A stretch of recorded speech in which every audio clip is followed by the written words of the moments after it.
Alright, welcome back everyone.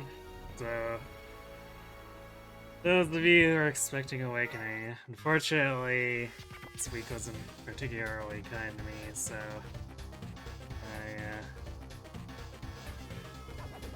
even if we got a run going, I don't know if I'd make it to the end. So, rather than court disaster like that, I decided we're gonna just go straight to Days of Ruin. But it's still a long weekend, so I should be able to get rested up enough to do attempts on Sunday. So, fortunately, we won't get 2 nights to make attempts at Relentless, but at least things line up enough that I can still do attempts at all this weekend.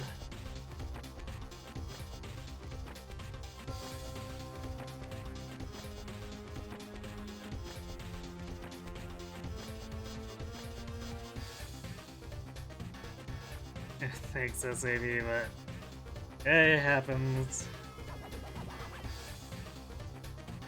It's, I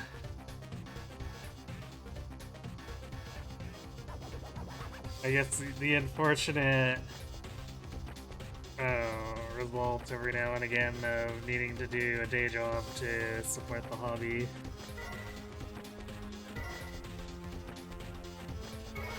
Occasionally the day job's just a little too much.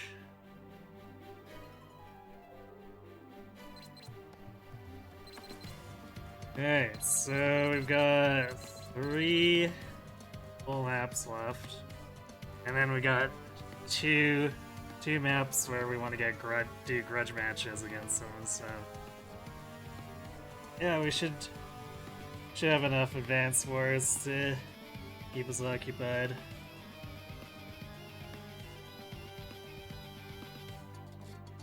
Also, oh boy, another grand map without air support. Oh, and a Fog of War one too. Fantastic.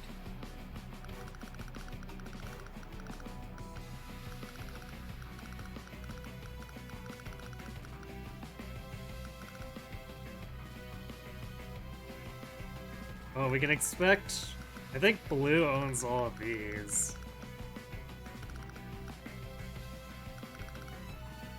It might not own these two, but for a lot of these maps that are a little harder to get, it seems like IS tends to give the opposing team another 1 or 2 cities. So we're gonna do an opening tank and try to do aggressive strats on the middle here.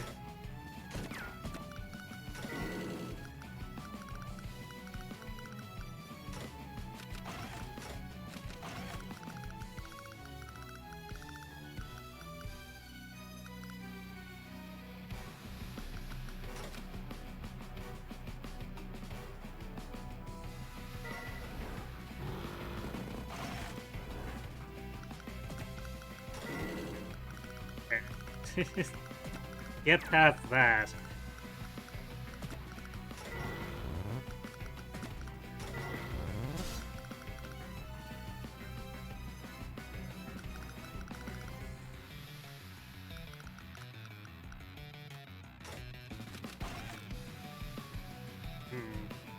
We could do a recon.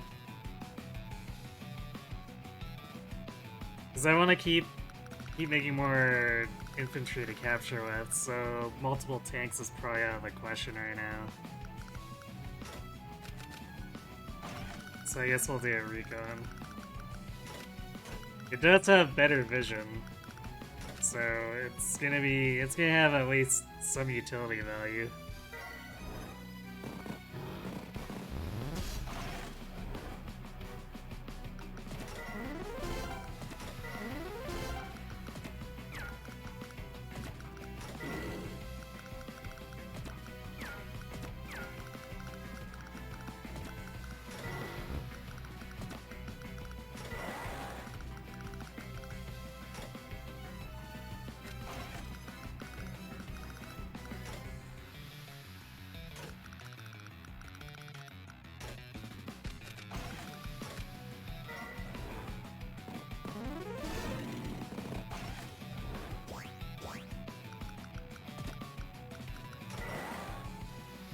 as a medium tank.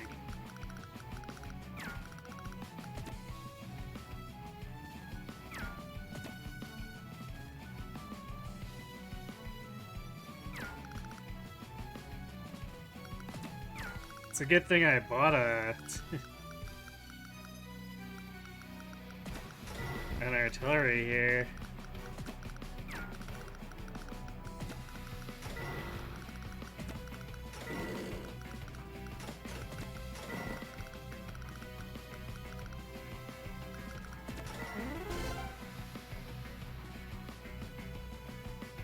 So otherwise, I'm pretty sure blue would easily wrest control of the middle away from us.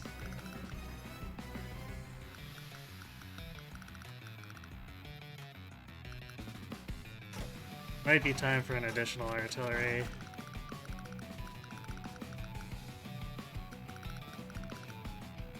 And now! Hey Ken, thanks for the resub.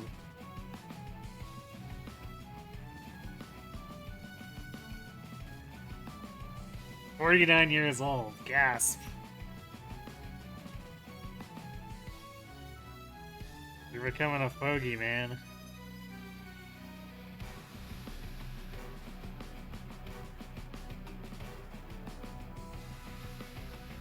But seriously though, thanks for the 49 months, that's crazy.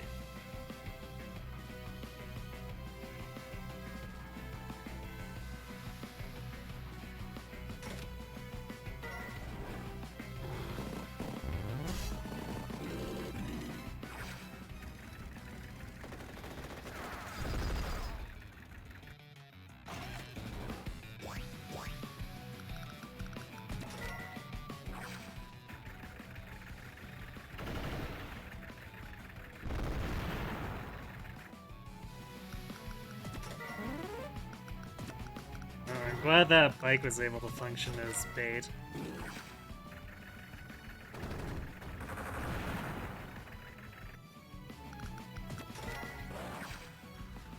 Now we've shot the medium tank in. So, sucks to be the medium tank.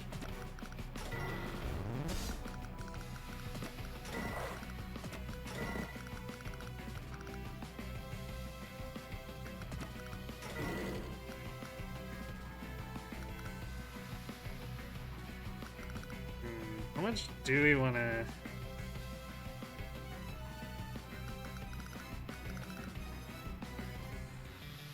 Because, like, we want to capture these neutral cities quickly, but if we have too much infantry, then they become not terribly useful in the late game except for body blocking, which is terrible for our score.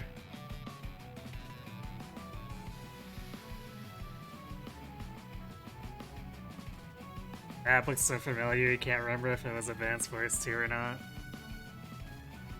Well, I guess I can't help you there, because I'm not familiar with Advanced Wars 2.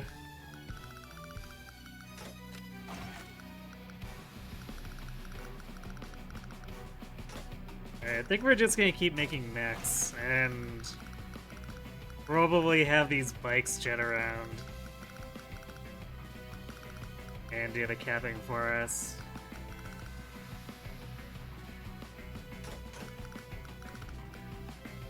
And then if the mechs have nothing better to do in terms of combat, they can do capturing.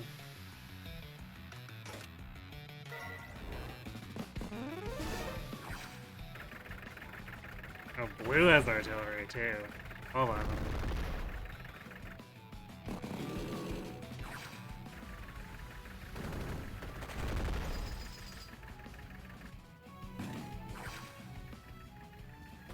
Damn, well. Wow, the recon survived. What a champion.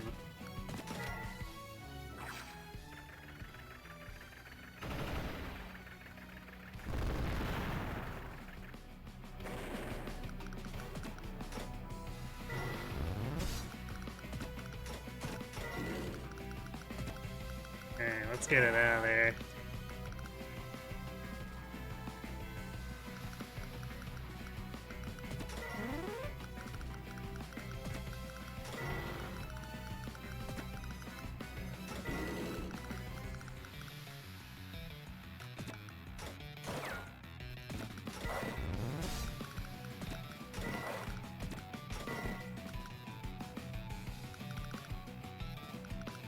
Alright, so if our tank was hit from here, the artillery is probably... That's gotta be here, because otherwise it'd be out of range.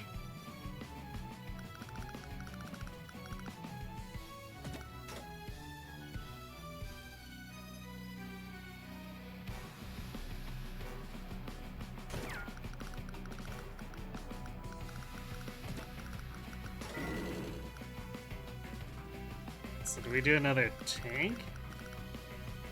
It's getting awfully crowded here, so maybe not. We might want to go for a rocket. Because we get a lot of coverage if we have a rocket here or here.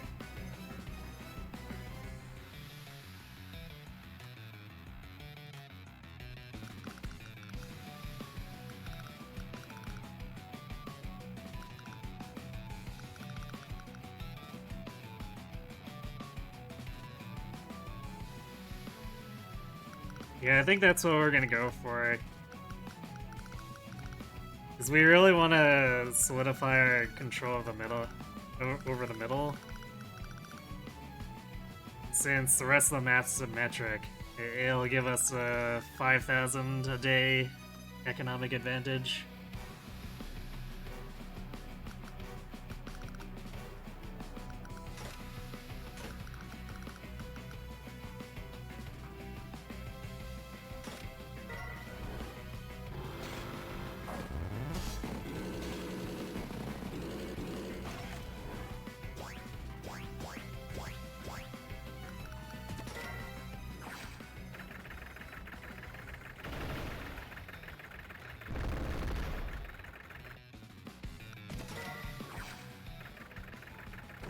Blue is really hell-bent on chasing that recon down, though. I think it was maybe a little bit mad that the recon survived with 1%.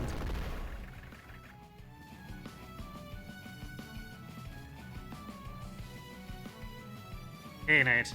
Yeah, this is a pretty small map. Which is kind of nice, actually. Because lately we've been playing on these big maps that are huge slogs.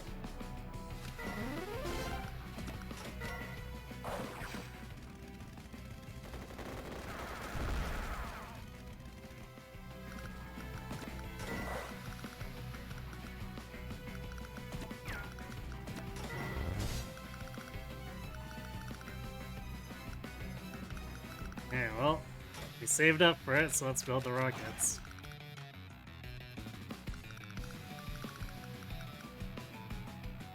Also, it's good that your COVID test came back negative.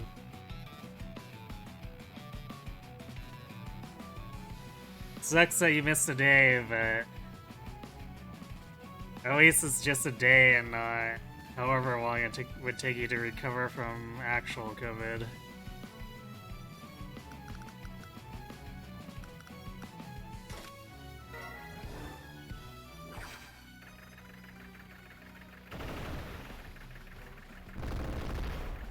Okay, well, the artillery is pushing forward, which is very rude.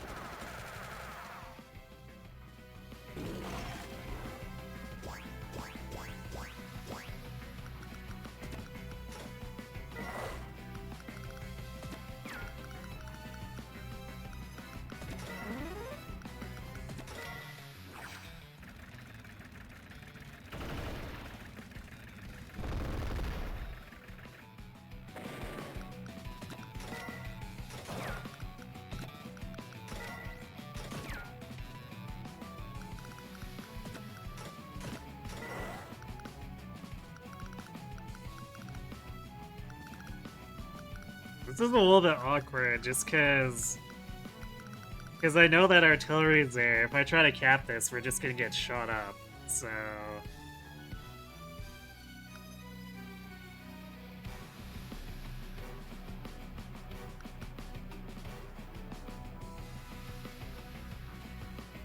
I guess we're gonna move up here and see if maybe we can get this one instead.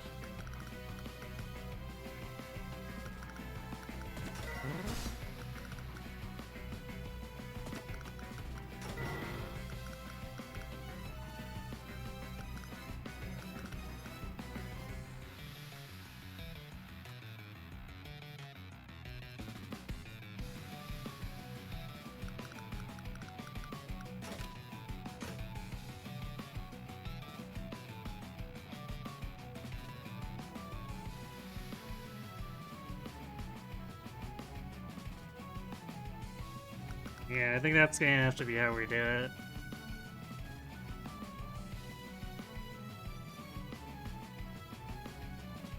It's a good thing you have Labor Day. Hopefully you can keep the damage to a minimum.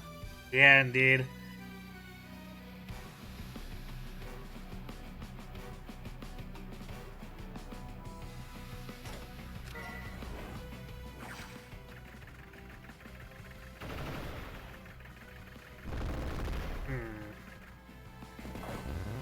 Okay, well, I guess that one city must have an artillery in it then.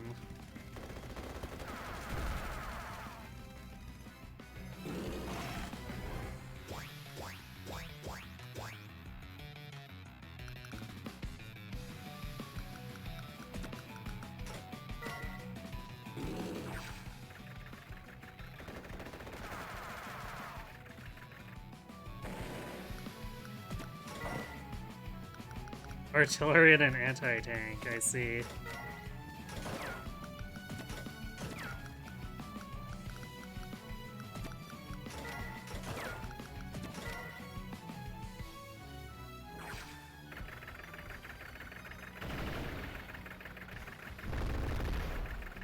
Blue has been busy.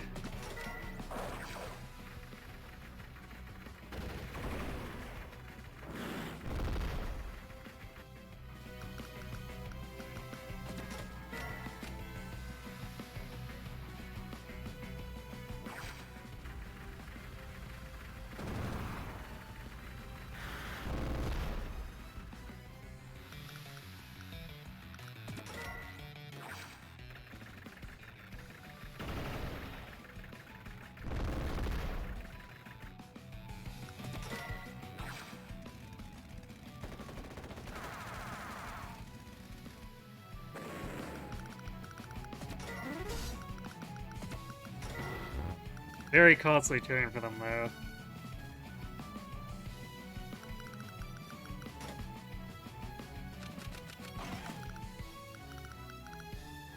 So I think 2 rockets should be enough to hold us from any other shenanigans. So we can probably start doing more direct stuff. I might actually even build a war tank here.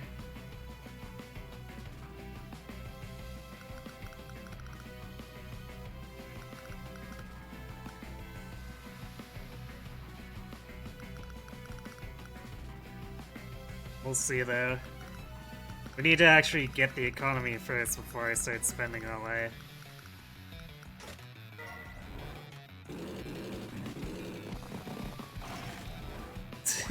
Nice.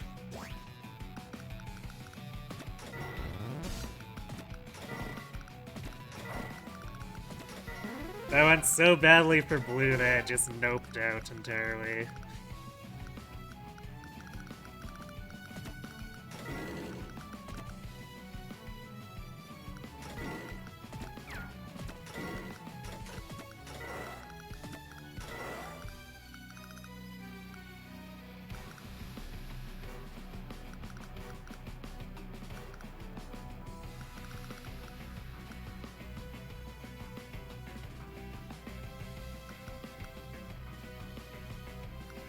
I might actually replenish those mechs.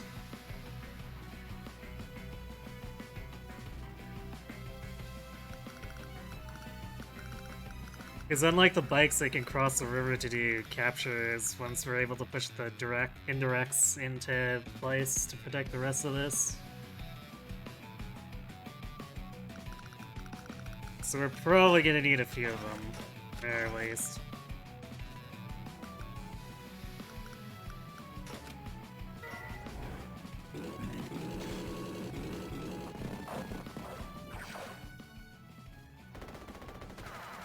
Especially if my mechs get shot up trying to repair over there. Rip.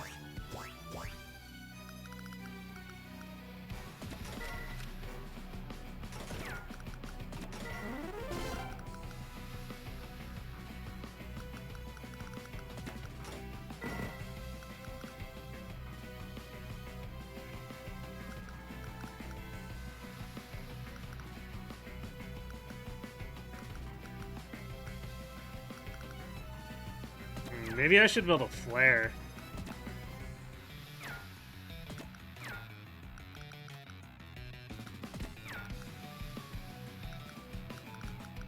Because these cities are becoming a bit of a nuisance for hiding the enemy.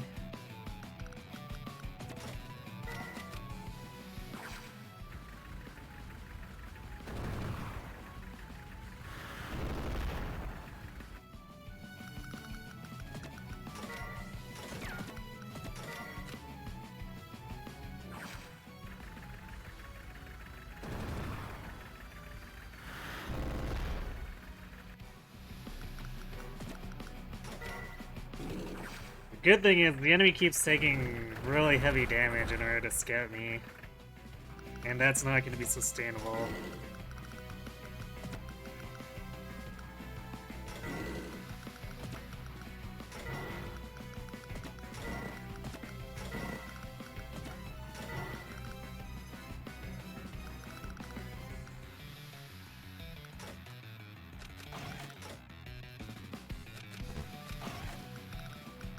There's our war tank. Blue's gonna have a real rough time once that gets into the center. You know, 3 turns from now.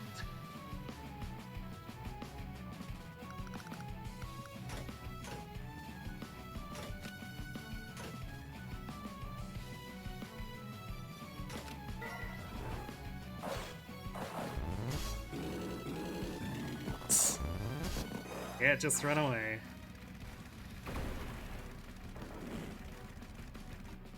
Okay, found the anti-tank. Now the question is it repairing here or here? Because if it's repairing here, we can fire at it with the artillery. But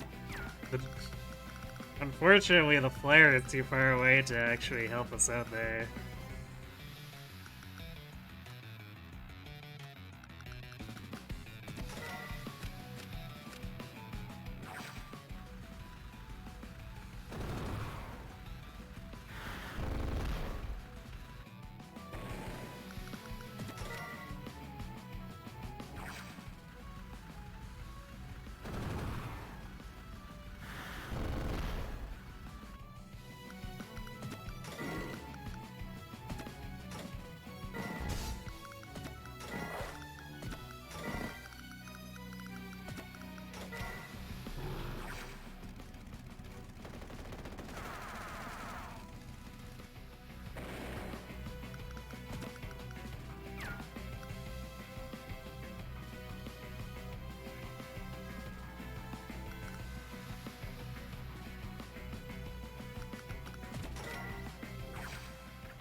Also, unfortunately, the 5 vision from this recon doesn't help us either, because these cities make any units in them invisible.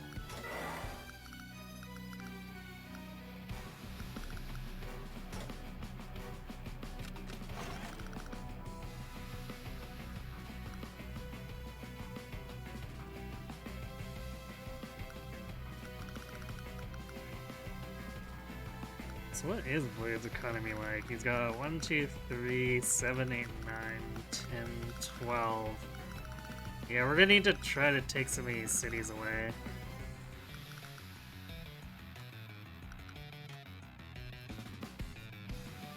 This 12 lets him do a medium tank every turn, which is gonna make it really hard to push.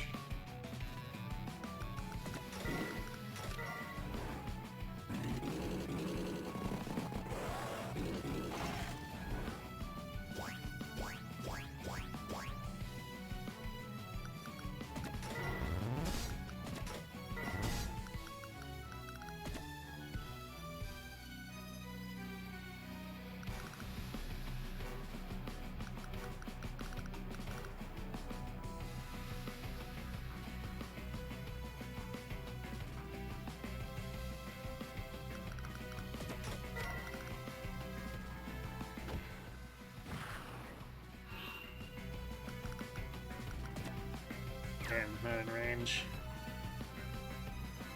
Kind of figured, but you know, the AI knows, but sometimes I wonder if it feels safe just because we can't actually see them.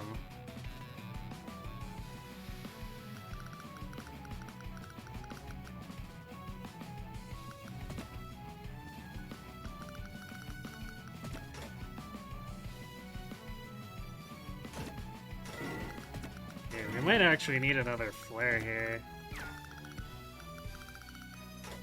Second flare, third rockets, I guess.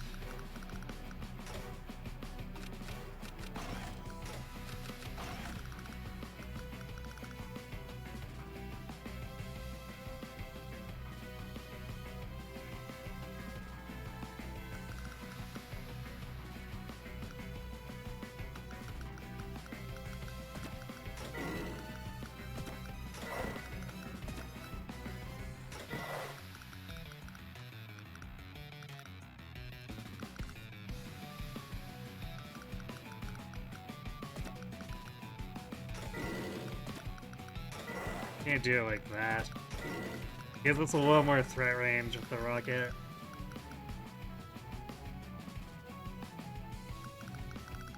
So this anti-tank might get pushed out, depending on how badly it wants to kill my bike. Because this rocket guy is going to invariably ram into this bike, so the question is blue just gonna go all in on it, which tends to sometimes happen when I'm capturing stuff, and I'm not quite sure what trips the AI's decision tree into making that, but it'll do it.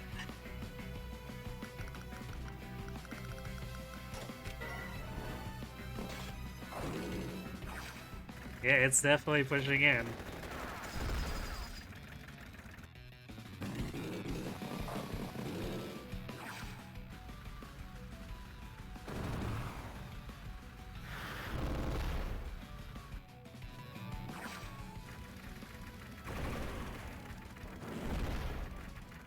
Wow, that...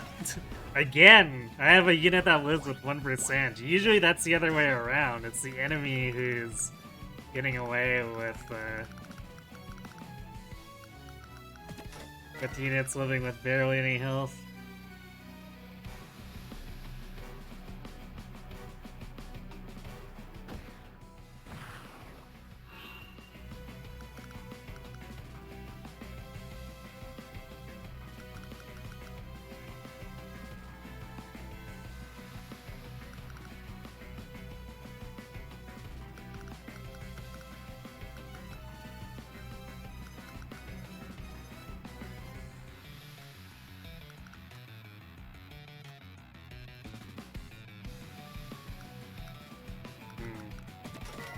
I do have a lot of sight on us here, which is not great.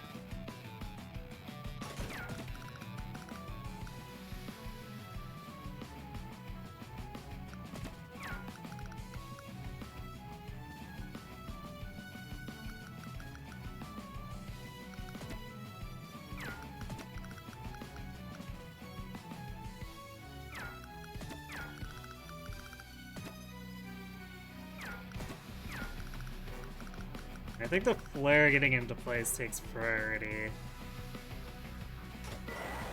So we'll shortchange the rocket on movement so we can get that done.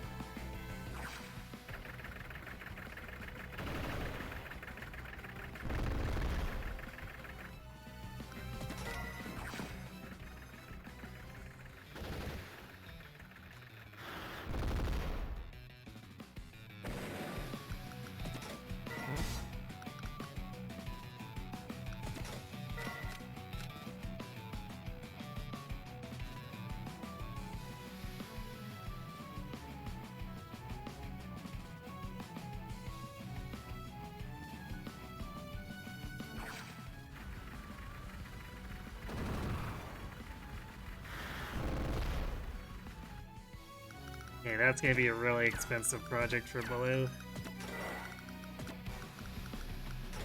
So it's 11,000 base costs.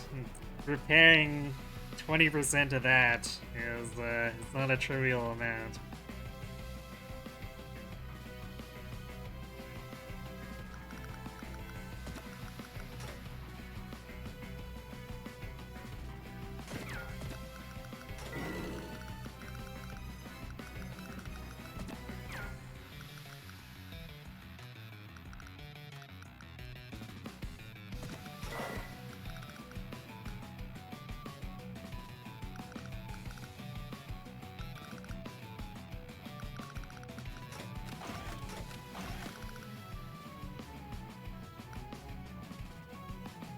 I guess that's on top of repairing a 20% of a $12,000 medium tank.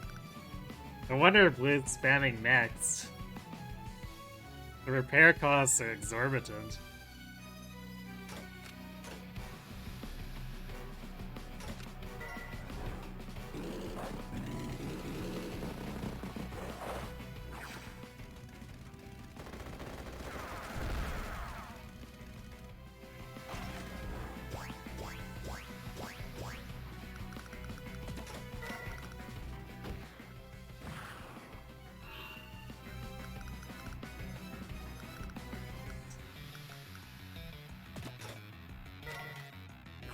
That's some serious mech spam.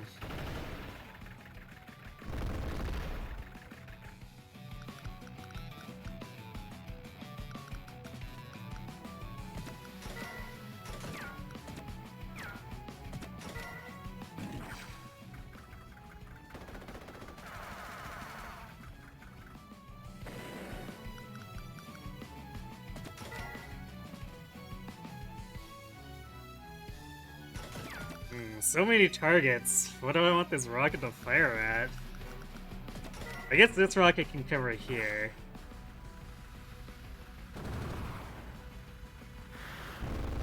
So the question is, do I way overkill the guy who has 3 health left to stop the capture, or weaken one of these two?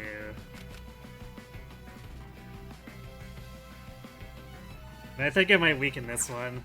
It costs them more money overall for me to just injure basically all of their troops.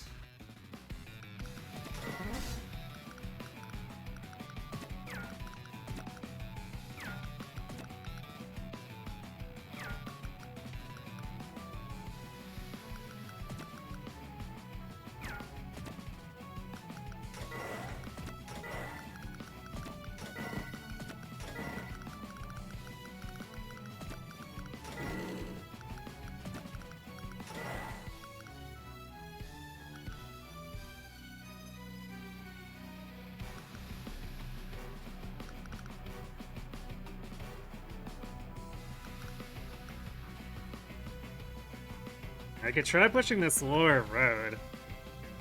Because we could pressure these cities and the headquarters that way.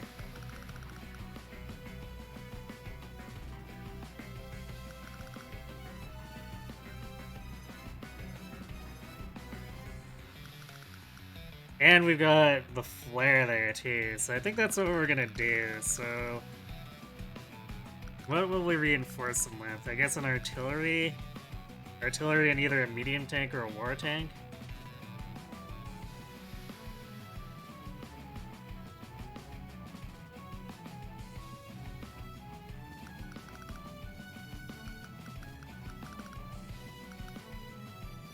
Actually, maybe bring this regular tank down, because we probably want something that can go in on a rocket if we spot it.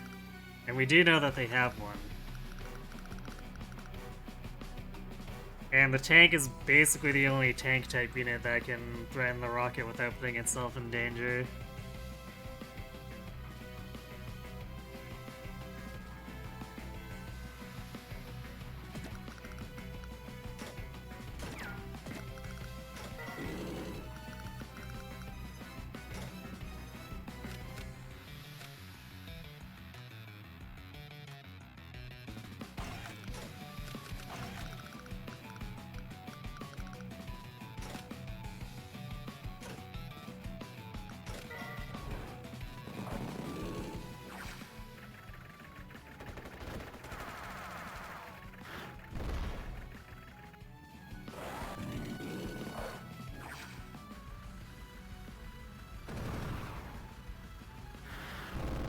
was kind of expected.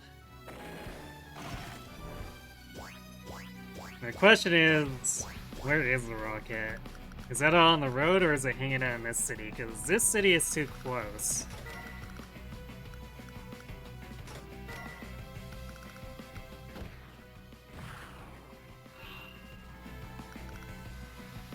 Oh, it's out there. Alright, well. It's still in range of one of our rockets, so it sucks to be them.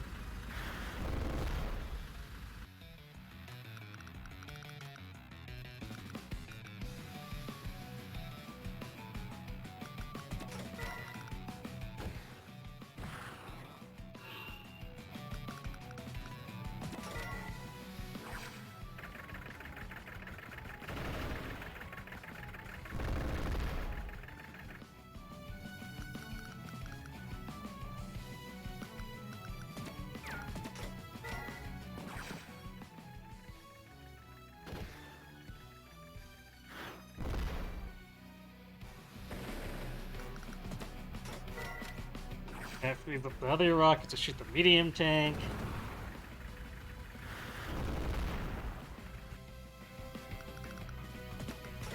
So ask yourself, Blue, is this worth it?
We can probably forego building too many more units.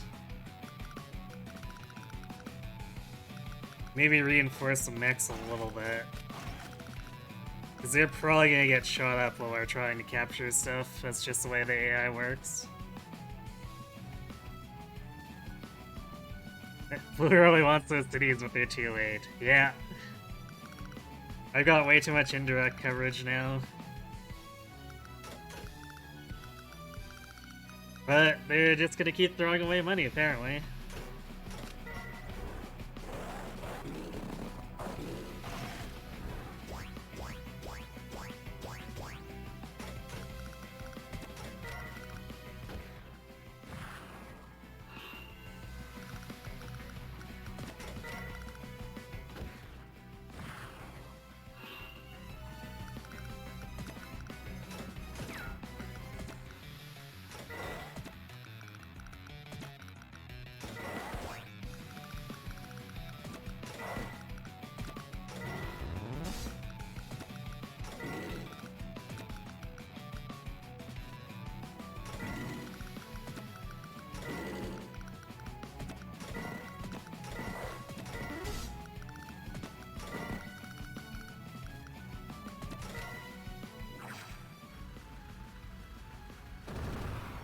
Now it's 9 versus 20.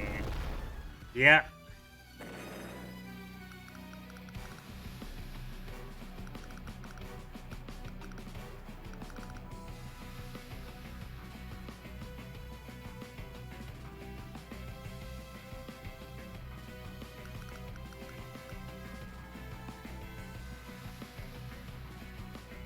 I guess we can probably push this artillery up.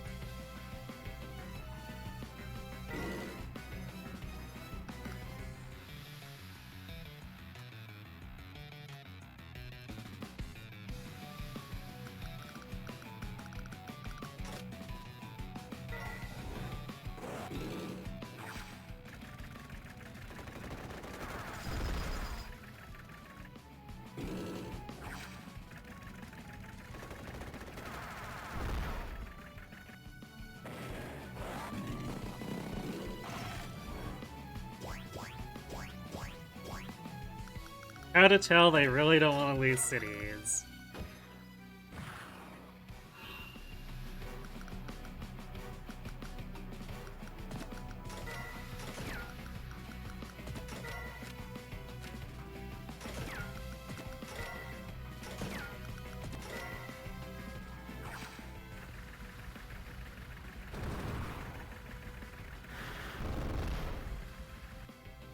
Because this is an enormously bad trade-off for them.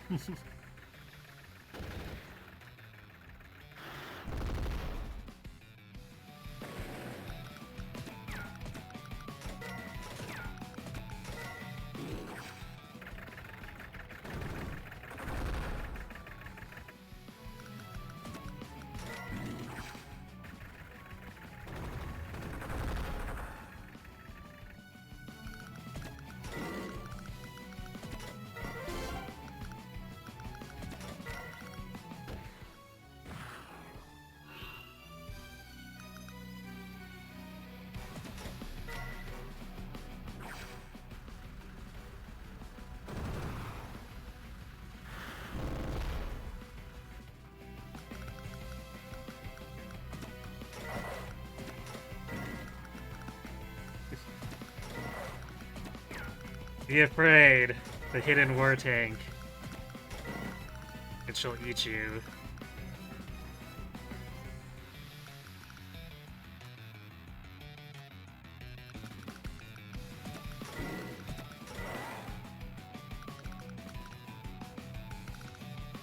Oh, blue has a flare. I don't think it's used the flare charges at all. So it's either a new flare or blue's just not really wanting to move it up to the front.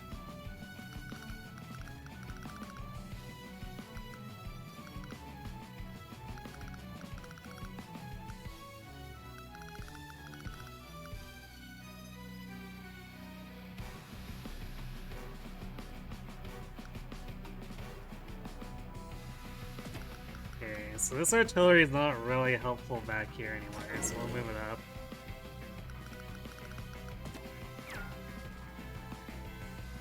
We can probably advance the rocket. Because here it'd still have coverage over here if there happens to be a bunch of tanks or whatever.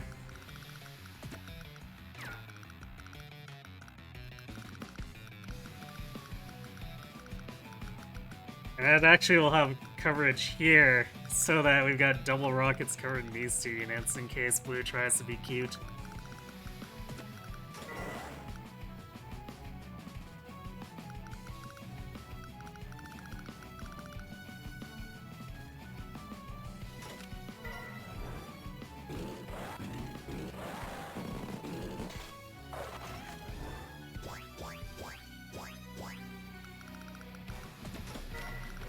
Yeah, I think at this point the AI is just breaking.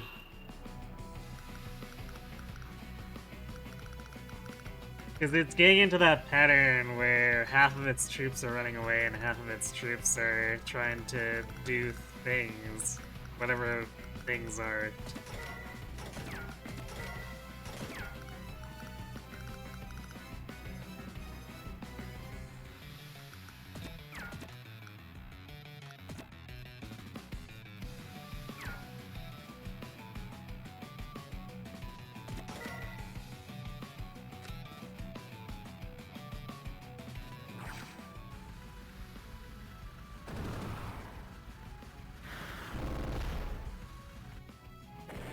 Nice, that does a lot for our score.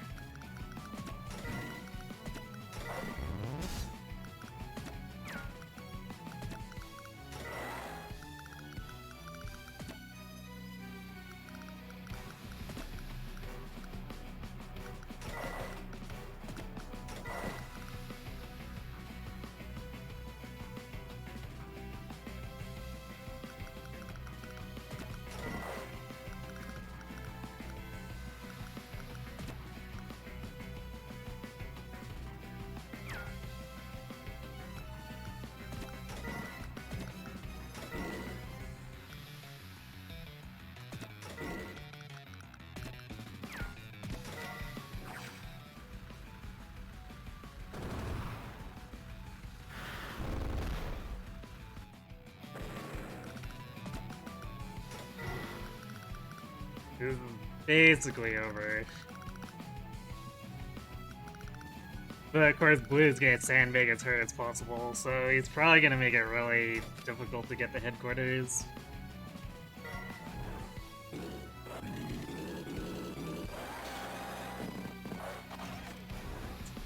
I see that recon trying to sneak my rockets, you jerk.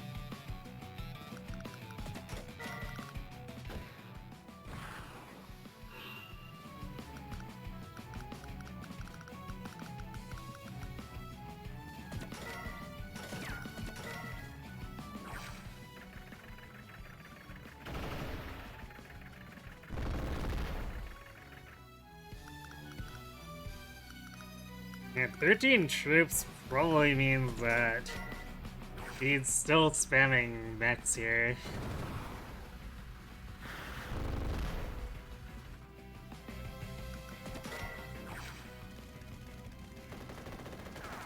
Yeah, I can't comprehend how badly it's losing. No, it definitely cannot.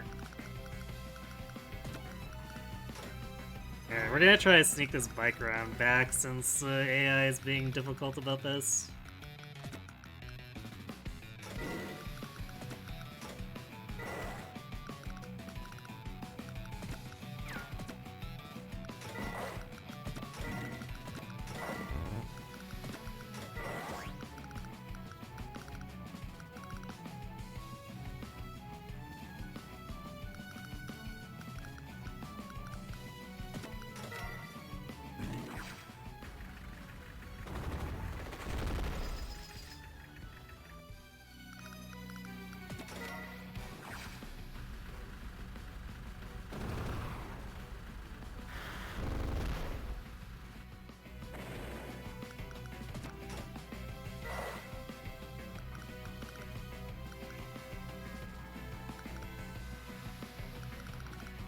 Actually, what could possibly be hiding back there? Even considering 2 mechs a turn.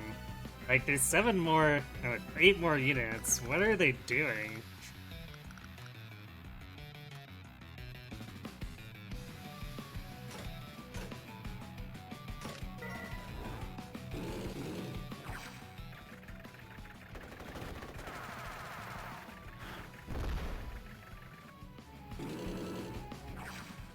Apparently Blue has more tanks than I thought they did. They're throwing them all away just to get rid of my mechs that are capturing their cities. Super rip them.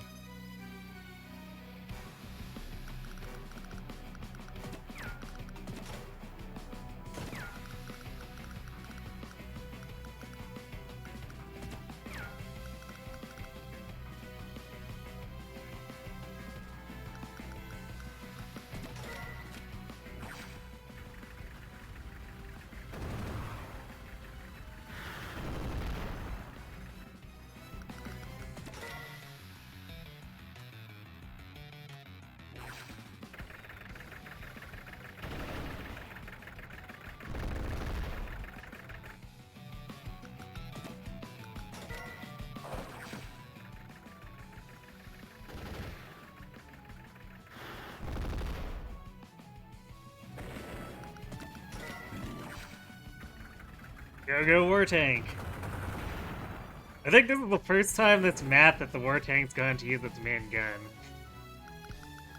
Otherwise, it's just been bullying infantry.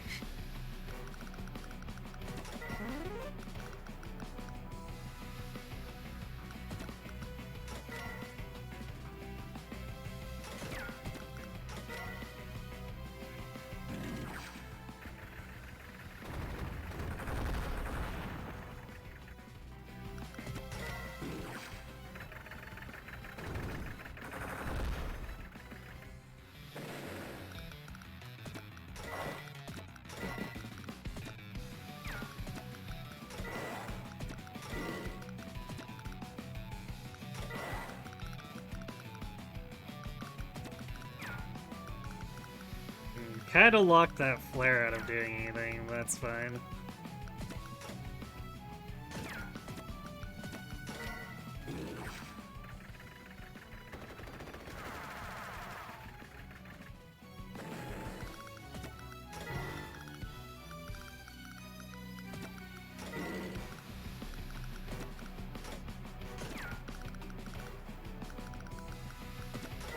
I guess we can move this rig back so the flare gets a little closer. I think we're still more likely to just get the headquarters cap before we can control the area around their factories, though.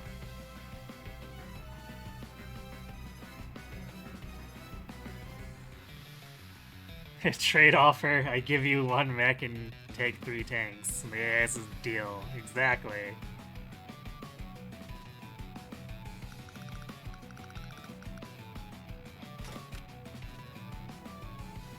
Don't you know that that city's oceanfront property?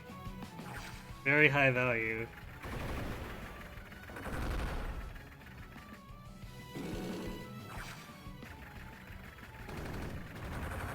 Okay, well I guess we found where the anti-tank went. Ooh, built another rockets, huh?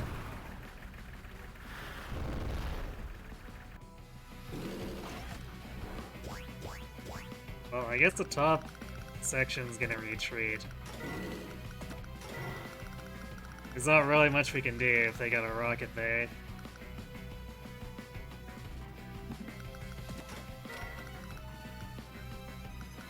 The question is that rocket covering the headquarters? Because if it's not, then this is over.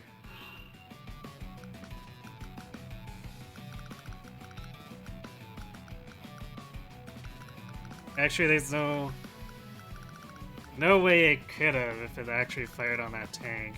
So blue would have to have 2 rockets in order to make that work.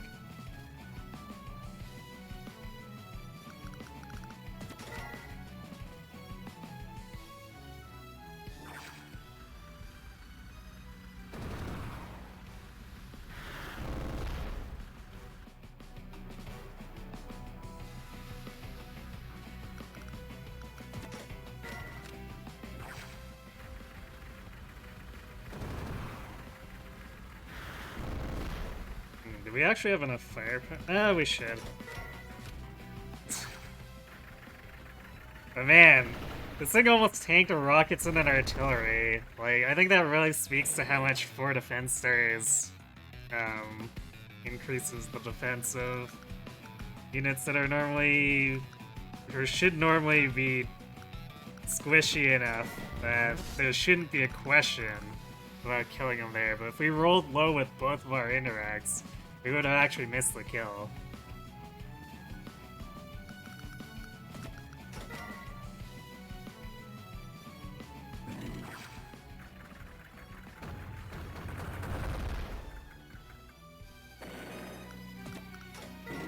Okay, now we can do this though, and it's over.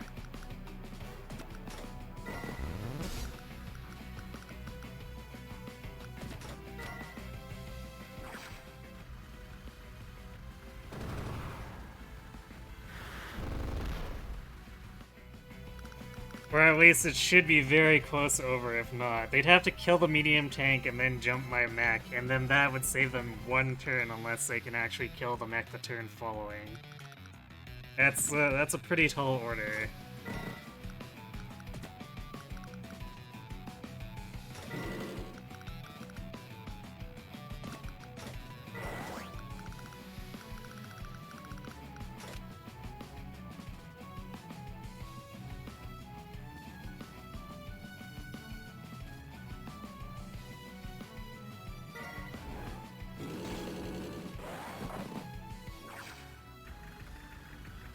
Well, okay, we're losing the medium tank, but do they actually have enough stuff to attack the mech?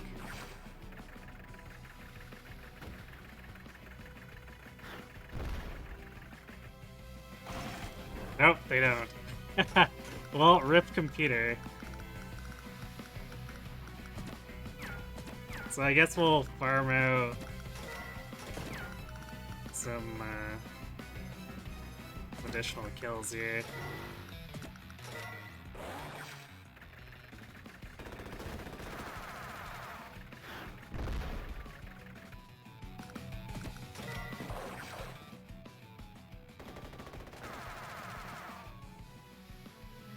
And yeah, the anti-tank could have become a problem if I hadn't positioned my indirects to cover the headquarters. But I kind of anticipated something like that, so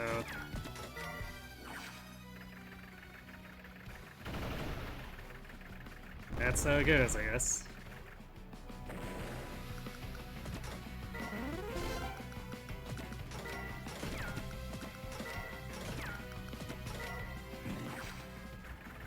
Go, little war tank, go! Ah.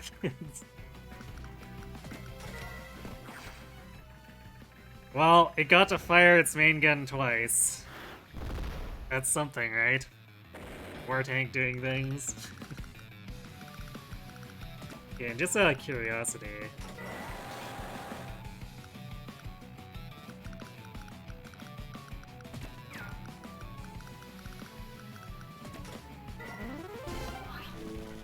Yeah, so they were entrenched pretty good there. They were entrenched in a way that didn't cover their headquarters. So, too bad for them.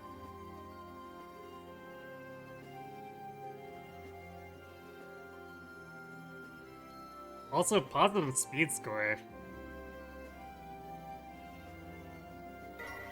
A little surprised with that.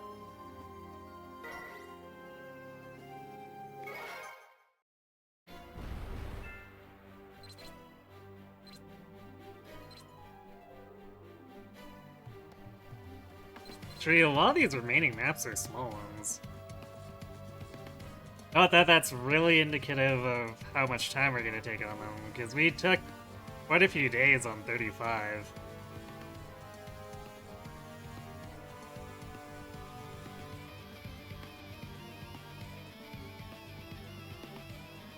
Oh, this is probably a Fog of War one too, because it's got fires. Yeah. Jeez, the bottom area really likes its Fog of War maps.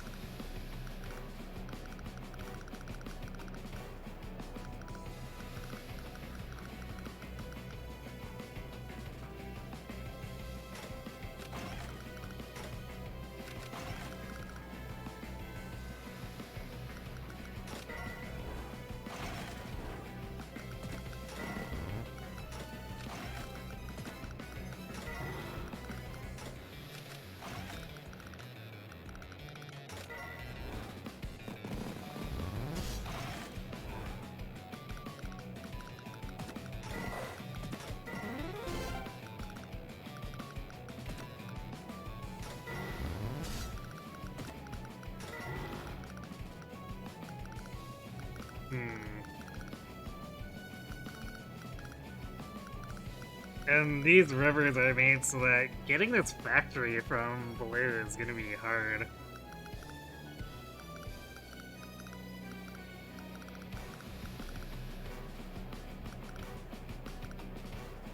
But I suppose if we can get these, then we're probably okay as far as economy, and we can kind of just muscle them out at that point.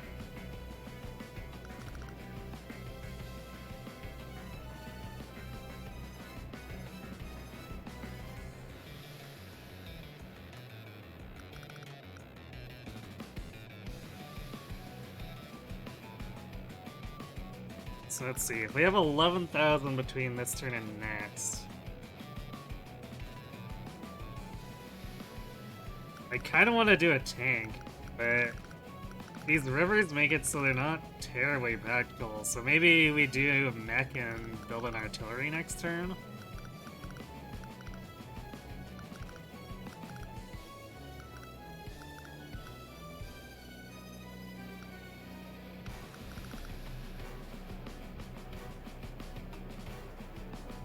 Actually, these factories in the middle don't have any way for anything that's not infantry to get off. So that's A little awkward.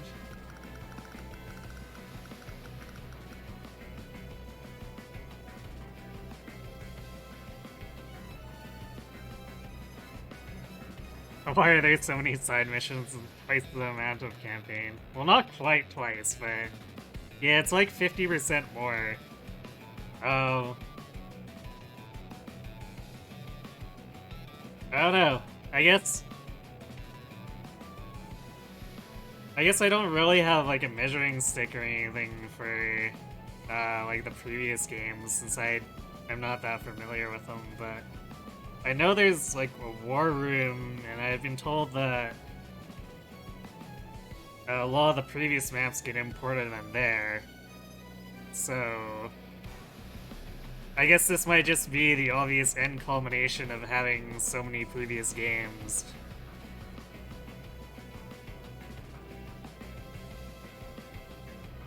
Hey, Invid.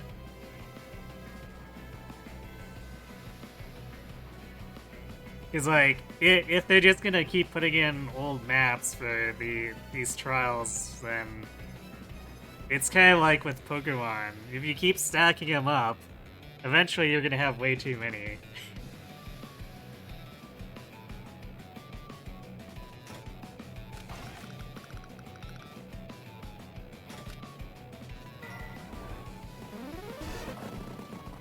Alright, I guess we actually have 10,000. We lost that one. That's fine, though.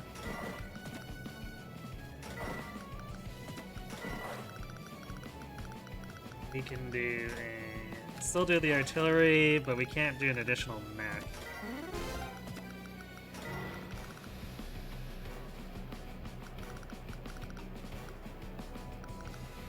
So we could save money, or we could do an infantry. I feel like the infantry's not gonna do a lot for us, so... Because, like, these rivers really mess up movement for regular riflemen. Making them...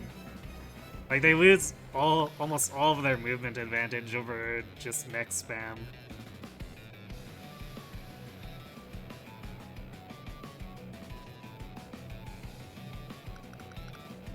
So there's probably not really any point to doing it. Although, I guess we could go into the wasteland and then go across here.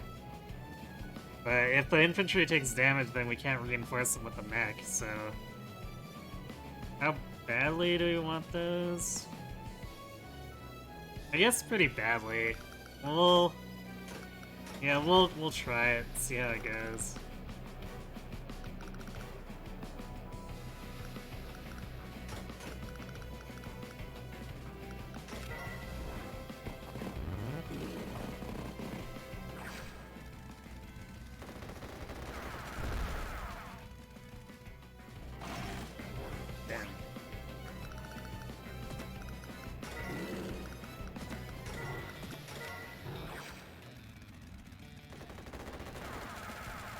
We have to get that artillery into place before Blue starts capping stuff. Otherwise, it's gonna be really hard to dislodge them.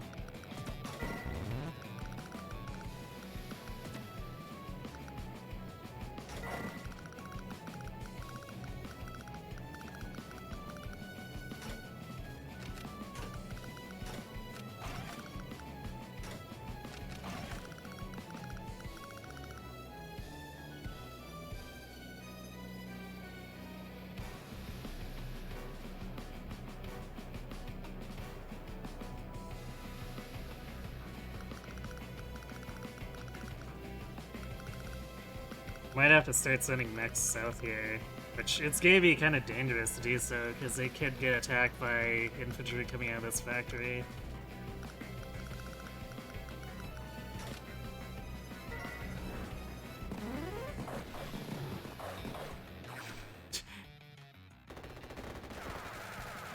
Did they seriously build a bike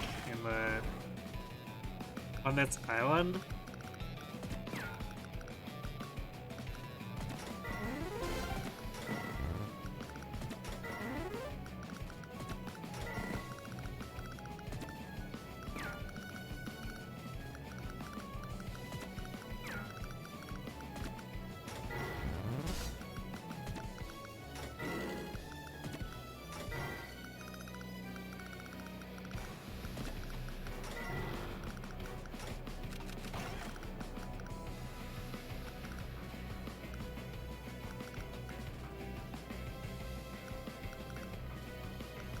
That does make things weird for my Mac.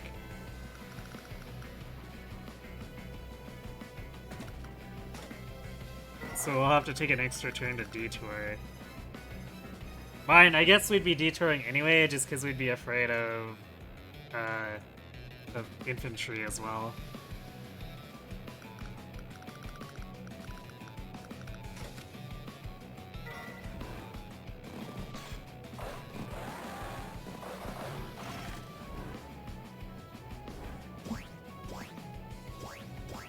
Okay, well, I guess that recon wasn't quite close enough to be a jerk there.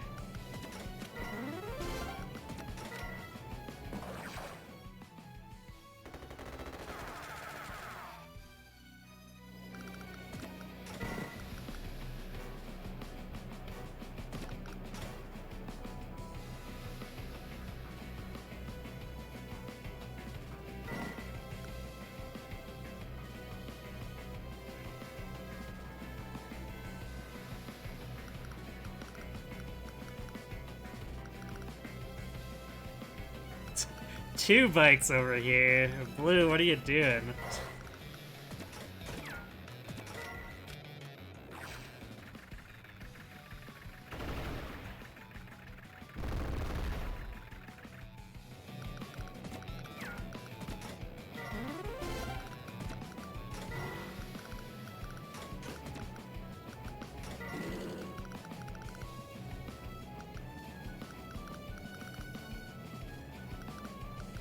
My question is, do I want an artillery up here, which will protect things, but it's also stranded, so... all it can do is protect if I decide I want to actually build it here.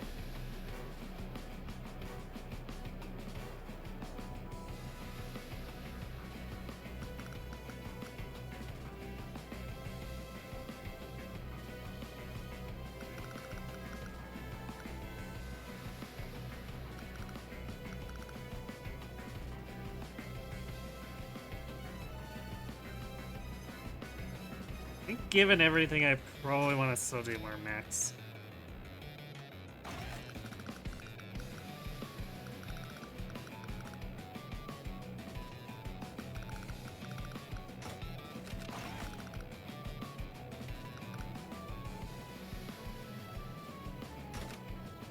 This is really awkward.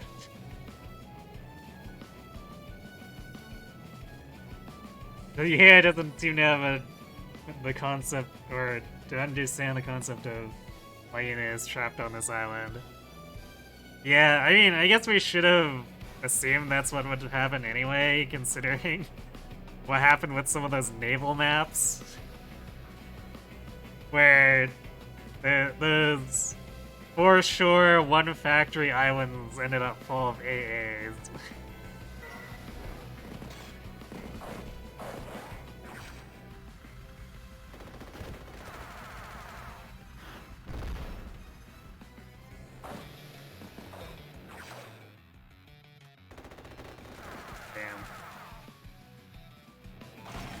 Well, I guess that mech's not gonna make it.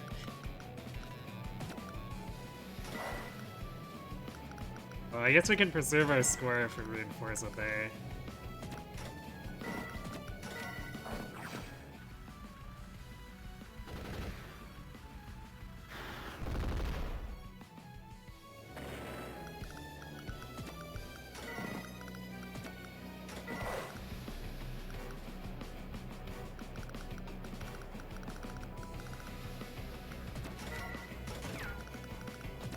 Speaking of mechs, I guess maybe it's time for the Southern Force to start getting stuff that can actually cross rivers.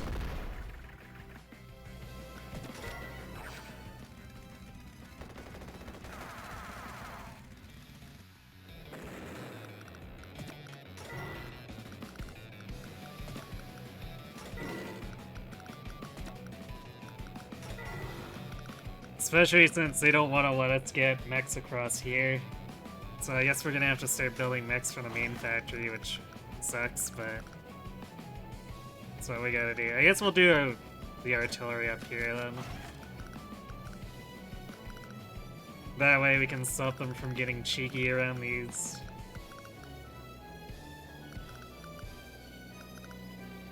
I'm curious what Blue plans to do with this tank though. It's just been sitting around doing nothing.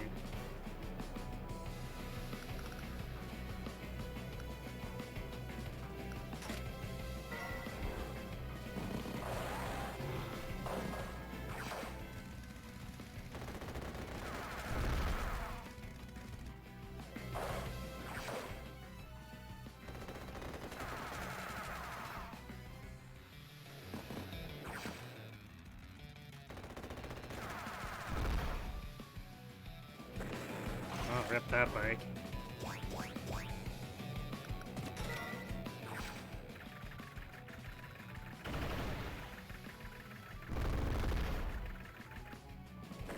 Yeah, this is definitely becoming a very bad choke point.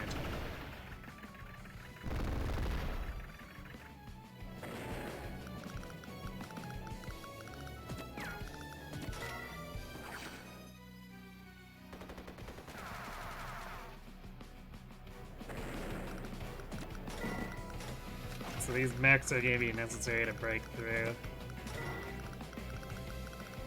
So once again, this is another map without any kind of air. So...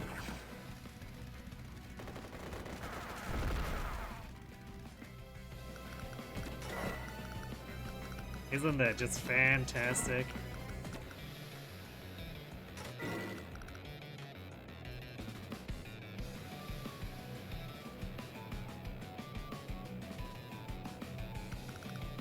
Actually, at this rate, I might end up sneaking their headquarters. Because they've committed so much to this island for whatever reason.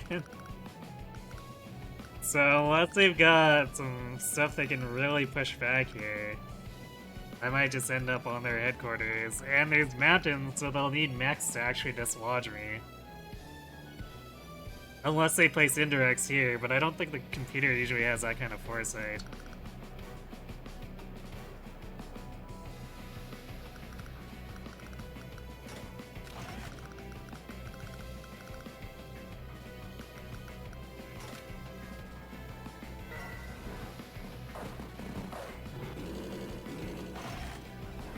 Oh. They may have accidentally done it because it seems like they're wanting to push on us here.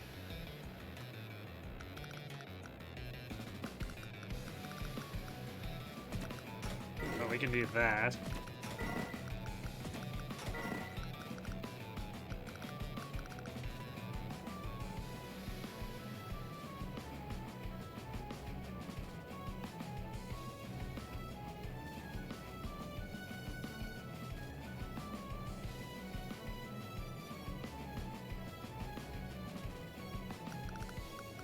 So we'll put this mech here, which lets us threaten more.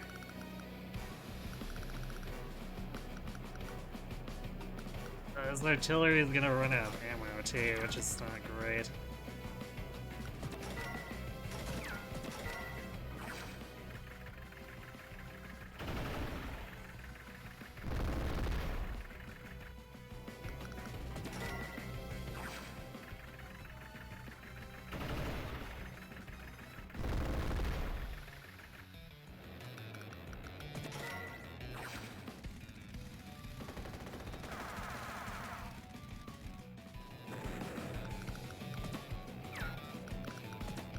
These mechs can't get here fast enough.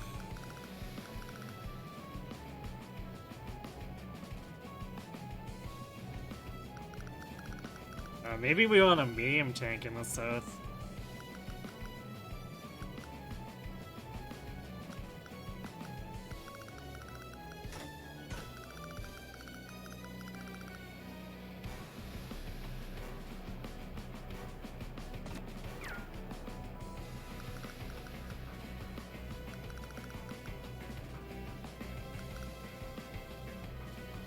Alternatively, rockets.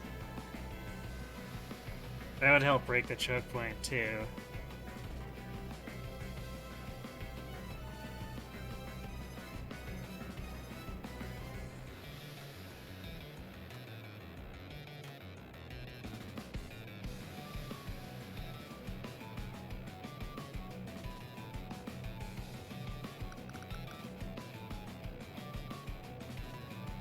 the rockets could potentially threaten the factory too, so if they try to do a rockets or an artillery.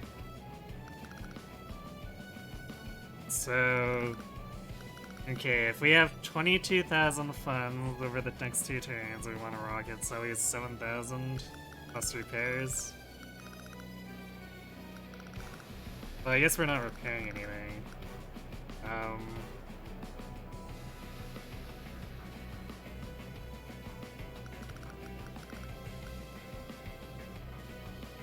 I don't really want to do a standard tank.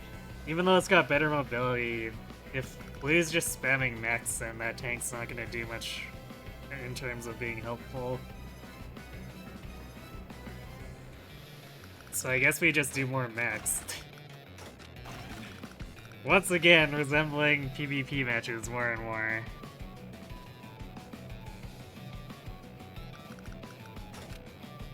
Well, we might still cap the headquarters. It depends on if they screw up with the artillery.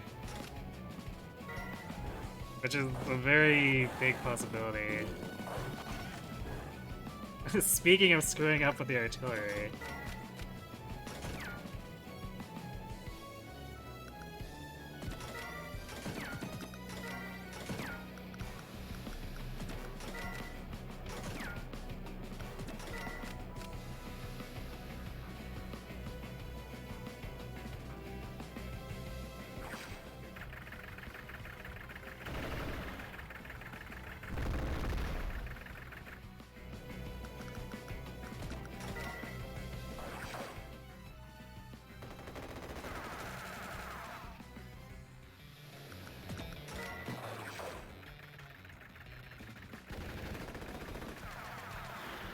I'm not sure why that was a yellow matchup. We didn't even lose a health off of that.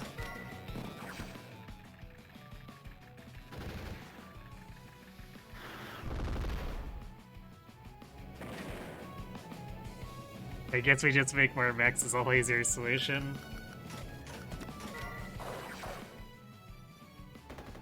I mean, it's a fairly sound strategy in a lot of cases.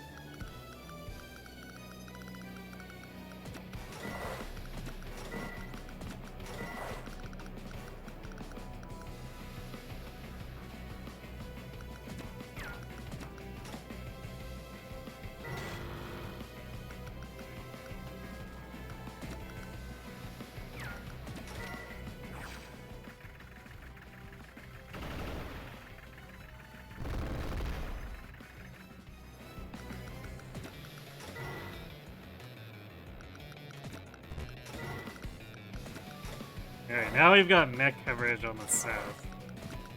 And we can build out rockets. So we're gonna pressure them into either needing to commit more forces down here and letting their headquarters get captured, or giving this up and us ending up just surrounding them.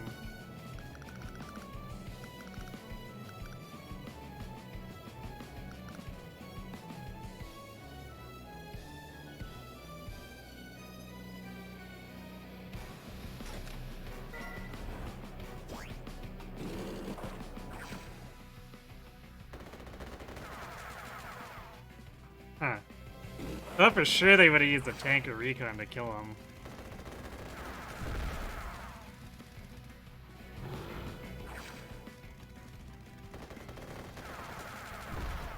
I guess Blue's not quite that bloodthirsty right now.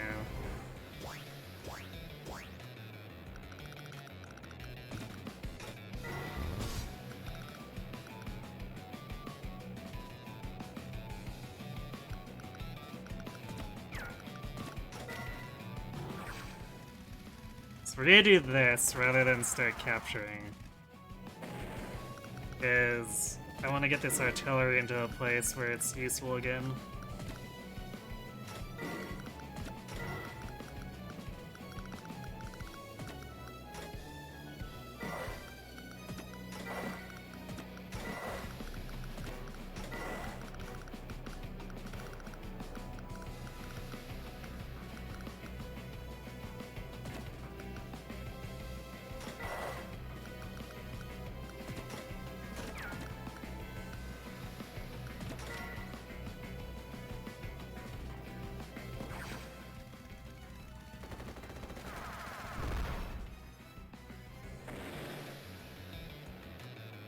Not just in this game, you mean in general?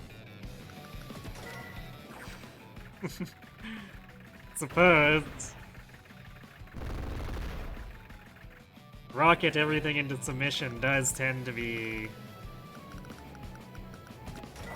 very persuasive in a lot of cases.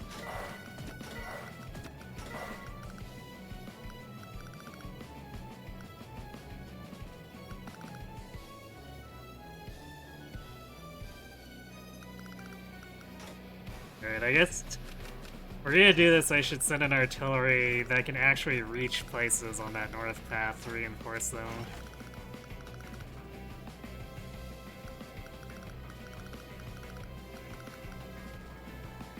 Because I am going for this cap here, but it's gonna be a 4-turn cap, so Blue will have plenty of time to get an artillery up there, so... Fortunately, not terribly ideal.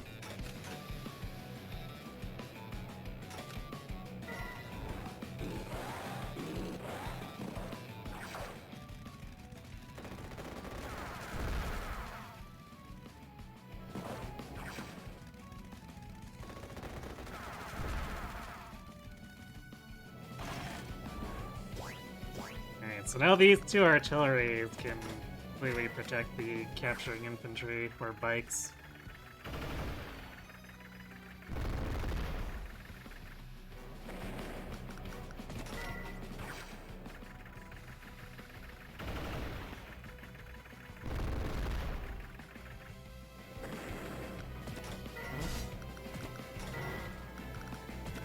Well, I guess not completely. We're not quite in range here.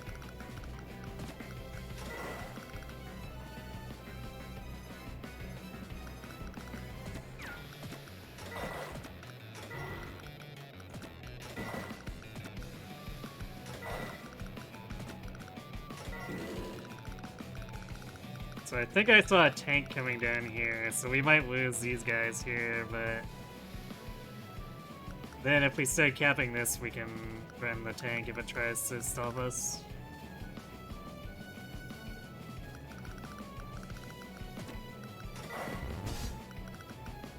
Also, we can do that.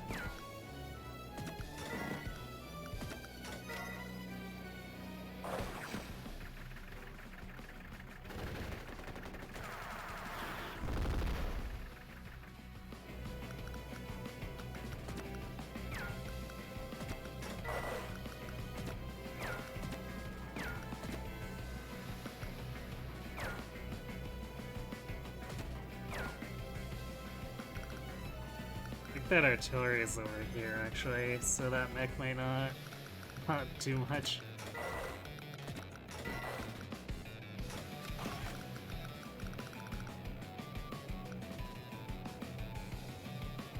Well, if Blue wants to protect the headquarters, they're gonna have to move the artillery out.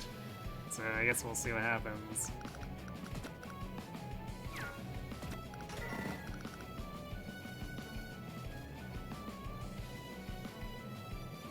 Who designed these super choke budgie maps? Crazy people.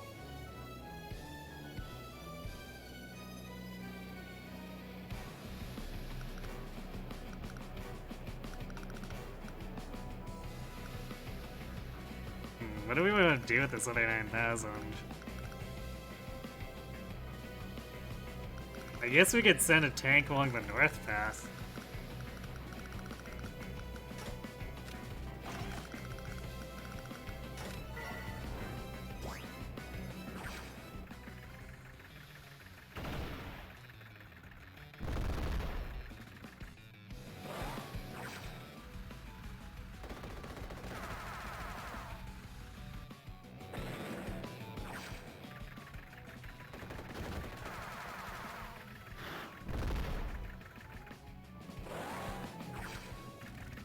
Oh, that was a flare, not a tank, which still not really great for the fight.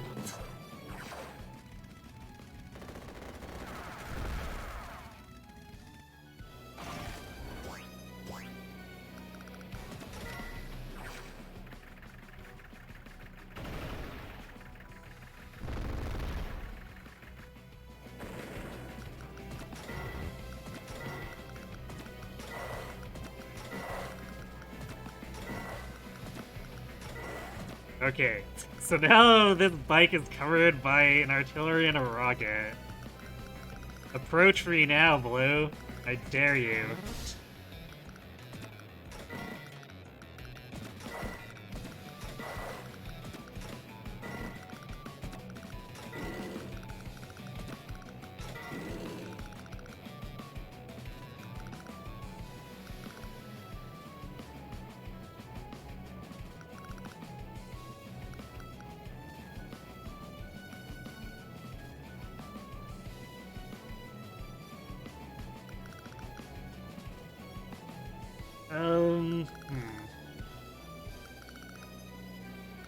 Again, not really much I want to spend on. I guess we keep pressuring the headquarters here.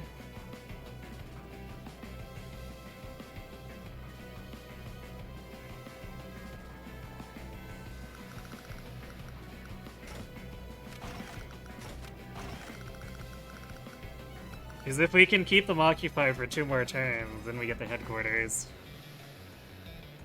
But Blue could easily just move an artillery from this factory up here, and then we wouldn't be able to complete the capture. Which, actually, do we want to? We could hit these and then force Blue's hand here. This artillery will repair, but it's probably not going to want to move forward if we've got 2 mechs sitting up here.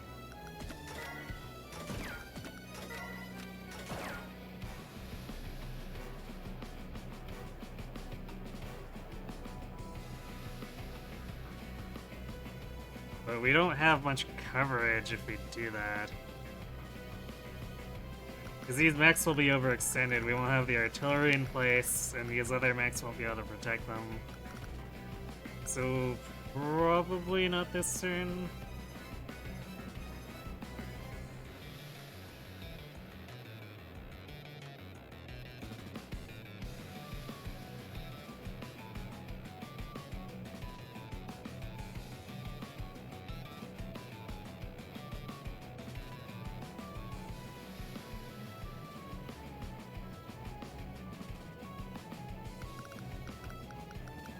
Actually, no, I changed my mind. If we want to pressure them, we need to do this.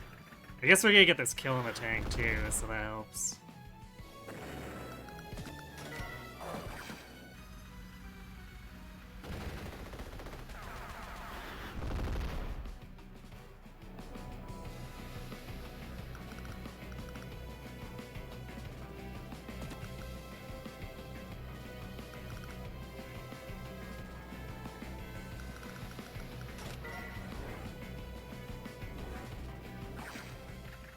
Alright, well, Blue would just rather fire the artillery there. That's fine, I guess.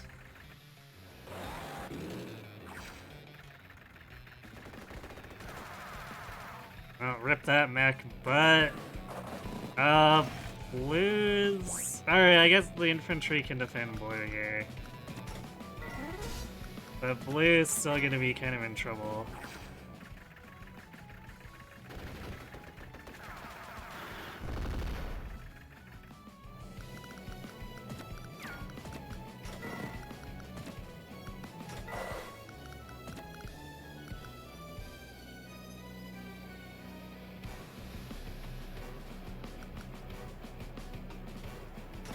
They do this. Even if the artillery takes damage, it protects the mech, so that we should be able to bring an end to this.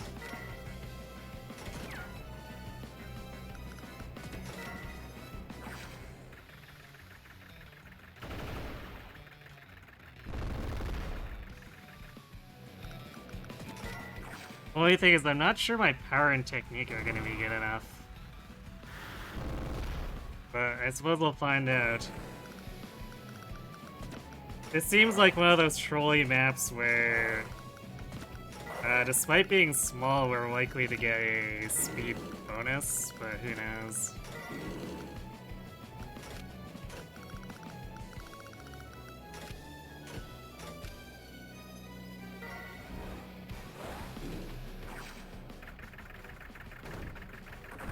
fully expected.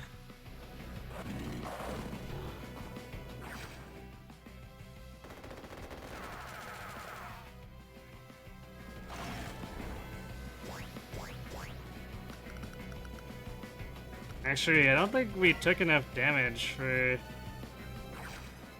the matter here.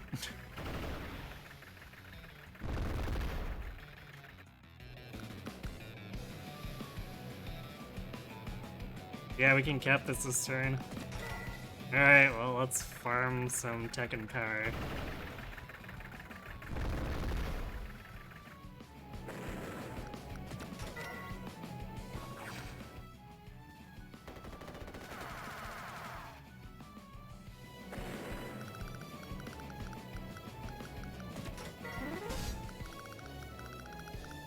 And I guess Blue's just totally abandoned the south, so... GG's. We did it! Exactly par, I see.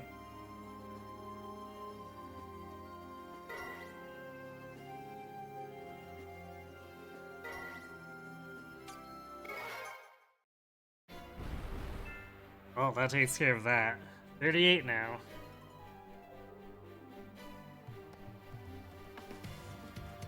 Oh boy. Who's ready for more mech spam?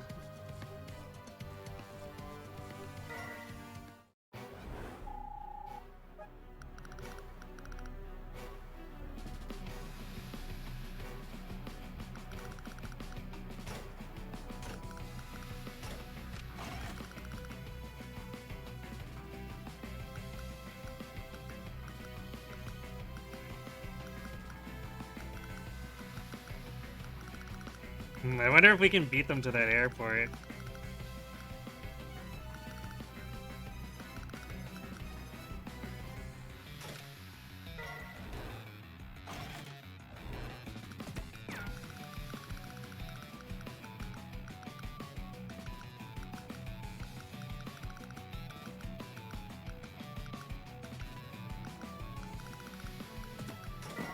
We probably won't be able to, but we're gonna see. If not, yeah, it looks like we're not gonna be able to. We just revert to the center and start capping these. It's just a solid map of choke points, indeed. With, I guess, the caveat that they actually thought this through enough to put an airport in for either side, so we can at least break the siege.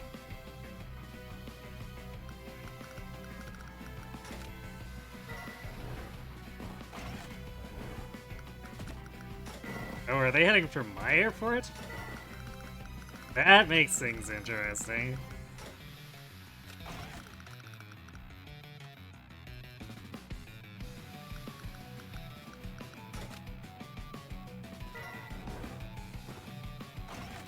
Well, I guess they're heading for the center.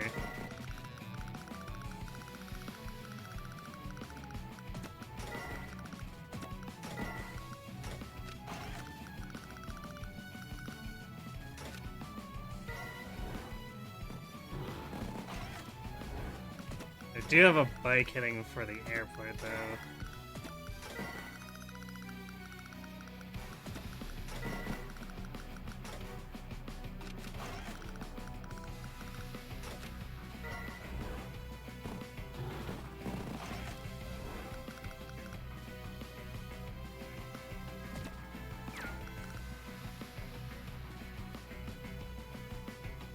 I could disrupt their capture. I don't know if I could take it from them.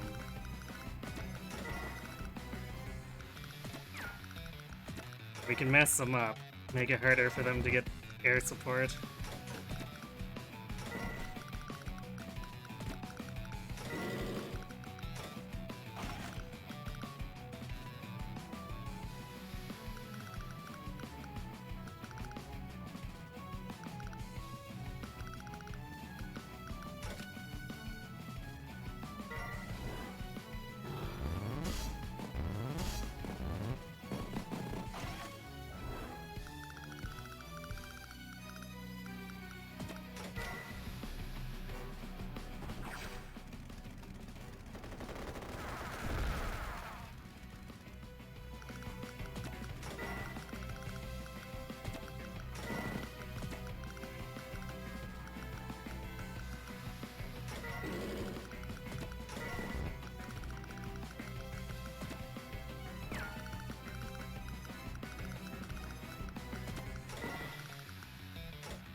I'm gonna give up getting that city early so that we can establish a foothold here.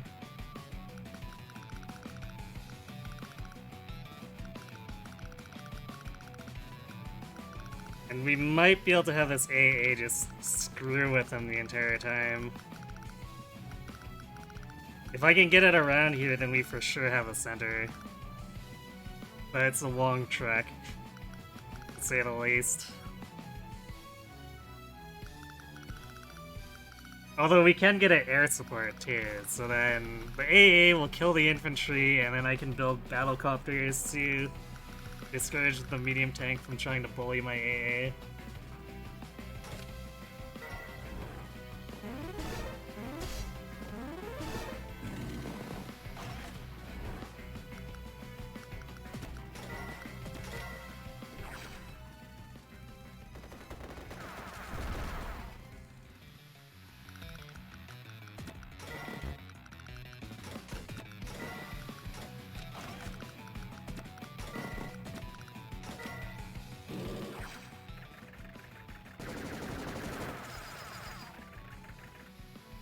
We might actually run into ammo problems for the AA, because this is a very target-rich environment.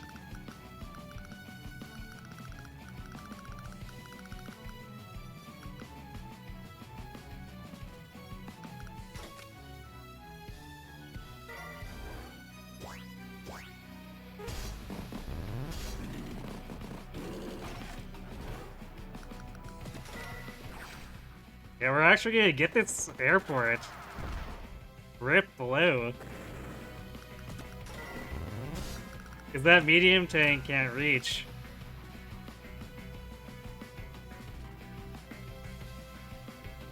Man, actually, if Blue had built a regular tank, I don't think it would even be able to reach.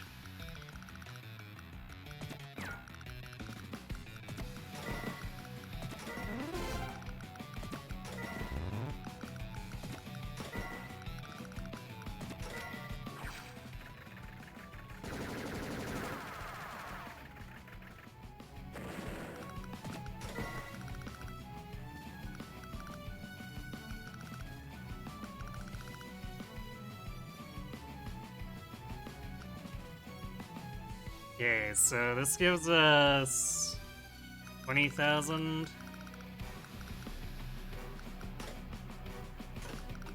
So we don't want to spend on infantry so we can... No, wait, we still need one more turn to capture this.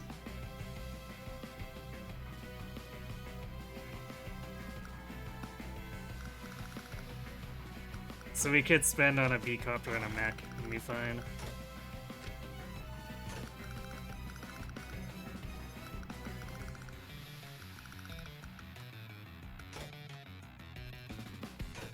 Probably eventually want to rig down there. Because we're going to need to be able to repair the choppers, so we'll want a temp airport. How often is that statement true? We want a temp airport. Because usually the rigs themselves are good at enough at resupplying, but we need the repairs.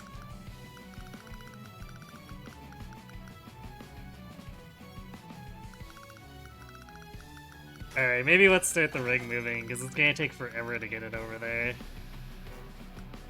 Granted, I guess we could even just put the temp airport over here and be fine, since it's not like the air units are inhibited by these mountains. But it might help with the push more if we've got it, like, here.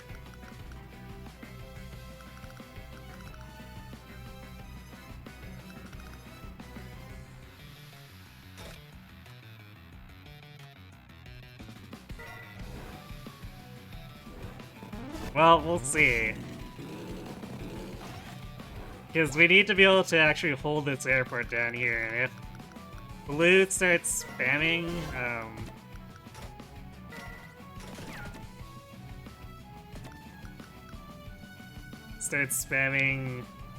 AAs, we might have issues.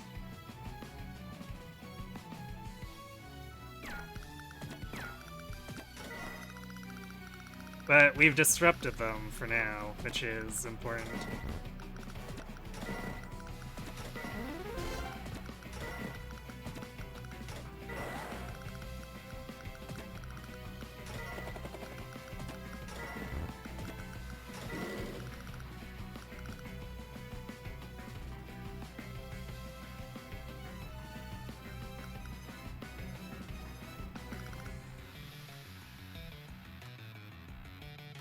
I think we're probably good on infantry here. We're probably gonna need indirects.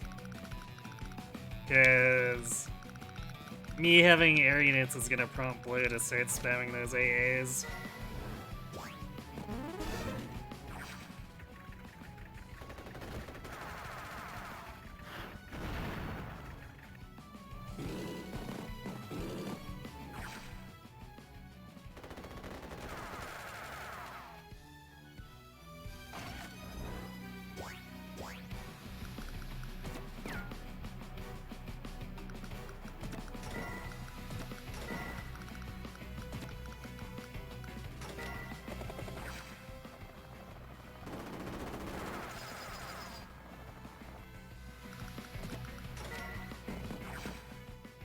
Yo, regular infantry actually ain't a kill.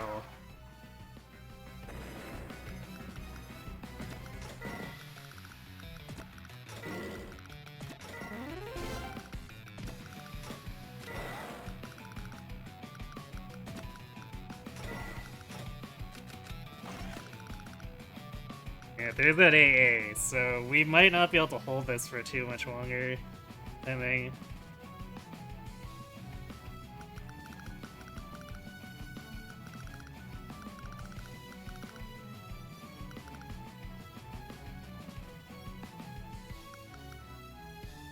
But it's gonna buy us enough time to basically take complete control of the economy, which will make it over unless Blue can do something about that.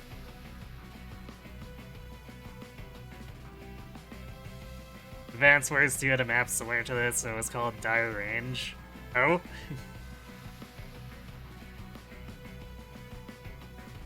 I hope it at least had airports to help this not become a huge choke point slog as well.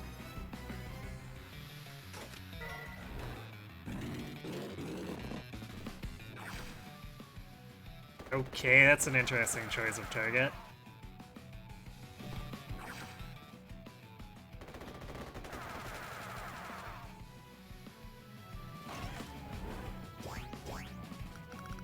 Yeah, I'm not sure what Blue's doing now.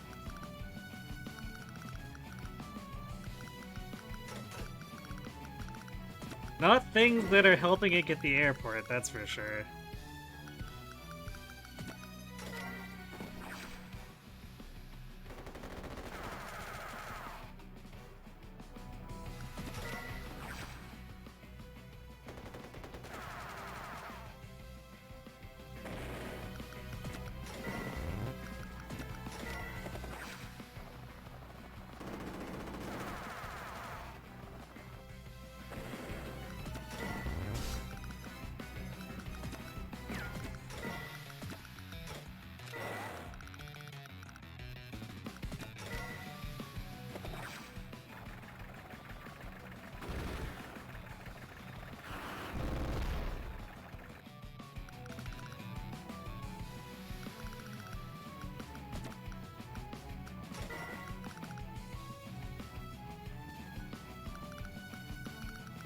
Yeah, Blue kind of just threw away its only chance at turning this back around. Although it's probably gonna sandbag and build a lot of AAs, which is gonna make things really annoying.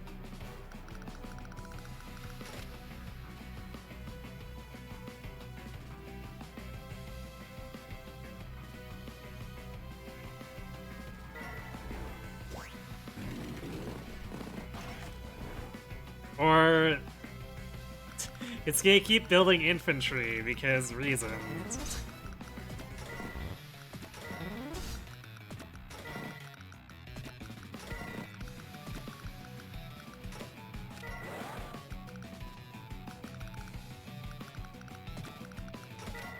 Also throwing away the medium tank.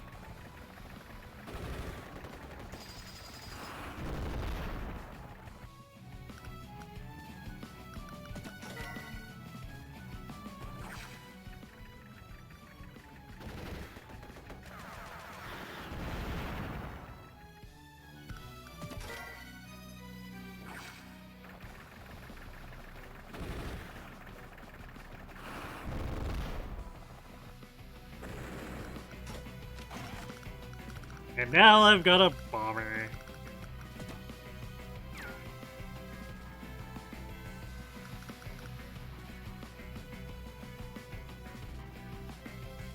It did have airports? Well, that's good.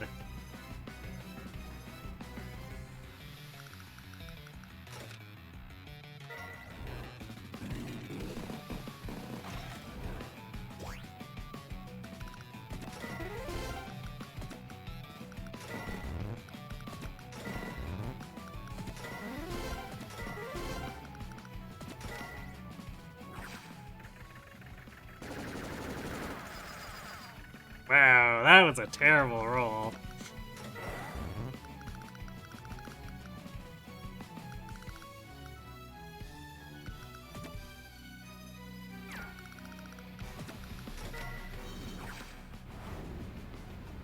It's a good thing it's in a place where it doesn't matter.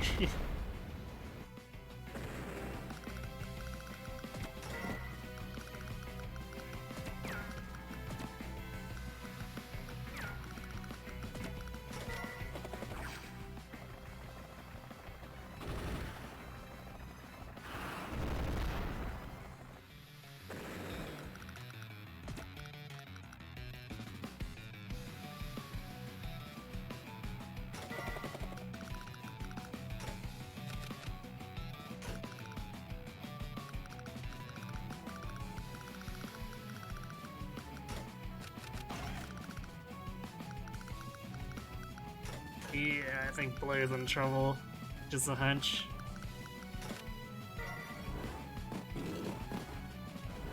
Oh, here comes the AA spam now.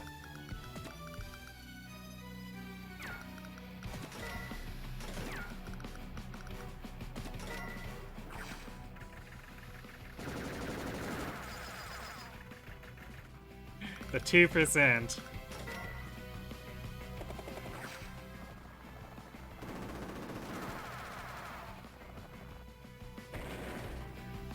Yeah, it's built an A and stood on the headquarters.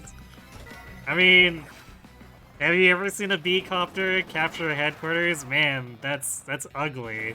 You can't let B-copters do that to you, man.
Rip Blue's economy.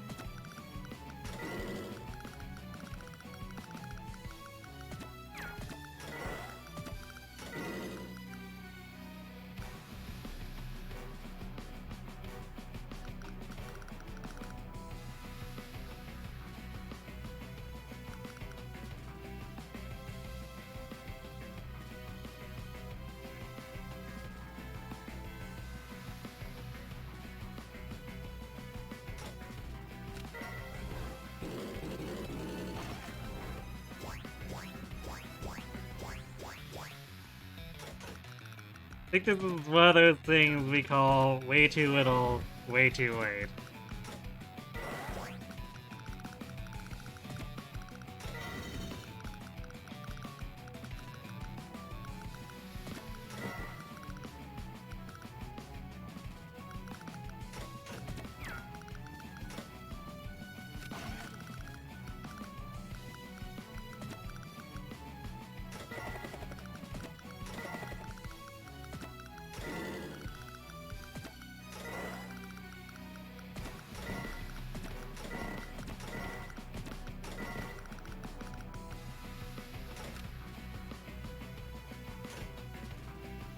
not sure how aggressive Blue's gonna get with this AA. It might try to threaten the bomber.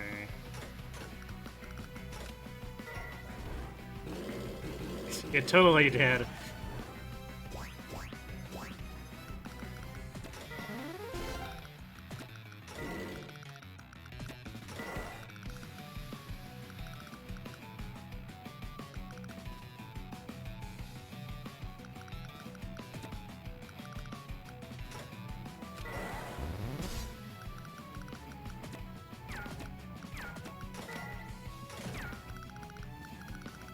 Alright, well, I guess we're just gonna bail.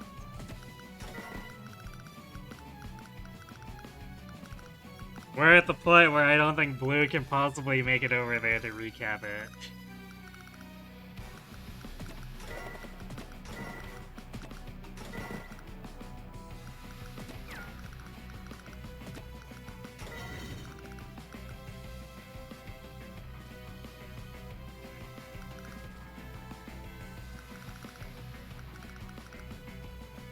Ugh.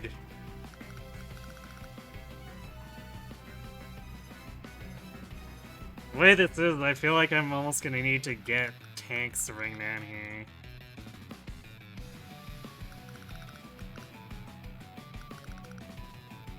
Because I mean, we could 1-for-1 them with bombers against the AAs, but that's gonna be real bad on the technique score.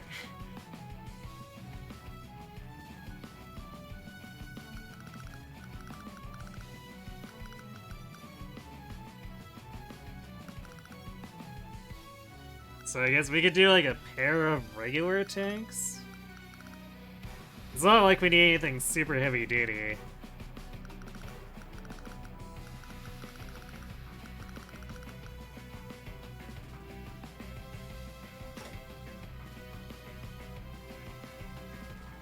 Because like, we could do a war tank, which would be impervious to everything and take twice as long to get there, and probably need the rig to refuel it before it gets stuck. Mind, actually the tanks are probably gonna need that at the end of a whirly pool here too.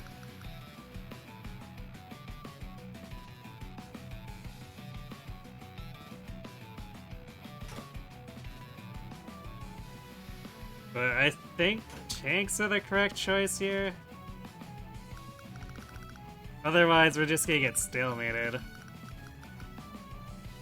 Because we're gonna have overwhelming force, which prevents Blue from pushing in, but then the AA spam will make it so we can't overwhelm Blue pushing back without basically ruining our score.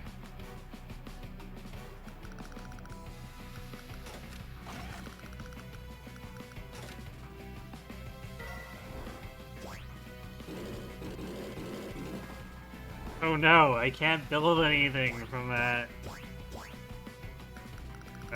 The airport anymore. What will I ever do?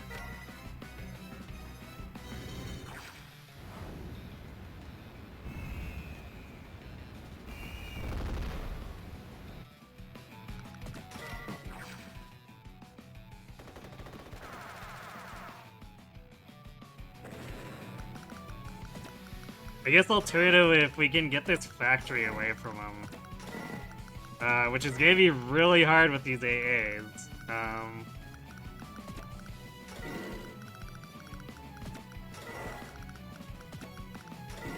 We can just start building war tanks in his base.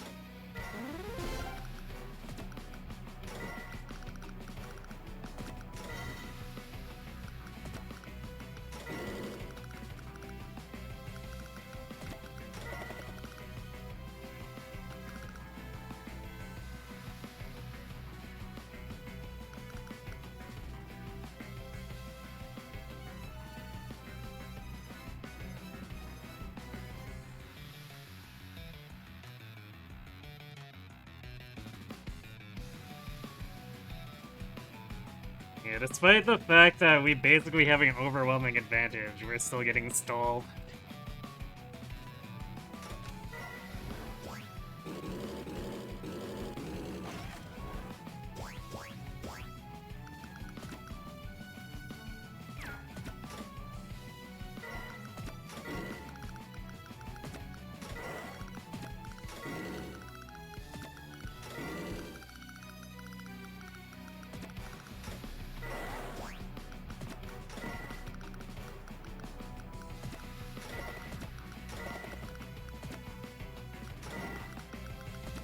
Also, our mechs are all tripping over each other, which is fantastic.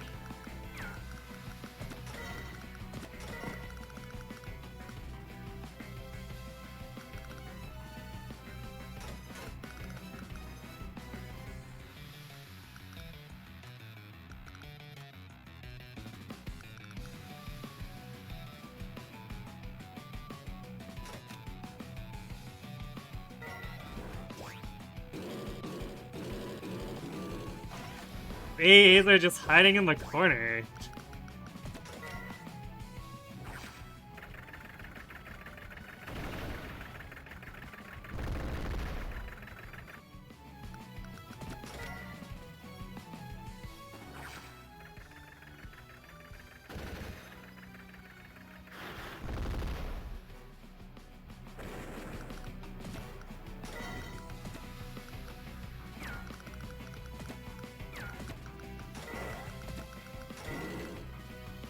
That rig's gonna have to come up and gas up the rockets.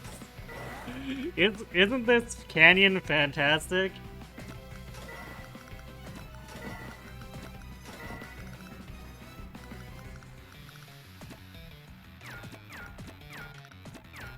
Wow, did they just leave their tank open?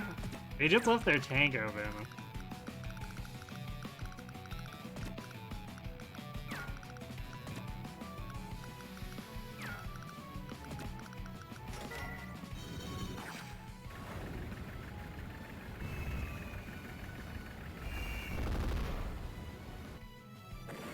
Well, sucks to be the AI.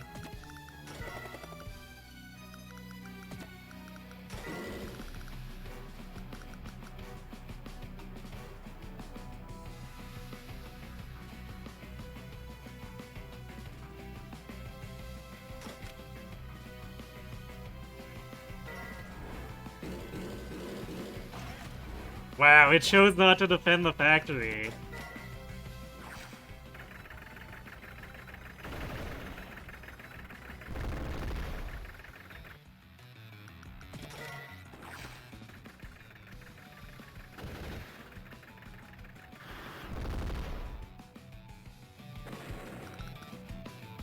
Also that moment when your rig is gonna need a rig.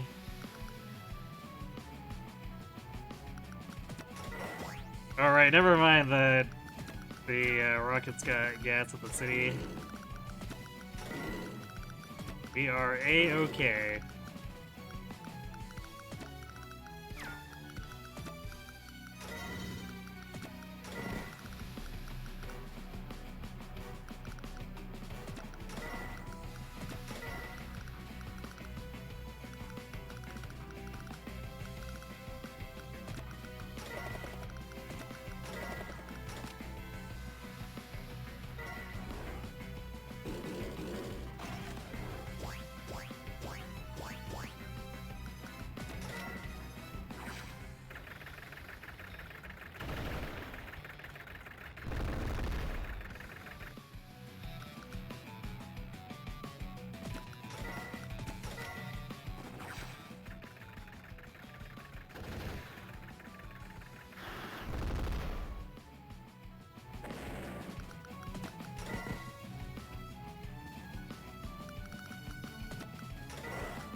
We get the rocket a little closer. And we can actually cover trying to capture this.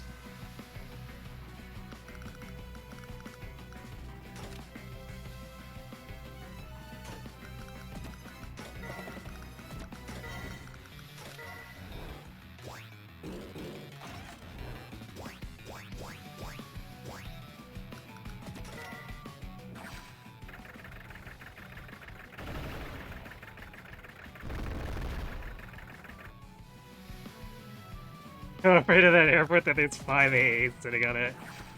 I mean, I think it's so afraid of my double bombers that it's having its AAs hide in a corner. But It does look like that, doesn't it?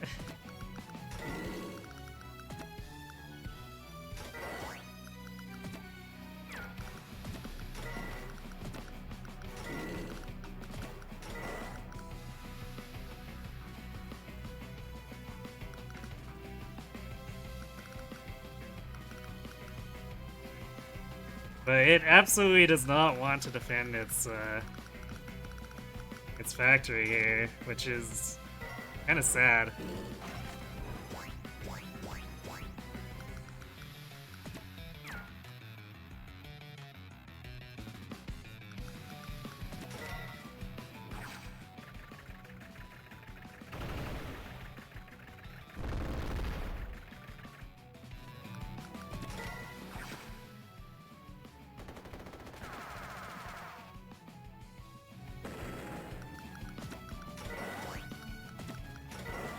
It only gets worse from here.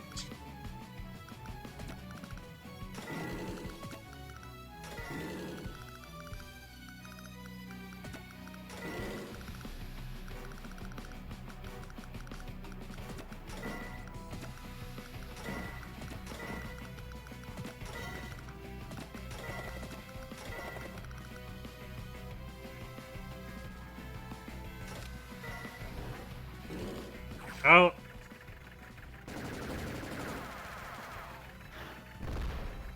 Blue finally got angry.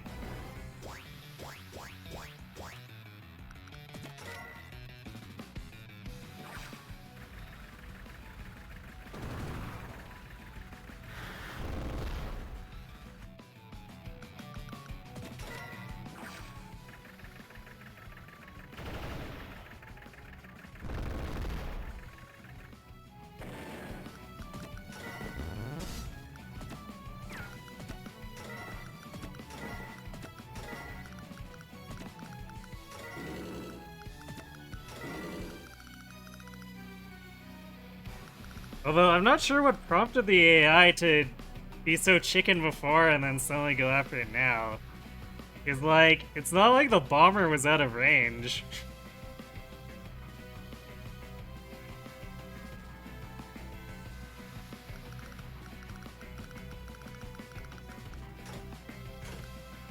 So I don't know what happened there.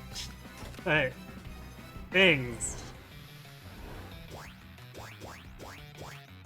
Wait. It's really just gonna keep hiding in that corner, huh? Well, if you insist, I will take your headquarters.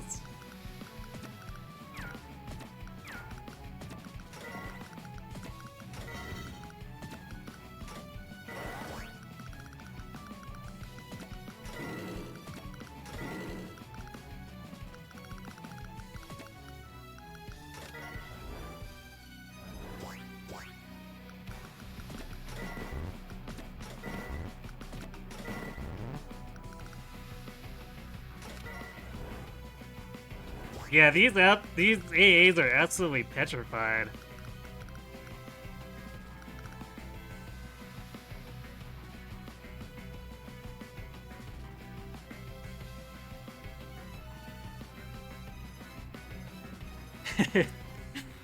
Yeah, I think I did break the AI.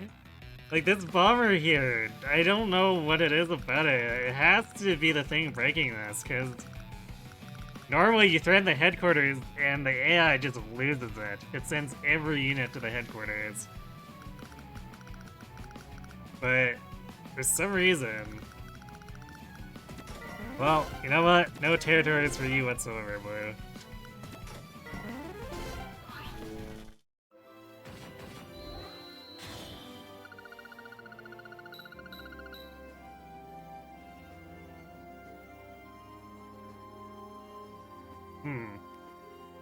So they expected me to do that a bit faster.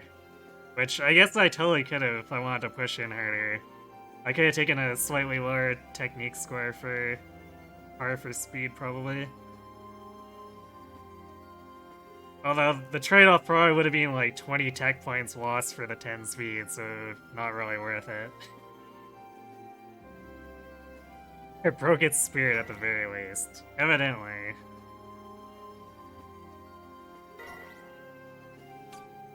Yeah, 8,000 loss value versus 79,800 loss value.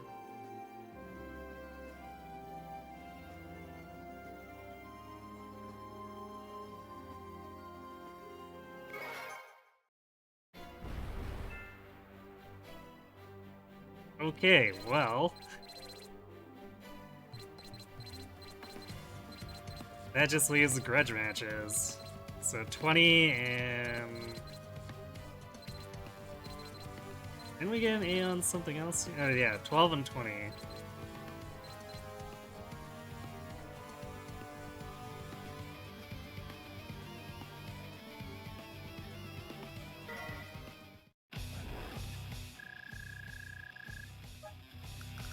Yo, we actually have COs again.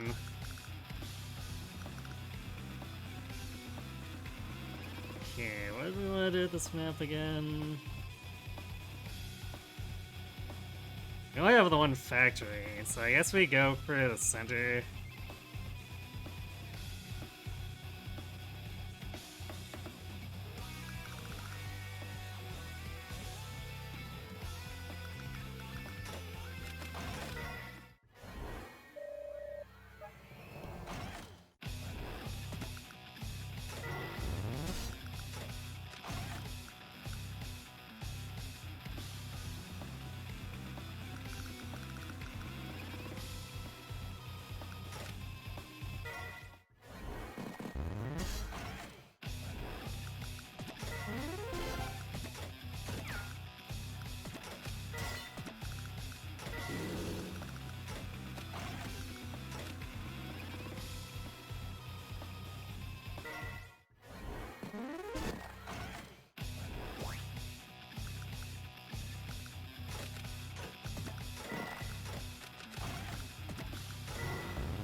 I have a feeling we're gonna be a little stronger than this triple infantry team here.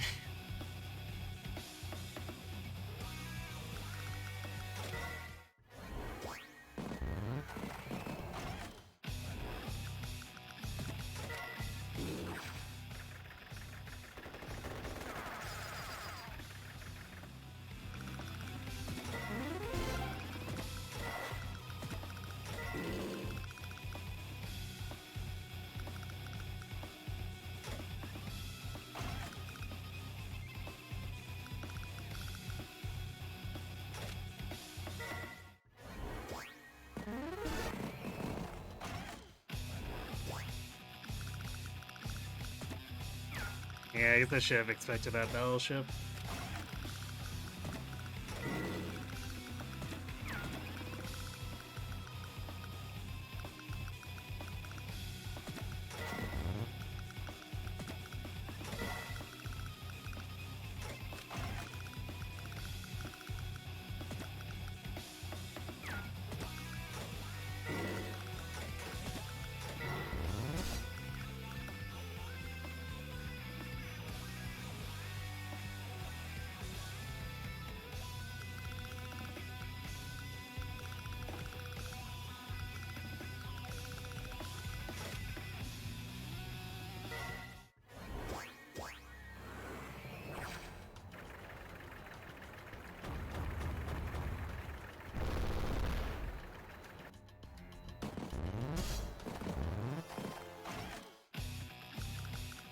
Oh, he's putting himself in a very odd economic situation to do that to me.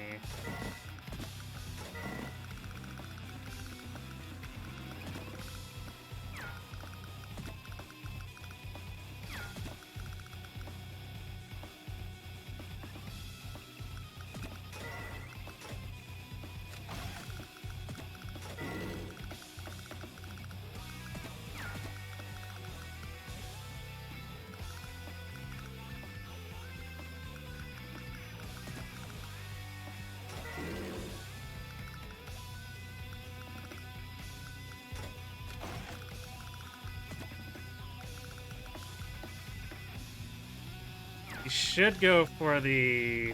still go for my CO unit. The The AI tends to not be able to resist that.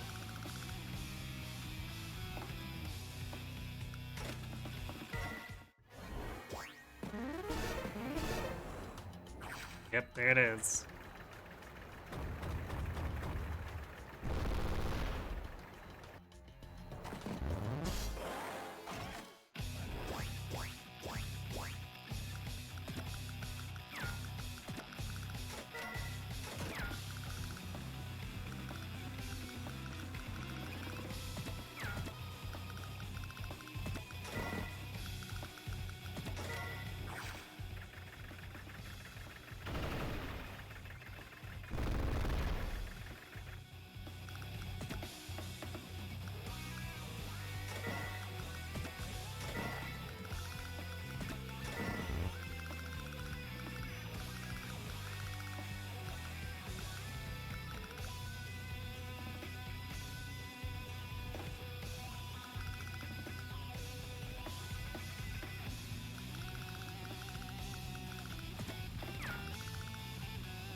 Now Greyfield should run away.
You won't be able to afford a sub anytime soon, but I should make sure. I keep enough money in my back pocket to build either a sub or a cruiser in case he does.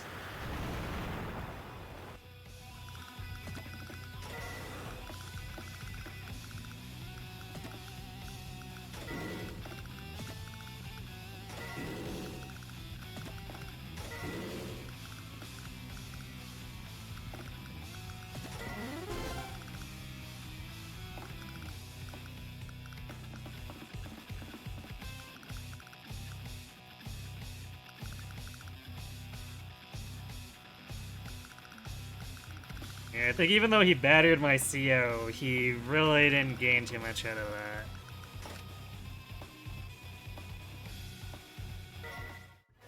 that. In fact, I destroyed his battleship. Like, 1 health makes it pretty close to useless.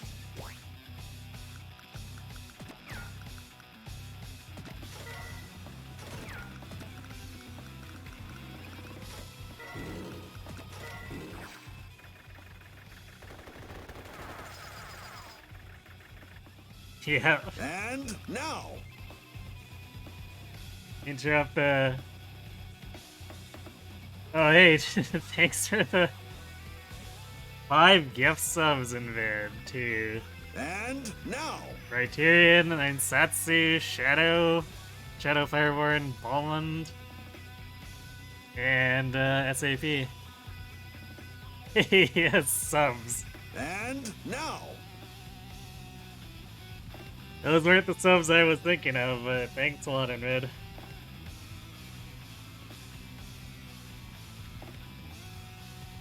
And now!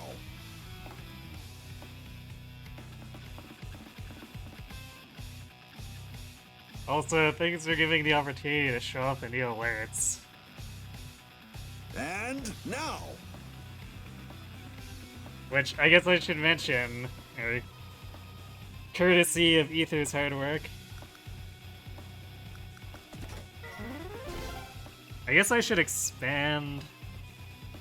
I thought I made those alerts bigger. Let's see. Oh, I made it bigger for the awakening screen, that's why.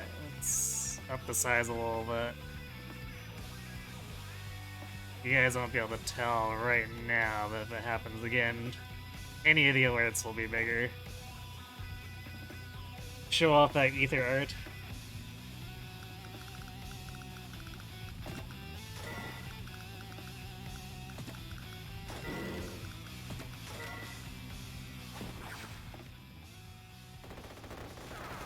It's September, I figured it was worth it.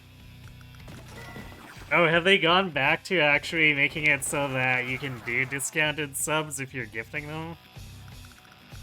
Because I remember there was a...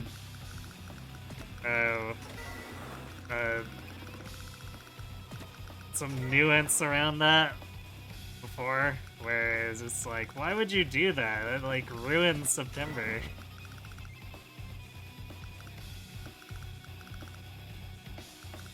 So, like, I didn't even think about it because I thought they were gonna leave the rules as is, but that's cool. Well, thanks again, Invid.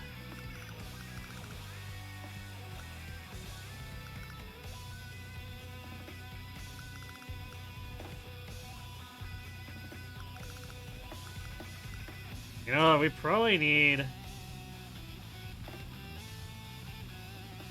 We need another gunboat?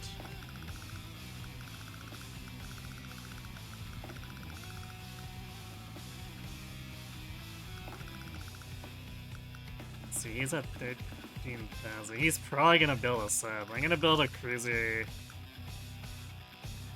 preemptively because I want my gunboat to be able to rearm the next turn without blocking my port from building a cruiser.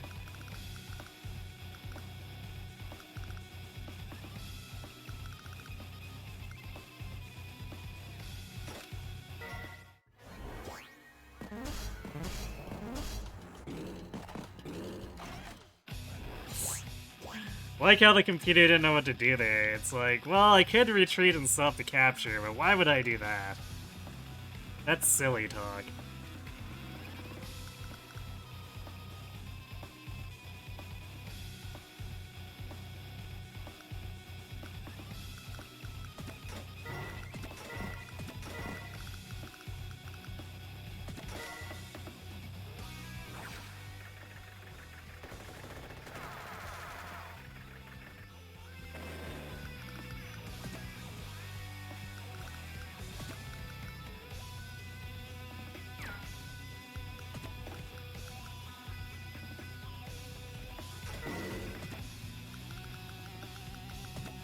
Do that.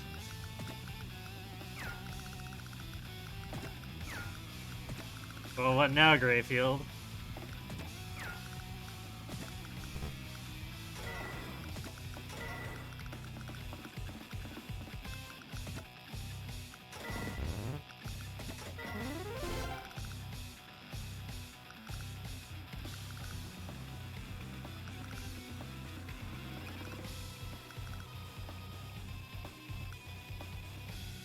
Oh, he's blocking himself from building anything expensive now, too. That battleship's gonna cost him so much, too. It's gonna be 5,000 every turn it's sitting in that port.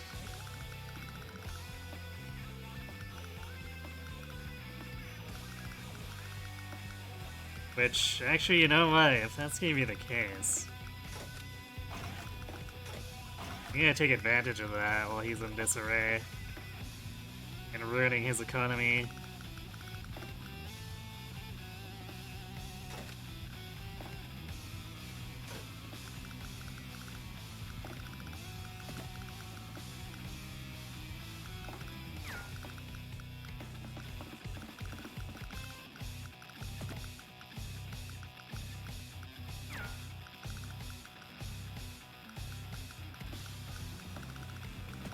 gonna put this gunboat here. So if he doesn't come out to attack, then he's gonna lose the battleship. And even if he does, I think I'm gonna do enough damage that he's gonna be useless again.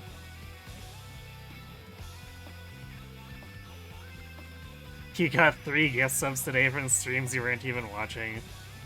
Yeah, I've had that happen occasionally too, where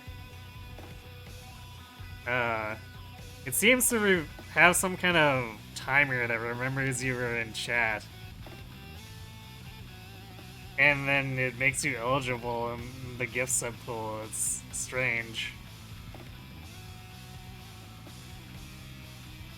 Because, like, occasionally I'll get subs for chats that, that got raided while I was asleep or, distracted doing other things. I'll see it pop up and be like, who gave me this? From where? What now?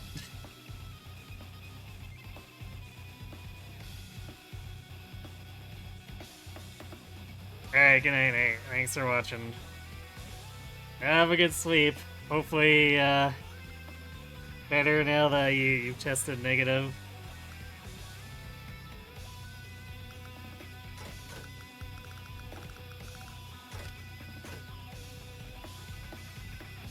Okay, well, see how aggressive he wants to get here, too. He will have more tank power than me, technically.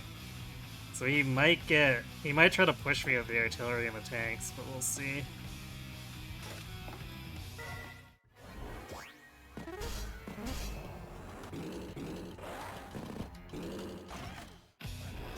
Okay, I guess he's just gonna straight run away.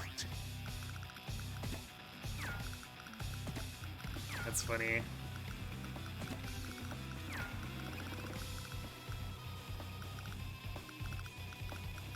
Oh wow, he's not protecting any of his stuff.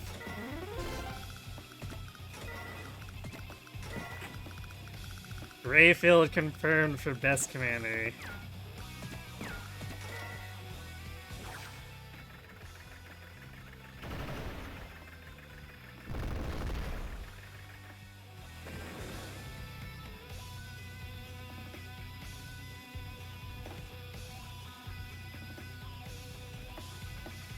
You once got a sub for a stream you never watched?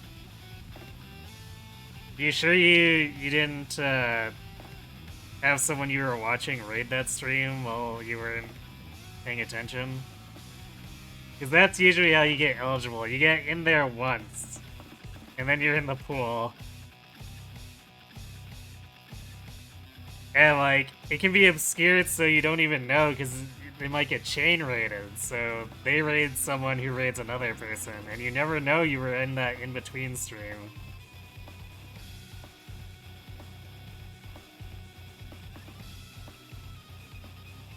Your channels you at least tune into, so they weren't surprising.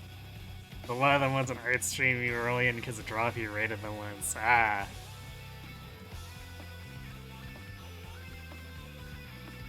No, you just have to have been there. Like I said, I've gotten subs for channels where I fell asleep while I was watching someone, and that person raided someone. So I was in there at some point during the night, but never said anything, and yeah.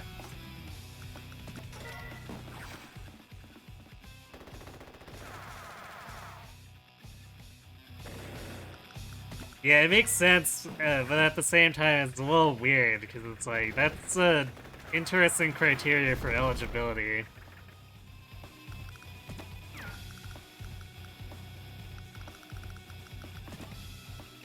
I really do hope the actual regulars are more eligible than that, because I feel bad if I'm taking it away from people who tune in, like, to actually chat and stuff.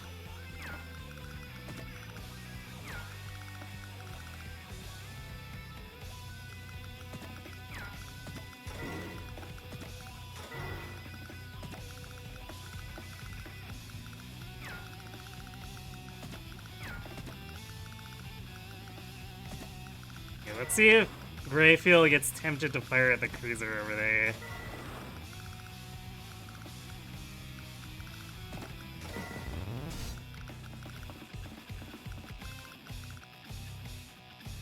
Do I want to save up for my own battleship?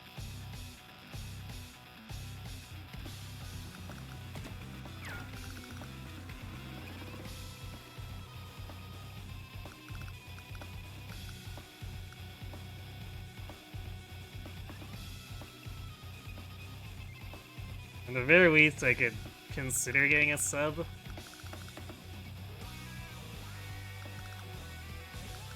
Although that won't help me on the land, so the battleship is probably a better choice.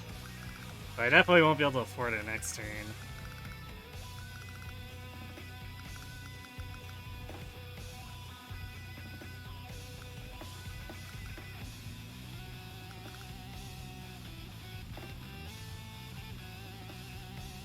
Which means we'll have 36,000 going into the turn following.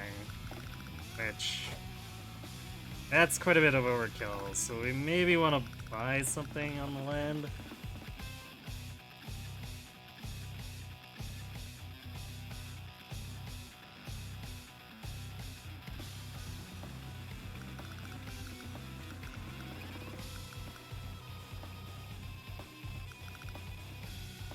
Not sure what, though. I guess we could just do another tank.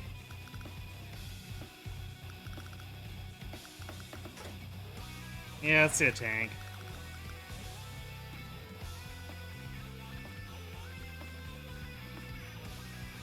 You get to have a bunch of emotes right now. Yeah.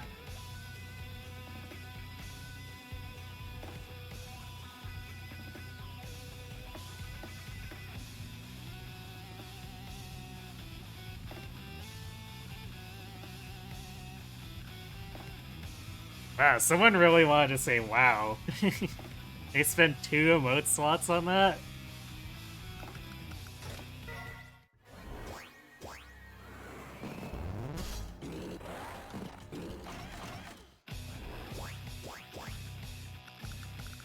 Is that another battleship?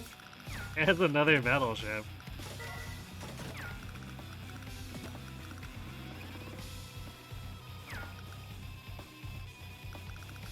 That's actually potentially problematic.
So he can attack the bike if he wants it to. It would be a pretty bad trade-off, but he could.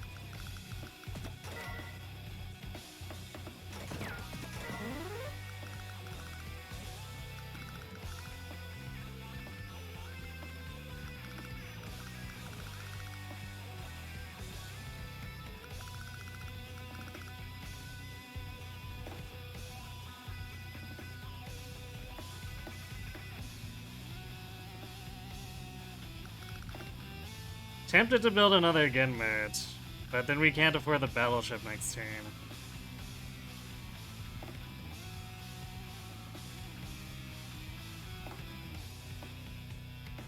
Unless you're doing it wrong and it's supposed to be Uwu, maybe. You have a 4-piece emote that is Tingle from Zelda. I see.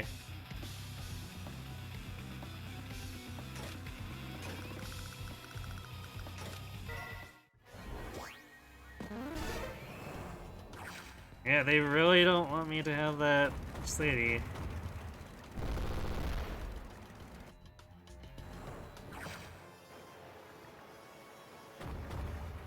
Or that city, for that matter.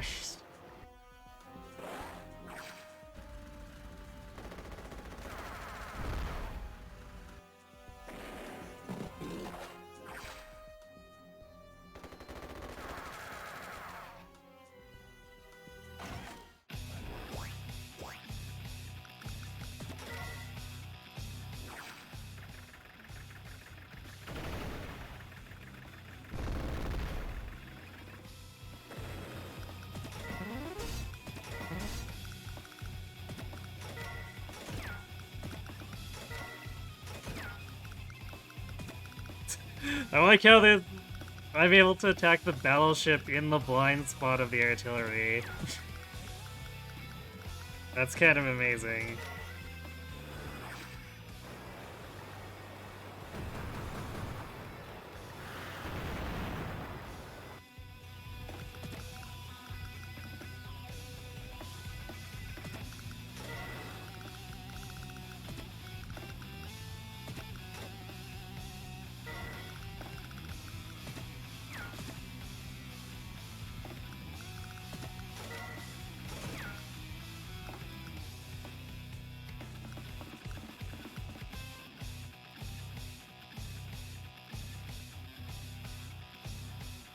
We could actually push it and damage the artillery.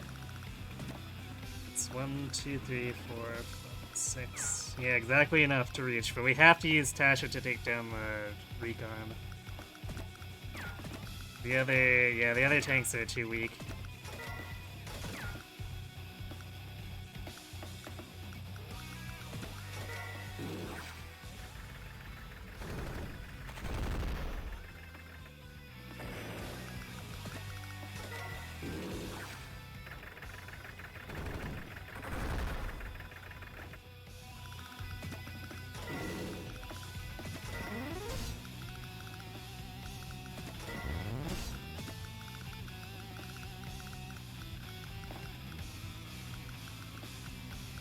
Alright, well, I guess that gunboat's now conveniently in range to threaten this other battleship.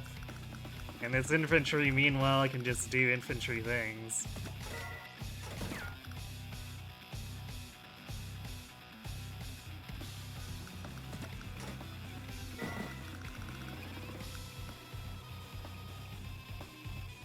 Alright, well, let's get our battleship. Yeah, we probably still want it up top. I was considering if we might want it here, but that's so far away from the action that's probably not worth it.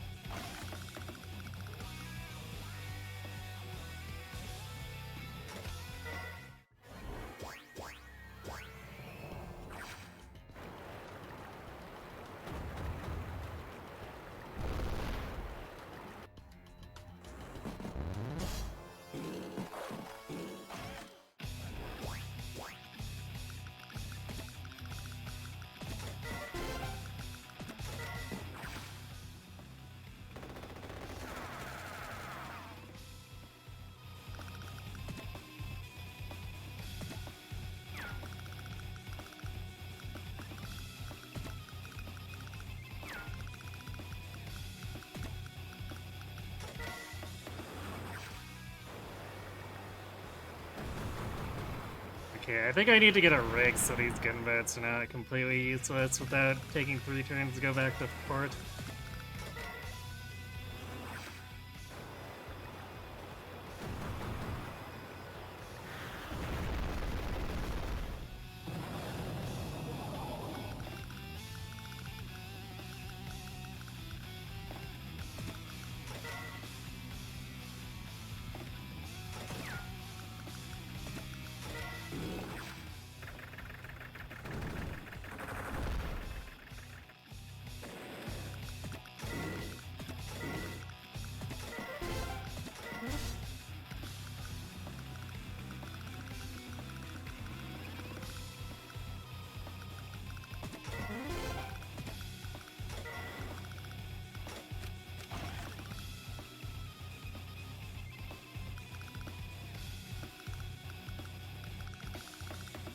And south section might actually need an additional gunboat here, because this battleship's going to be repairing. That could actually be in trouble for us.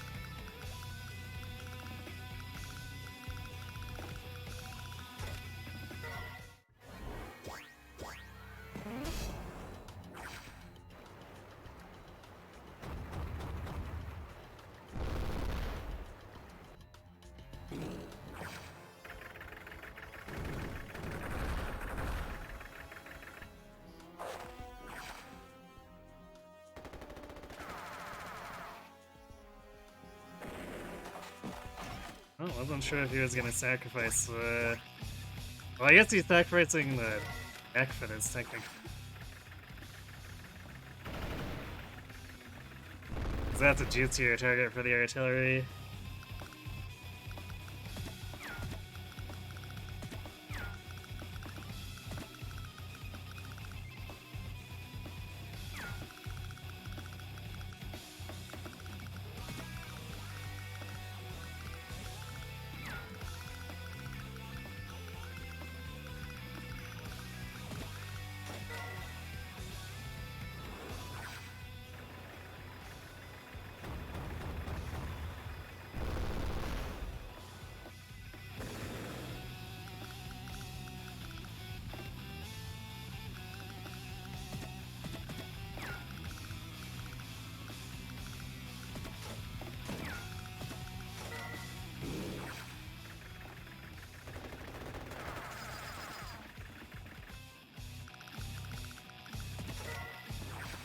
I might need to build some bikes up to send up here.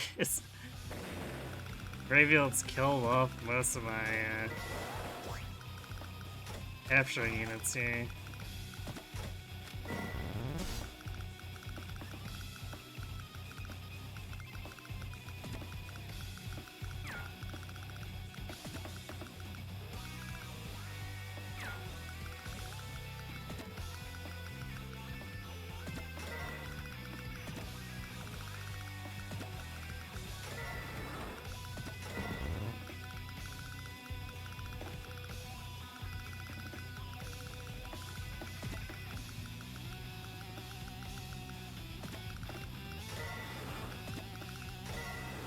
There we go.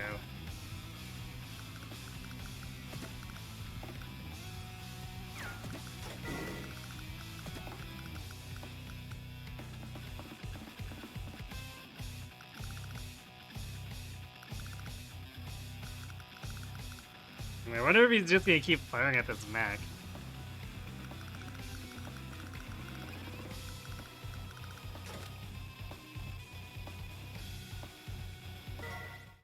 Oh, like the AI hasn't gotten fixated before.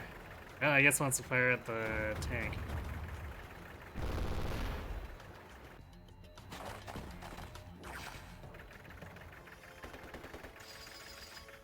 Oh no! No damage that will be repaired to the artillery. Well, I guess.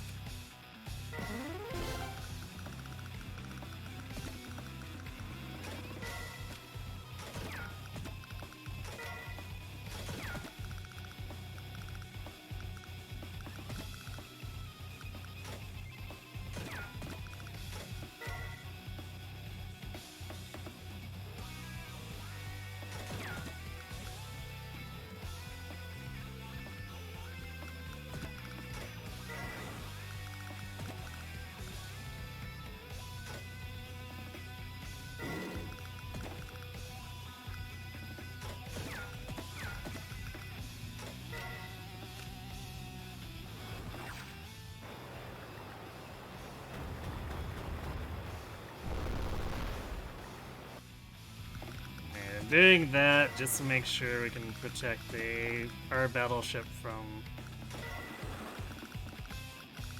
any sub-shenanigans.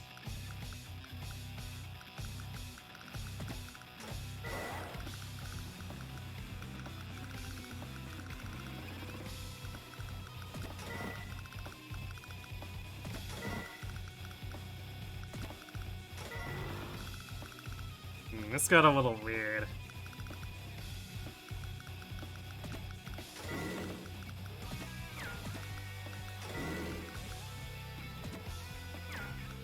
Guess we'll leave the artillery there.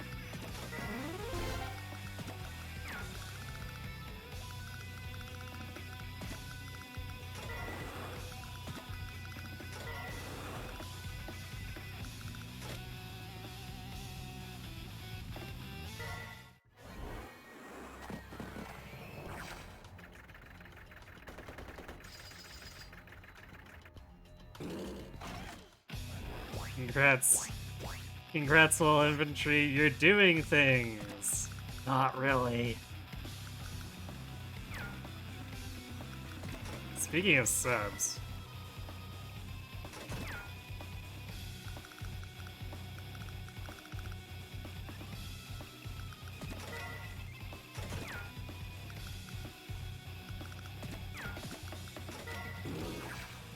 I guess I called that one correctly.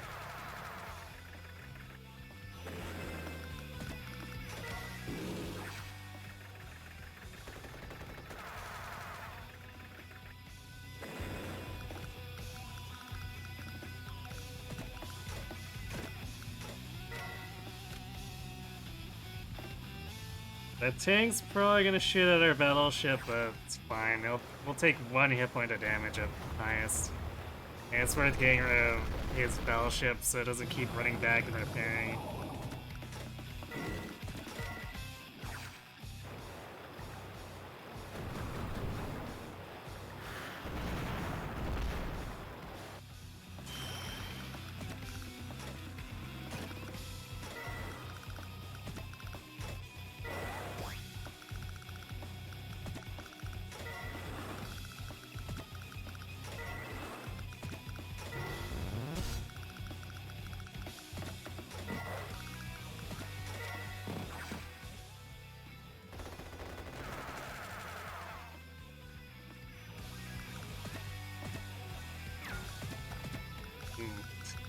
The tank's not quite protecting his property, so let's see if he gets angry.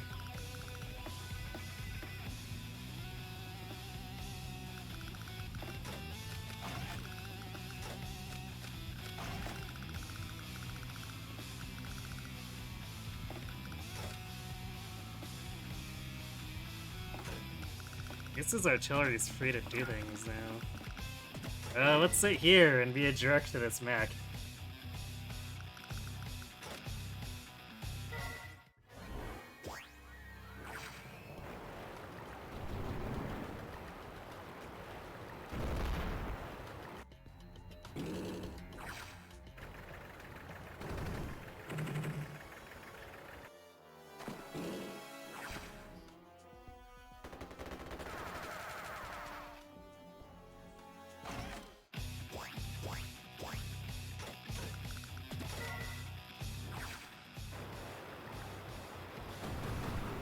Damn, not quite.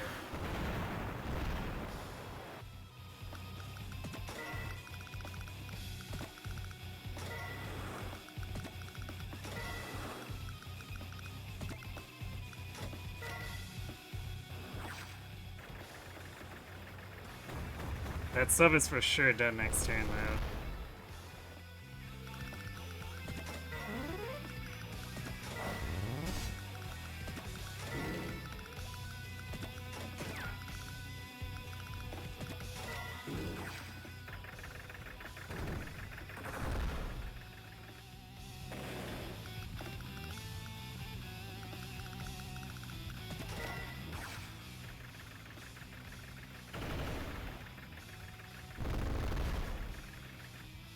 I guess now we're gonna farm these mechs? Seems like Greyfield's really determined to try to take these from me, and I don't know why. 'Cause they're really inaccessible. They're not good territories to go after.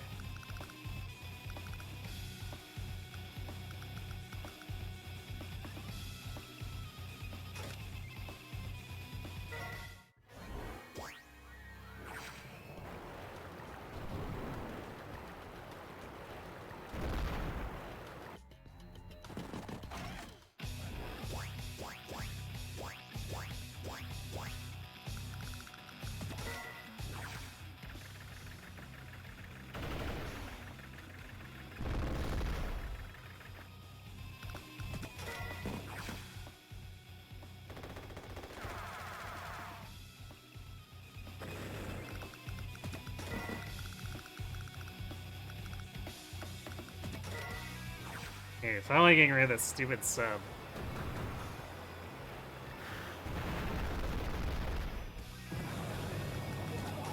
There.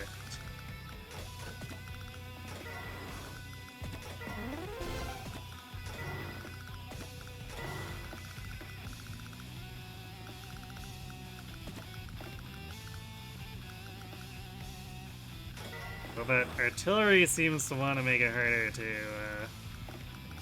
body block that 1-1. We have a battleship, so unfortunately for it,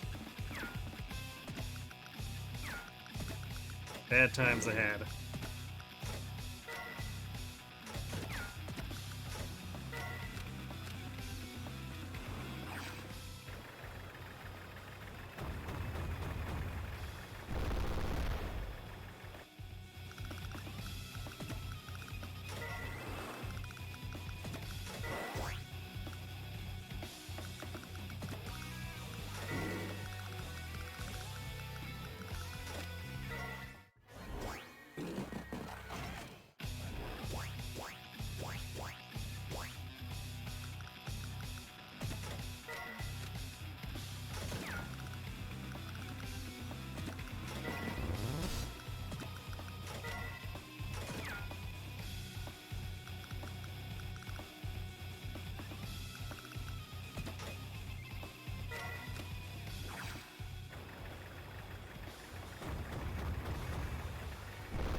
Not sure if it's gonna be worth trying to take on the medium tank with Tasha tank though. I guess it's okay.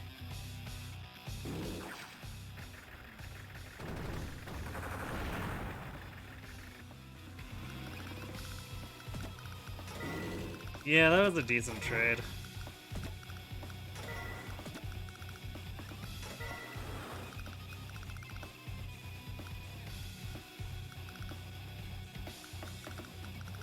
Now, if it wants to attack my Tasha tank, it has to actually block itself from producing things.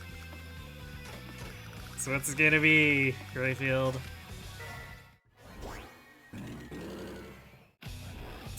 Okay, it looks like it's gonna be both. He's gonna block himself off and not attack me. The big brain plays.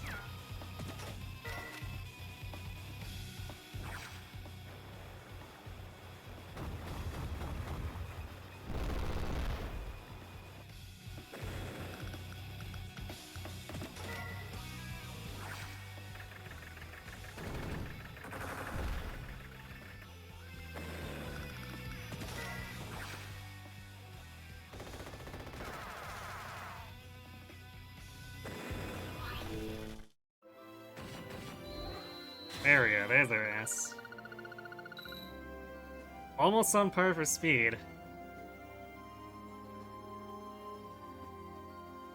I kinda expected that for power. We were taking too many hits to take down a lot of the units. Especially that cruiser versus sub one, that was not great.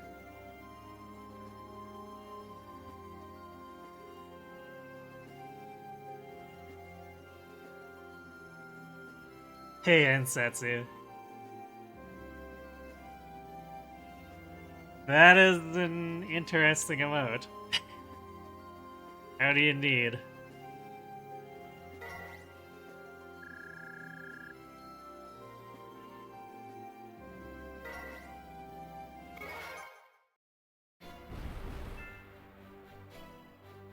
Okay. Trial 20 is the last one.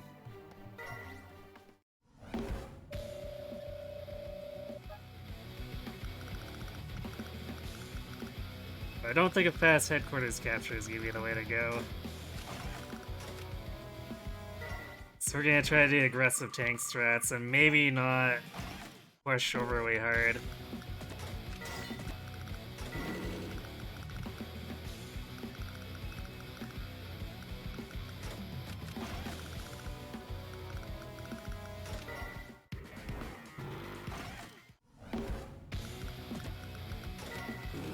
One of those times we just want to wall the enemy and not trade too much. because we're using a lot of relatively weak units.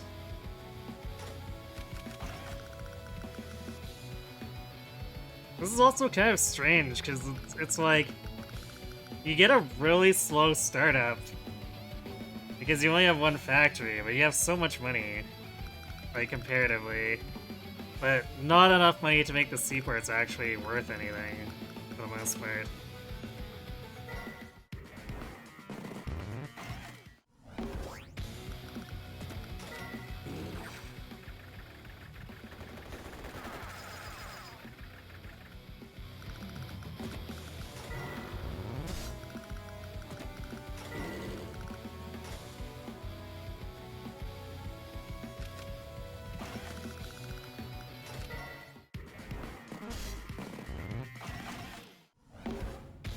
There's that battleship.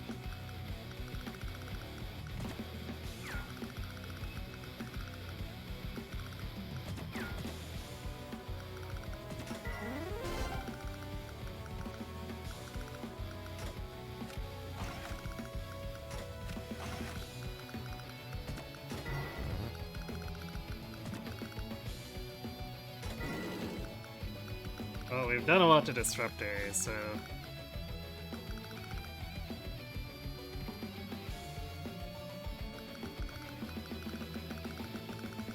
see if we can bait her into attacking the Brenner tank or something with it.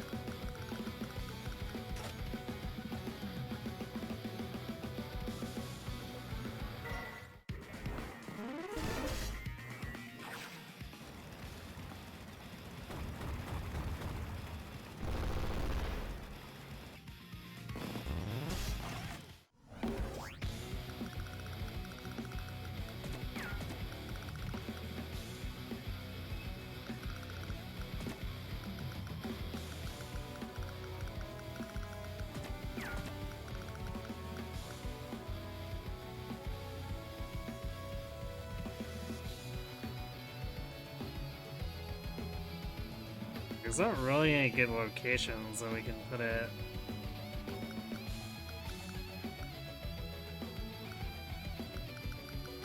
I guess if we sit in the woods here,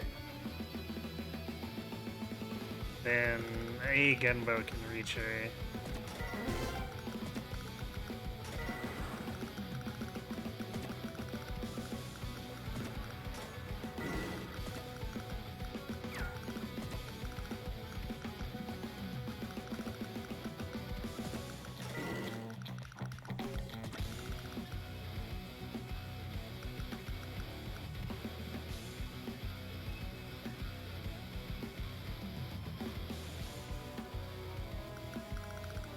Actually, I guess potentially it can't.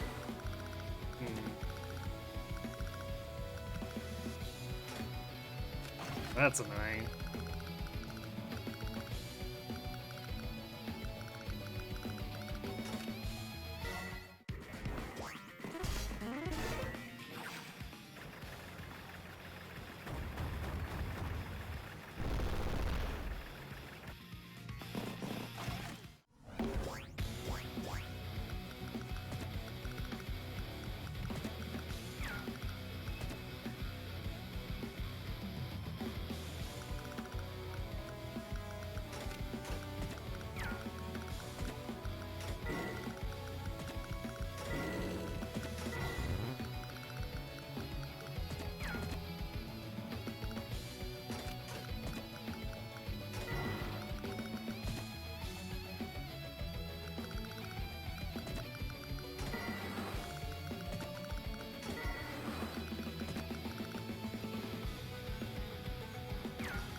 Well, we should still be able to make her pay for it if she decides to shoot the gunboats up. I have a feeling she's gonna shoot this bike, though.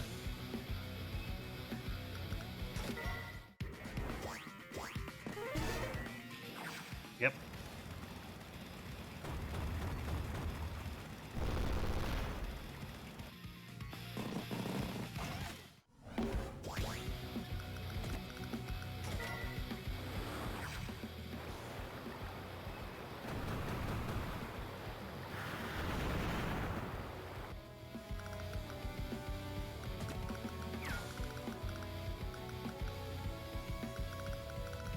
He's got 6 units, so there's no subs.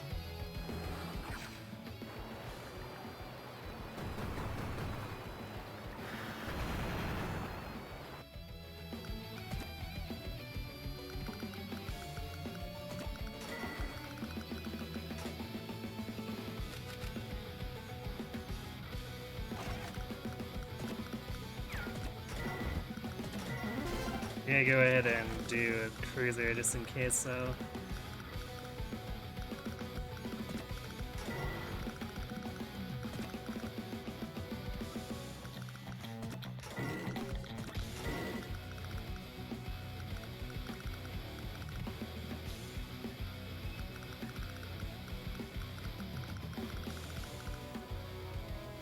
Our land power is kind of weak now.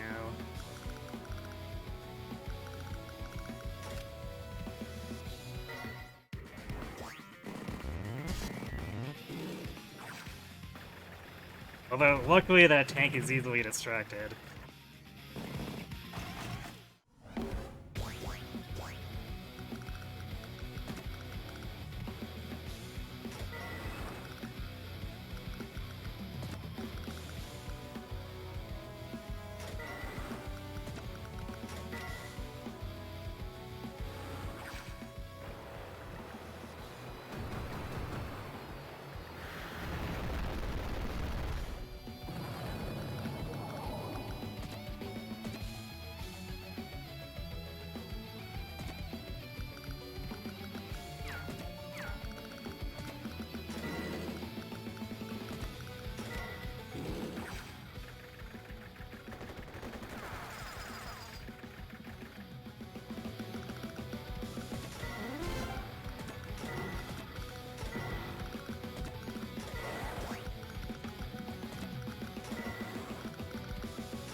So we're definitely not getting a good score for speed.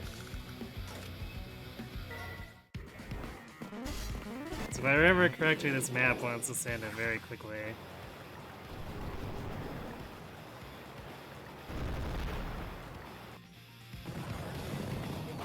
Well, unfortunate, but we wanted to get rid of that battleship, so that's how it goes.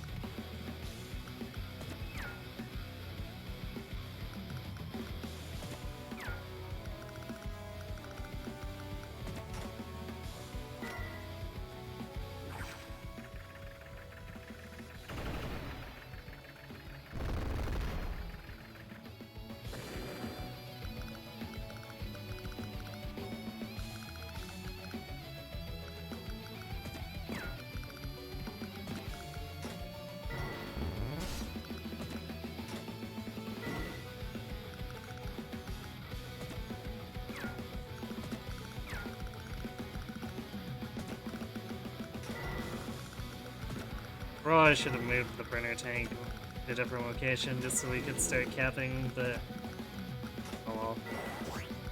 It's fine.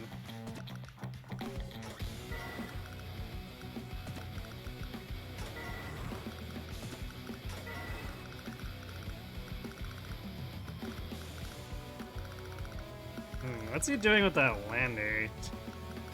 Is he gonna try to backdoor me with a single tank? That feels like something that's not gonna work too well.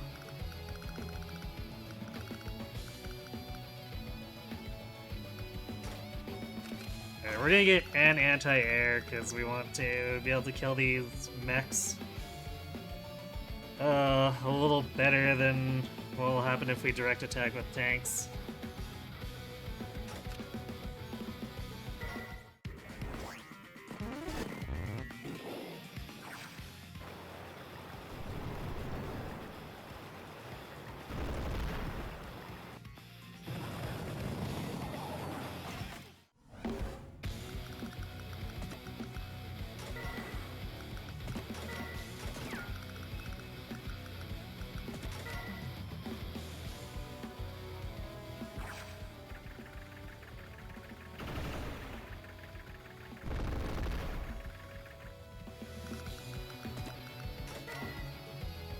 I do find it rather funny that I can basically have this artillery sitting kind of out in the open.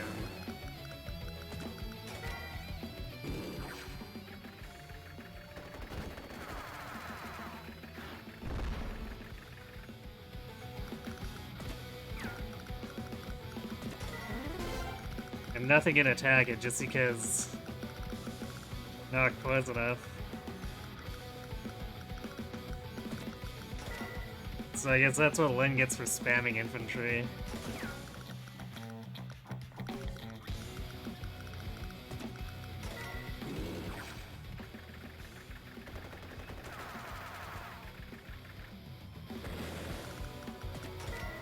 Also, I feel like we missed a trial. There's a map that I don't remember doing that's very distinct.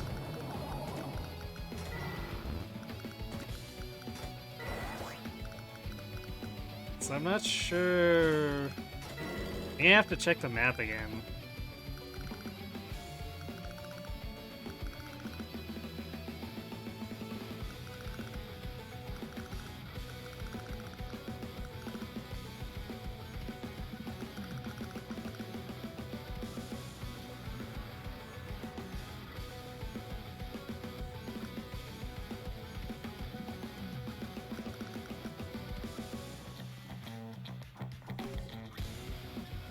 Also, it shouldn't be too long before I can pin this seaport with the cruiser. Might even be next turn if Lin decides to build a ground unit.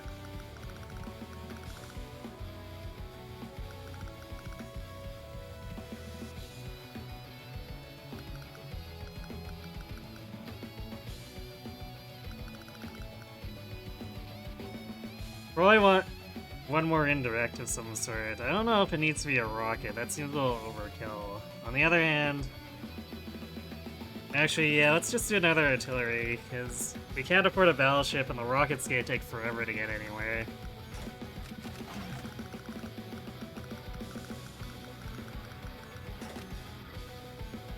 I guess if we pin this seaport, she can still build something down here. But I guess we'll find out. Because we're gonna mess up her economy, so it shouldn't be... She shouldn't be able to do a whole lot with that.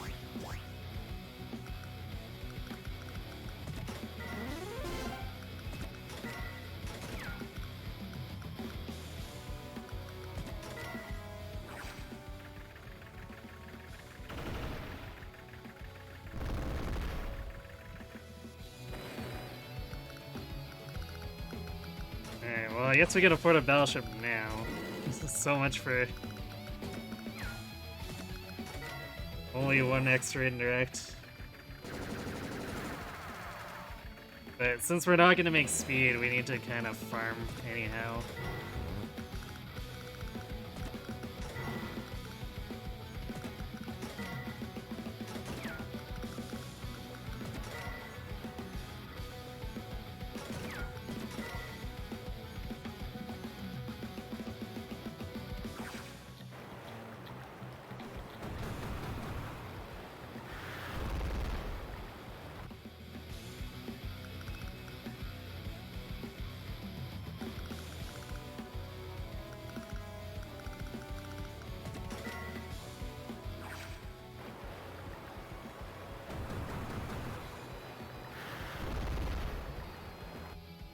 Two for one deal. It's too bad it doesn't give the cruiser a double promotion for sinking the ship with a tank in it.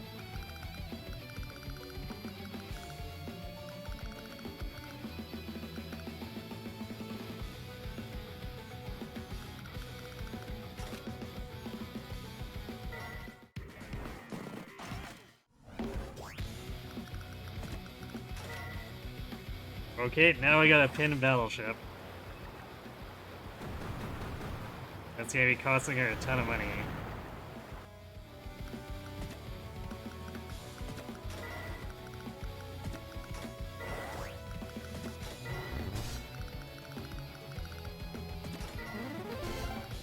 Although it does protect her factory, which is a little bit annoying.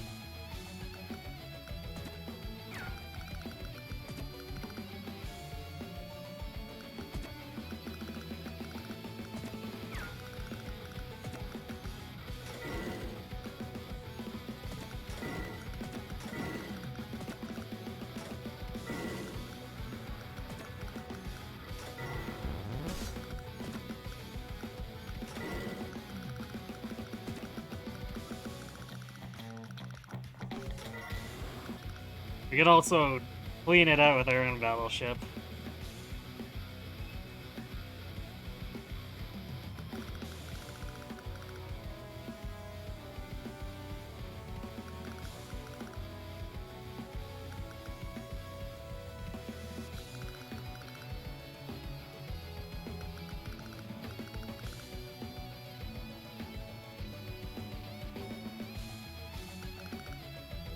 We want one more gunboat? We might need to actually scout stuff if he starts building from here.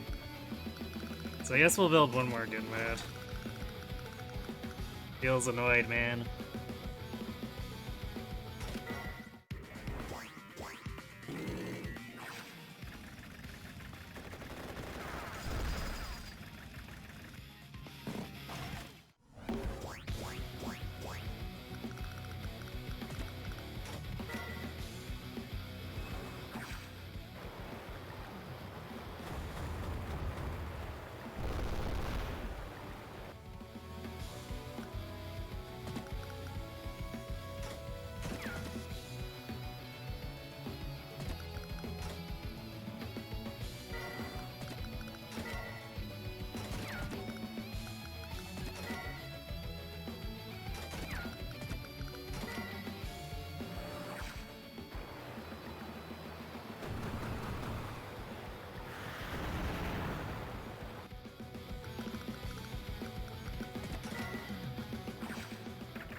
I feel like we're not doing so well for power here either. We've taken a lot of attacks to take stuff down.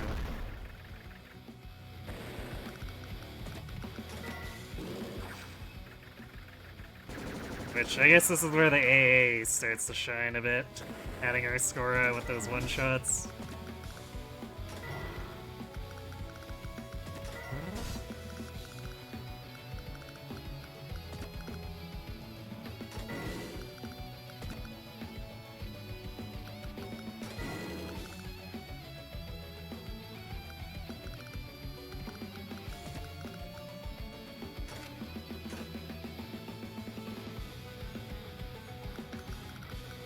Actually, I guess as long as we leave a ground unit on this bridge, its seaport is generally going to be irrelevant.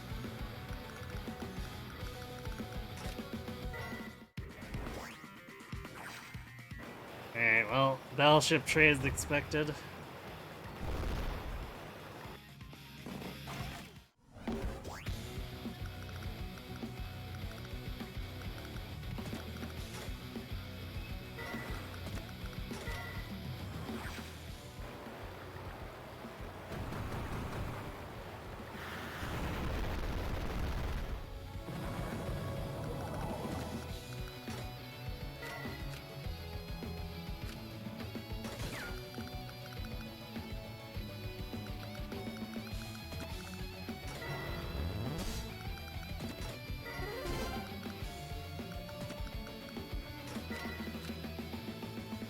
Can't do that, we can tank. So that with Brenner's aura, we shouldn't lose this bike to the tank.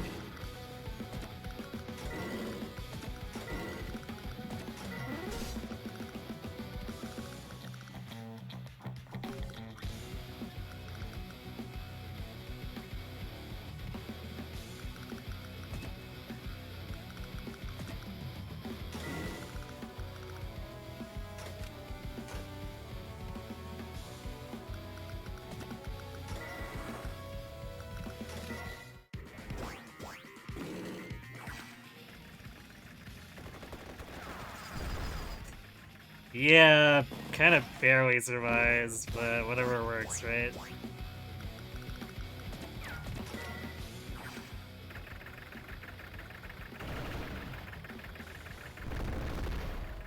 Started raining super heavily there. I see. Hopefully not as crazily as when I got hail the other night. Brenner's player phase team is one of the best in the game. I think I can understand that.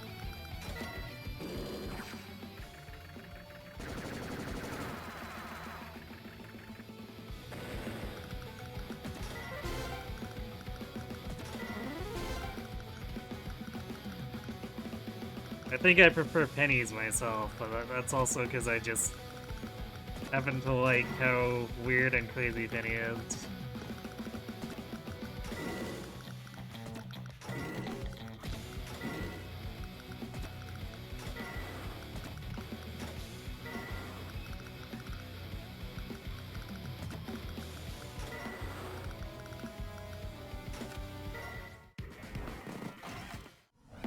That is a medium tank. That is rude.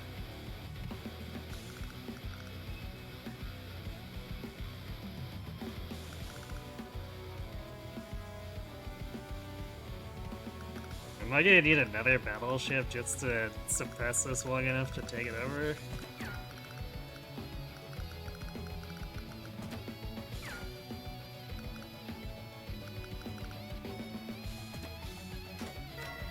It's kind of feeling that way.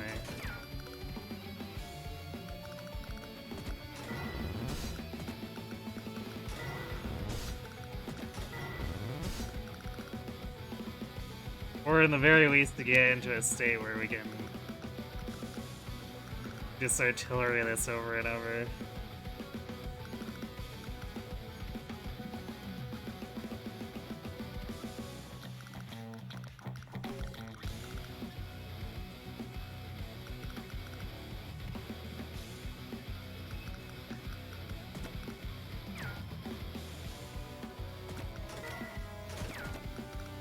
So I really want that medium tank to get off of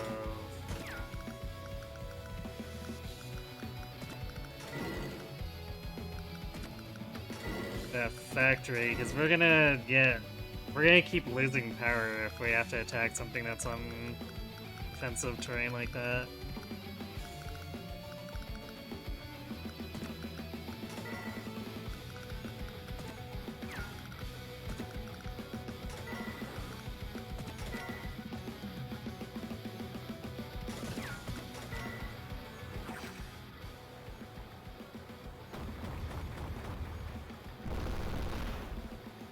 Got Halo crazy now? Well, that's good.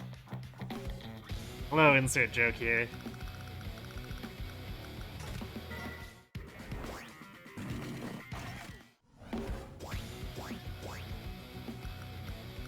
Okay, well, surprisingly, did not come after us there. Alright, so at least this is a two-shot, so we're about even. Well, I guess we could roll low on both and not have good power off of it, but we should be okay.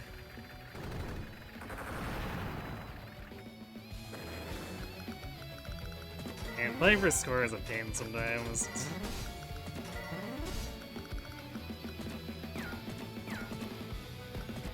Like, as much as I make fun of the Wargroove one for being all speed, and nothing but, sometimes it's nice to only have one criteria.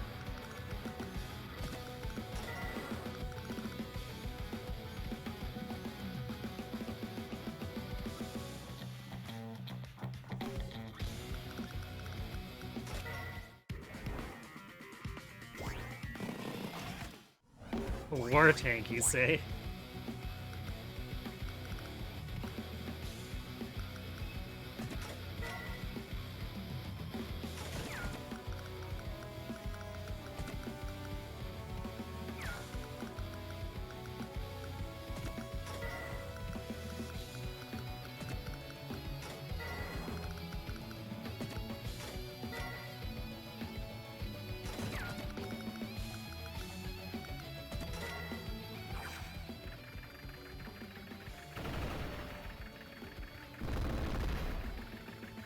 Maybe I should have gone for our rockets, jeez.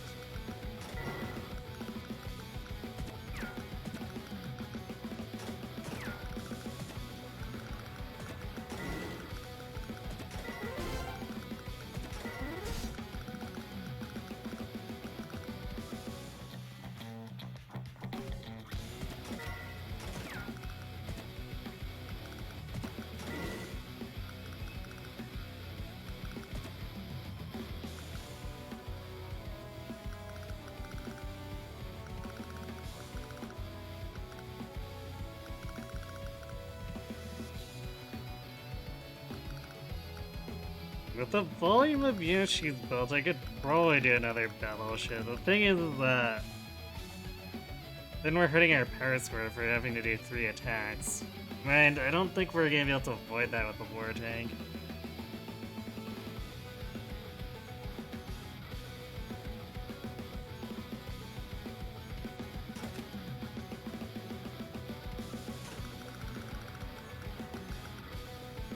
Let's see, is it top or bottom?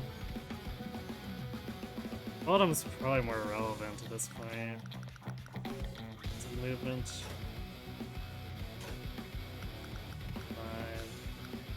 Oh wait, we have to go through here. Yeah, let's send it on the top route then.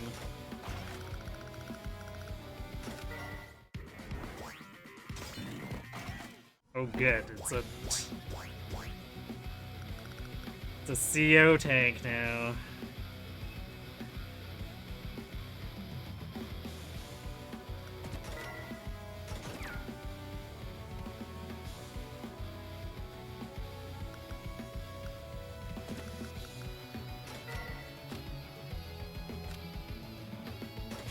Well, it's a good thing I bought another battleship then.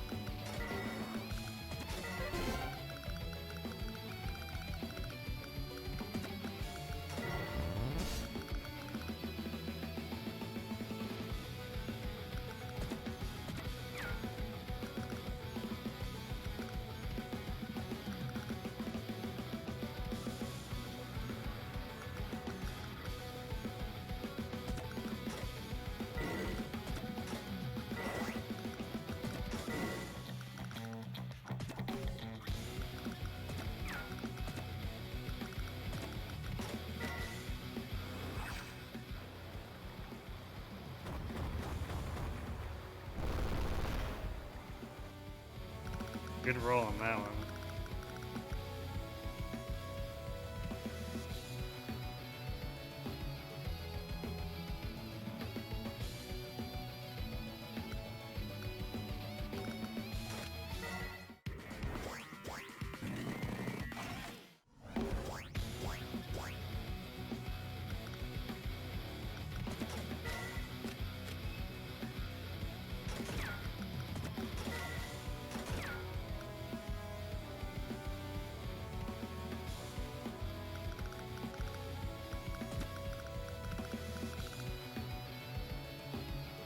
Can't quite reach.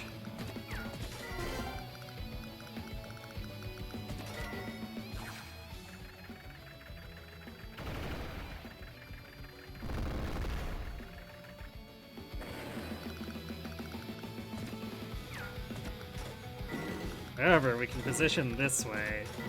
If she really wants to attack my tank, she's free to, but boy is she gonna have problems.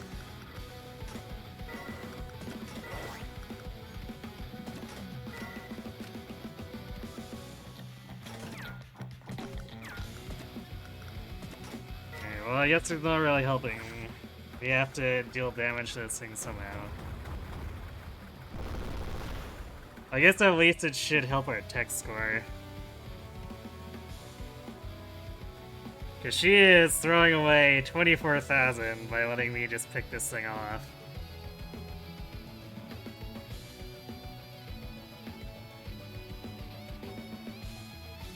Hello, Groove. How do I feel about the Advanced War remakes?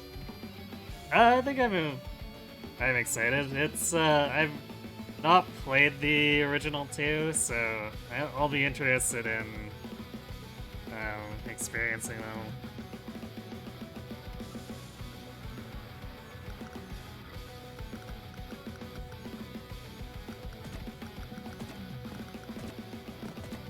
Oh, well, they just left this open. I see for it.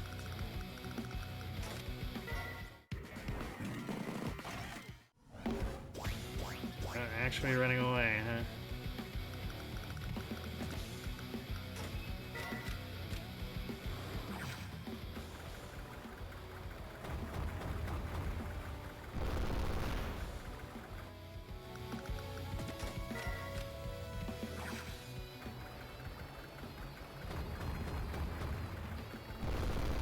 It's too late for that now, though.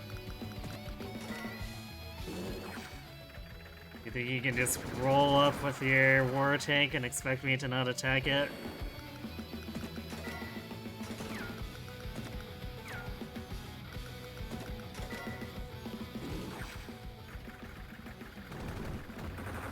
Oh.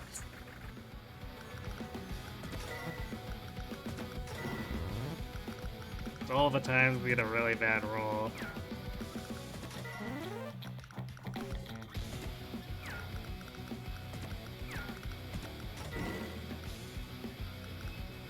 Well, if it wants to stay there and attack, it's gonna get artilleried and battleshipped. So, good luck with that.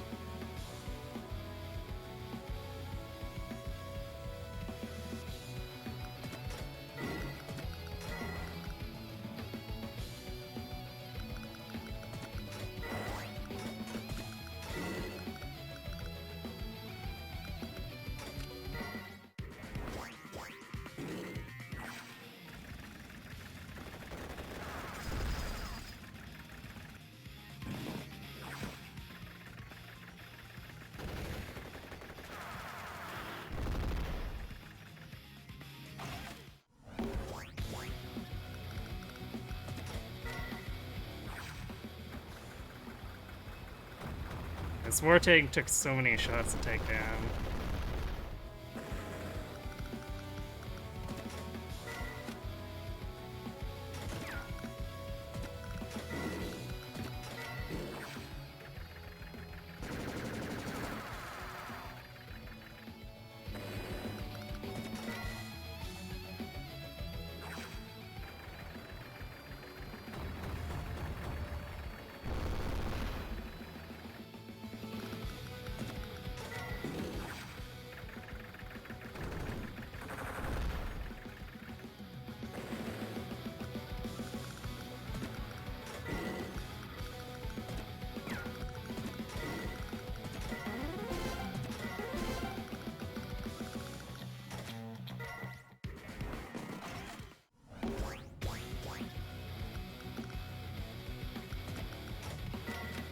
I think we just need to put an end to this.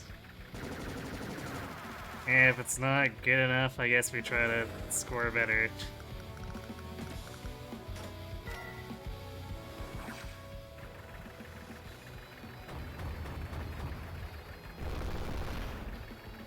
But I'm not sure if doing this is having tech outrun power, so I'll just take it as it is. Damn it. Oof, yeah, we actually fell too short on speed there. Alright, well, we'll do it again then.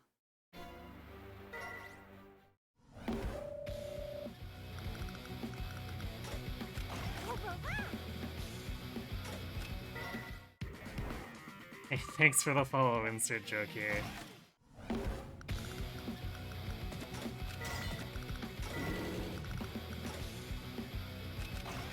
Well, let's maybe do a gunboat next turn to discourage that battleship.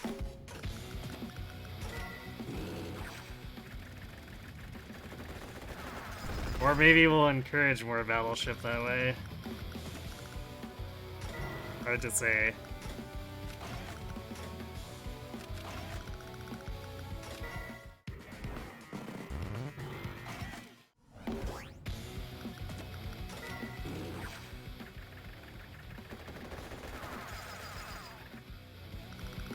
We might see more land units just because the that bike survived this time.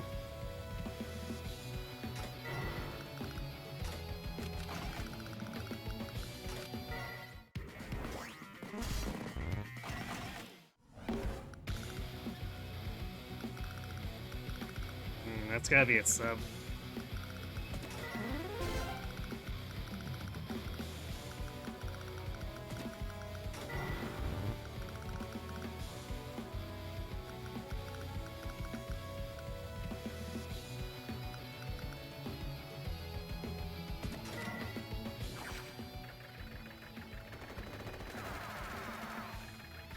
So I guess we pull the gunboats back. Actually, what is the sub-range? Sub-range, 6 mobility.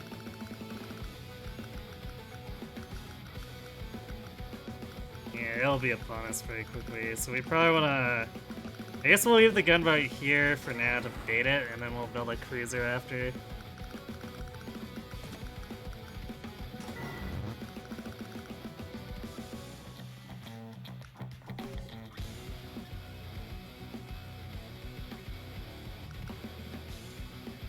So we can't really afford much if we want to buy a cruiser next turn.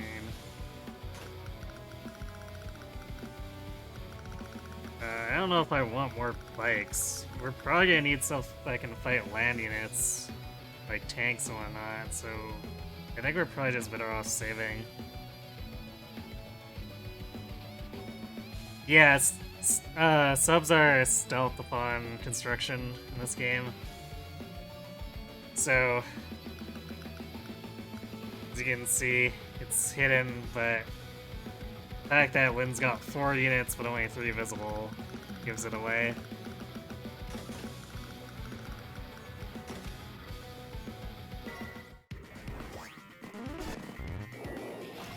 Also the sound. The sound of a sub going somewhere.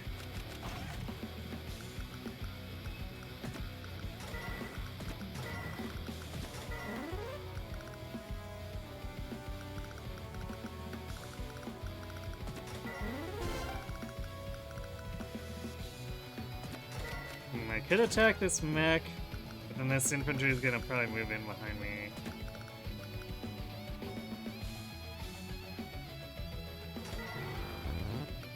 So we're probably just better off controlling this.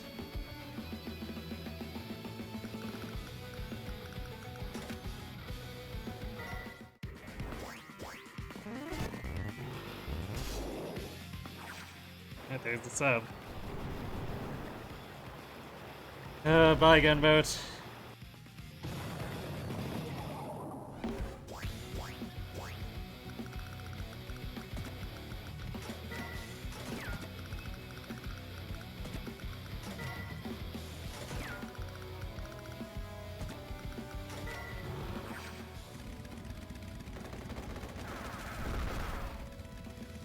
Oh wow, we didn't even lose the health there.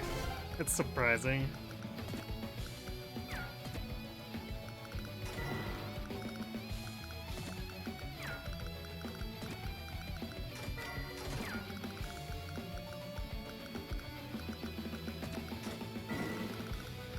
I mean, Brennan's got the big defensive aura, but still.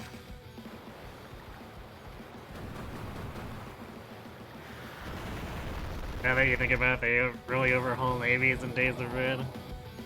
That's what I heard when I was still following the Days of Ruin board, way back when I first started playing this. I heard that they made it more practical and affordable, particularly with gunboats, but I guess I didn't look into it too much.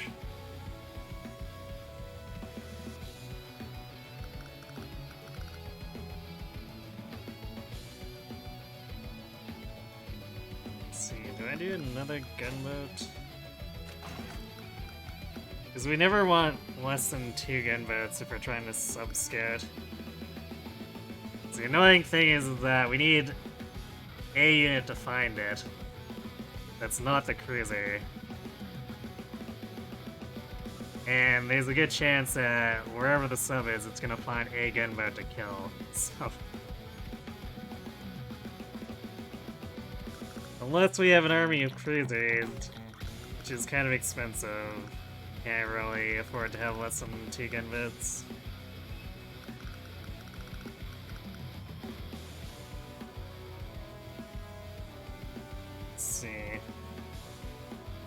I'm kind of tempted to build an AA because we can get one-shots on these infantry, but I assume she's gonna start building tanks or something soon. Actually, she's got enough that she could easily do a war tank, so I should probably do an artillery.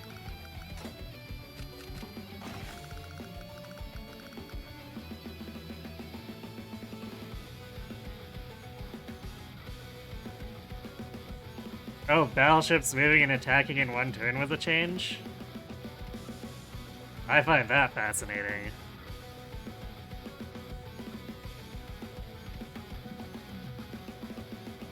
Because I think battleships would have a really hard time being effective otherwise. Just because usually you don't have the luxury of good positioning in the water a lot of the time.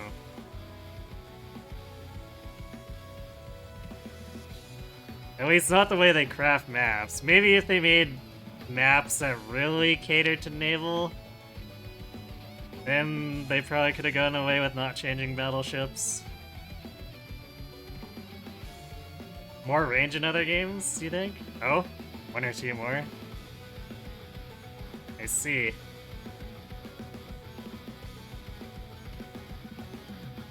Stationary with 7 range. Okay, I could see that being interesting.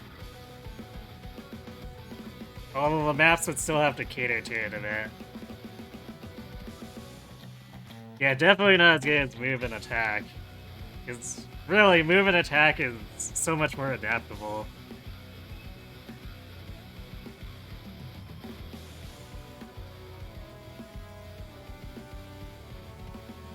Alright, Lynn, what expensive unit are you building? That's not a particularly expensive unit. What is going on?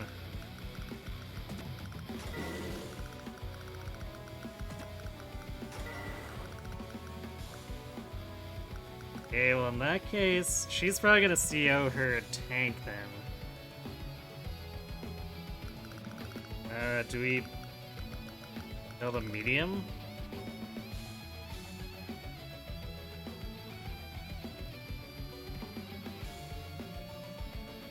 I don't think the cost really justifies it. Not at the moment. We probably just want to get by with regular tanks so that we don't mess up our ability to respawn to if she does something stupid on the sea.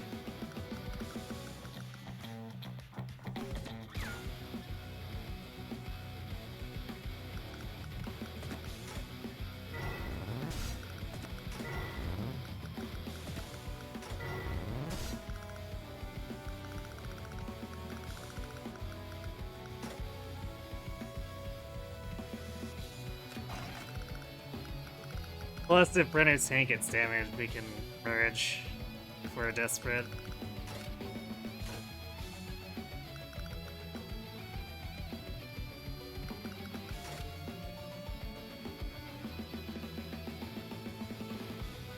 More subs.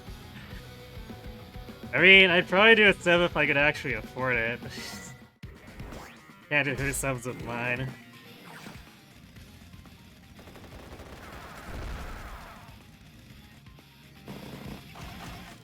Okay, she didn't CO the tank, and then she built a lander. What?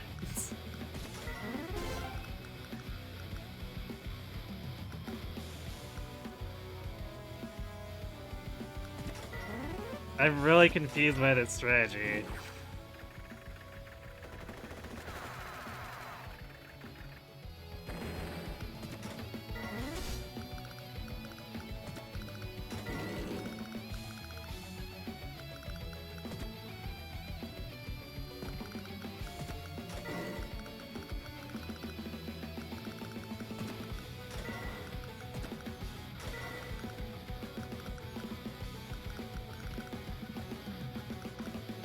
I guess we could do another bike if we want to capture faster, because we haven't captured the stuff in the back of our base.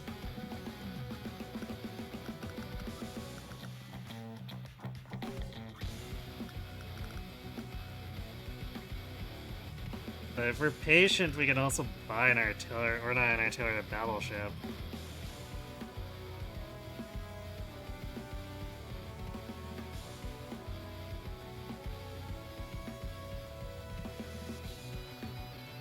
I guess we could still afford a tank if we wanted to, or another artillery. I guess if we're being supported by a battleship, it makes more sense to have tanks. So let's build another tank.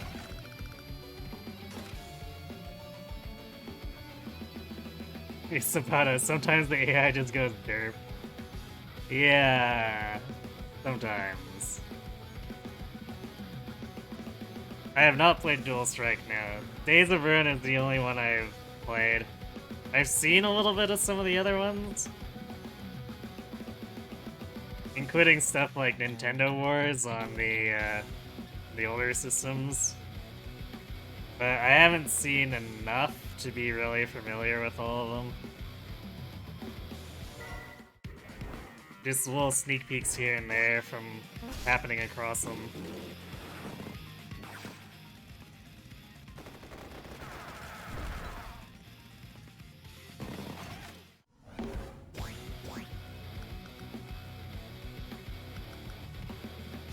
They really want to disrupt that capture.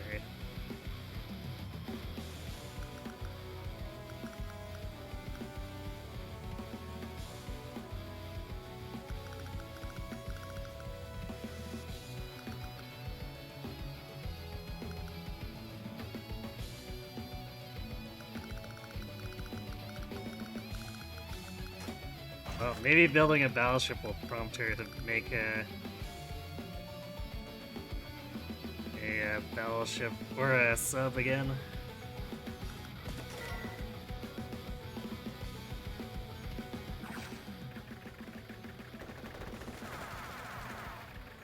I'm not quite sure what she's planning to do with that lander. I guess she could put the tank down here.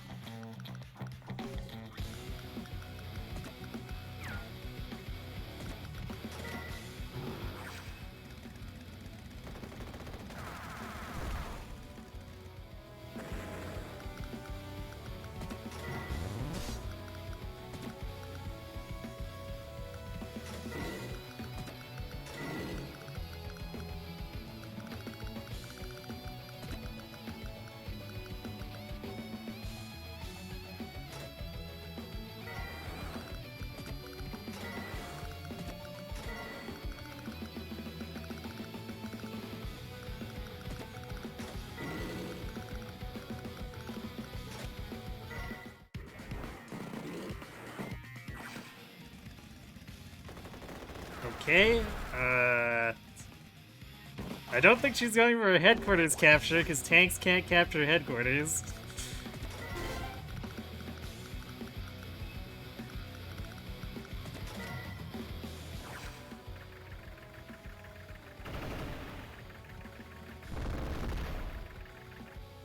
Miss America's Dual Strike is crazy fun. I have heard lots of good things about it.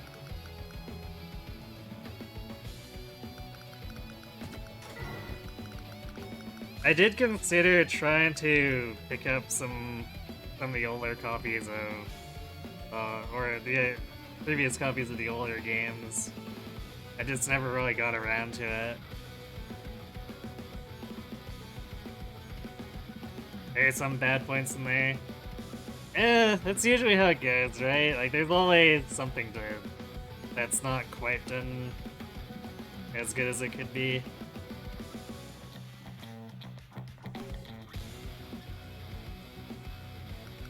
Because, like, for instance, as much as I love Fire Emblem, there's always something that's not quite on with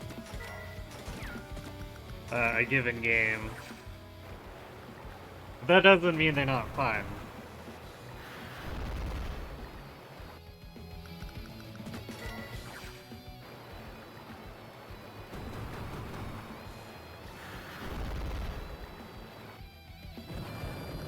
Okay, so I think Lynn's Navy was significantly less crazy this time around.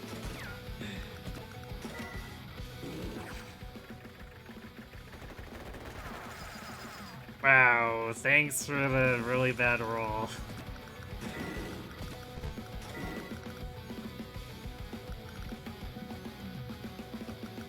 That infantry is completely useless now, but still.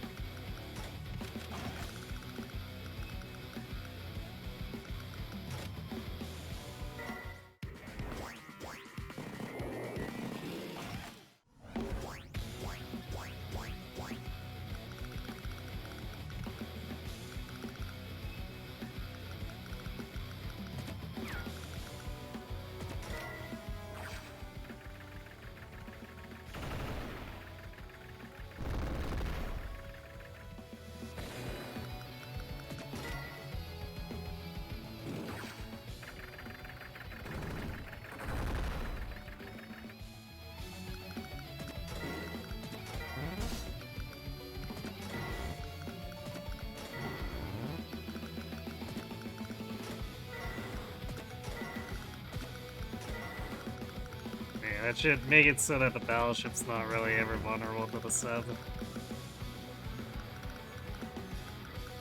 Especially since as long as I keep a ground unit on this bridge, it's kinda screwed.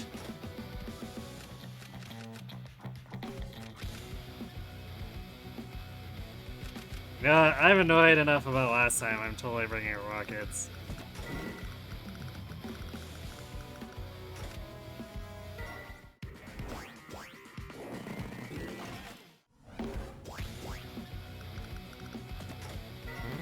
Okay, well I guess we're probably about to see a Lin war tank.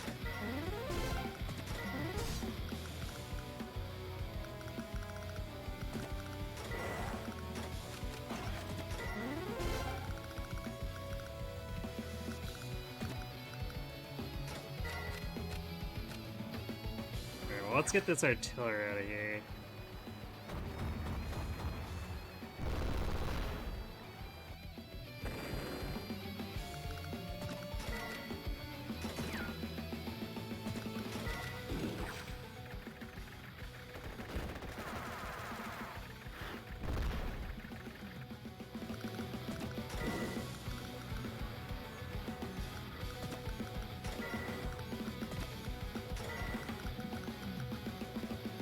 Well, found the sub. I guess I wish I'd noticed that sooner. I could have gone for the kill of the cruiser. Erp.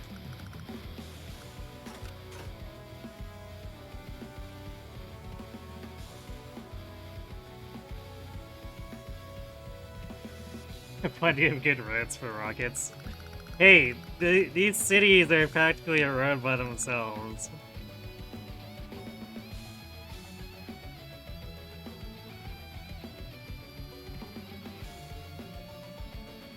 Yeah, for sure. There's definitely some things that are a bit broken about it. Like, tag powers are pretty much game winners. Yeah, I heard about that. There's so much more variety in COs and units. Really? Because there's a... I don't know, I'd say there's a pretty decent variety in units here.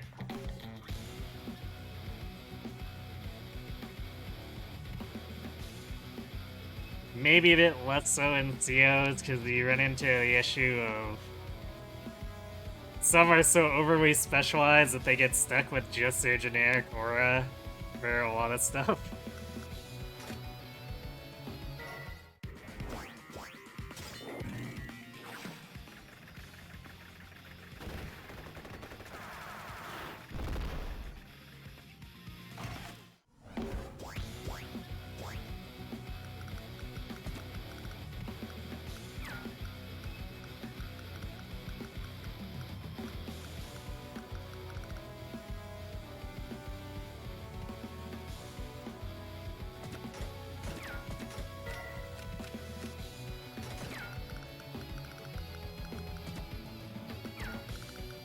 That's sort of awkward, I don't know. I guess we fall back?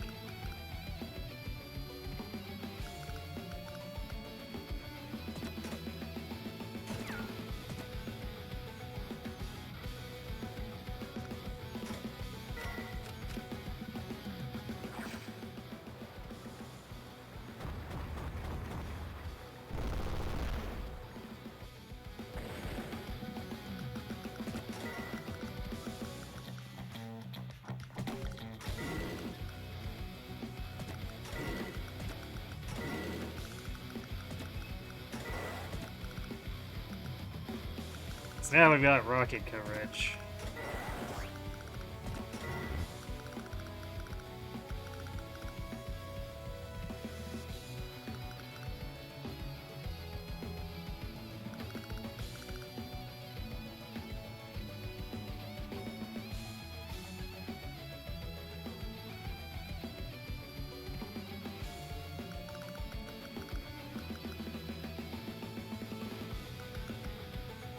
Man, it's actually kind of too bad we didn't have infantry in that gunboat.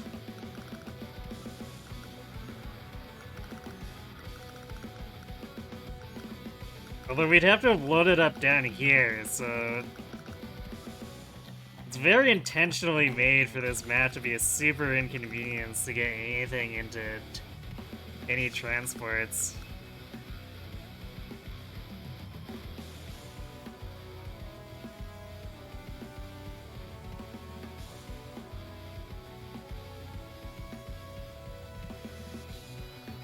The 8s and DS are a bit lopsided.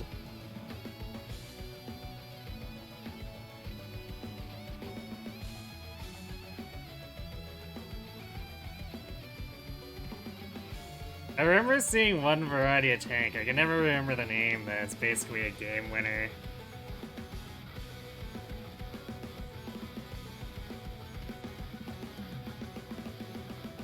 Stealth Bomber is a good meme.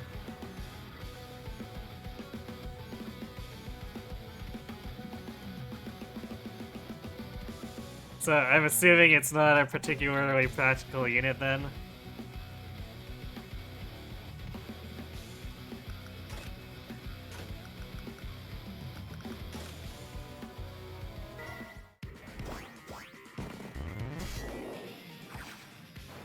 Jeez. Like, you really want that gunboat, huh?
Stealth fighters. Oh, I can see why those would be a little bit less practical.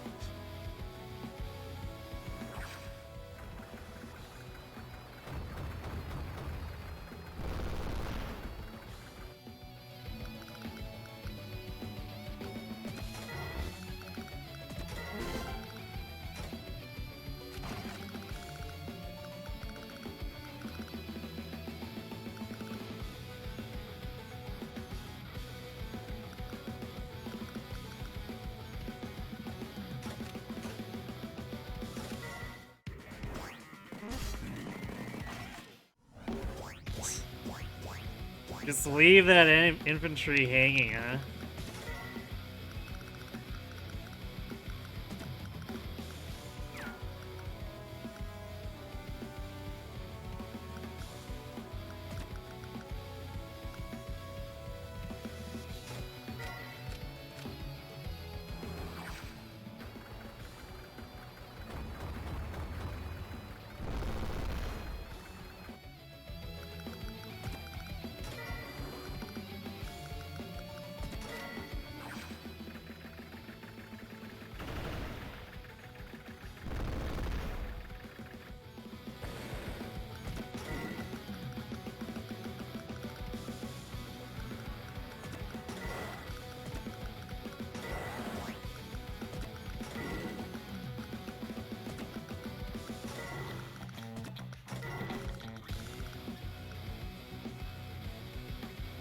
I guess if we position a cruiser here, if they build a sub, she can never get it past us. Which basically means we control the seas at that point. So I guess we'll do that so we can concentrate on taking out her stupid war tank.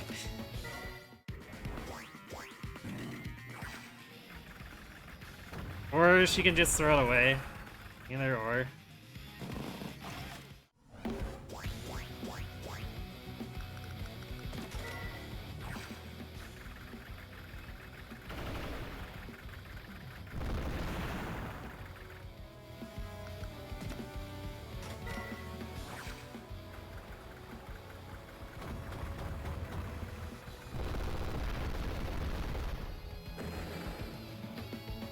They can hit ground and air too, and the missiles make a funny sound.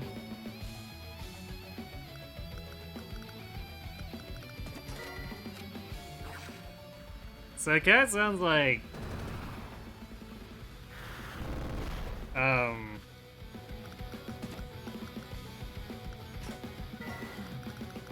they decided to just have seaplanes take that role without being stealthed.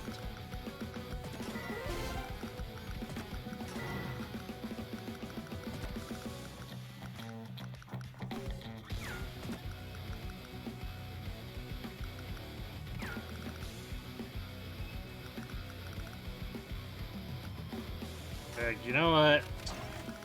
We're gonna do this, and if we get the lander to the headquarters, we'll just capture it instead of running.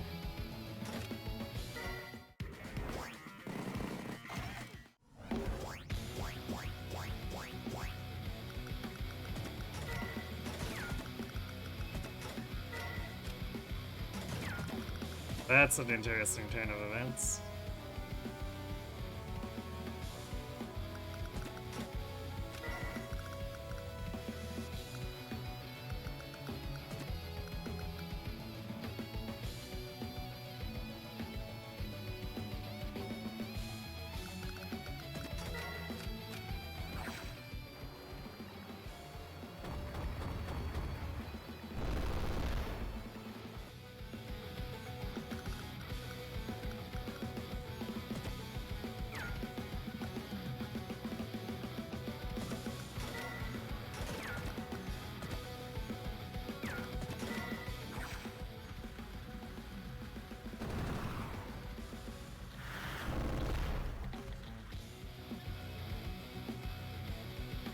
You like the idea of dusters too?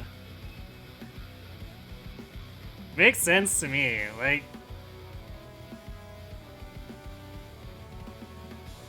I mean, this is just from a perspective of a largely Days of Ruin player too. It's like... when you have your alternative, like, transportation type units, the fact that if you can't make any inexpensive units to bolster them, it's kind of like they become impractical, because who's gonna buy a 20,000 fighter just to make sure they control the air? Well, that fighter is also useless against all those ground forces that might be coming at you.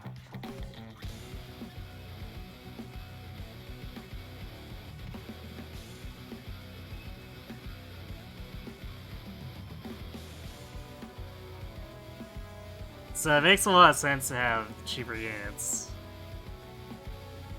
Granted, I guess you do have B-copters for air. Seaplanes for the buff carriers to make them viable on maps where you have a port but no airport. Wait, so carriers were a thing with the inability to make any planes of their own before, or start with planes? That seems questionable, to say the least.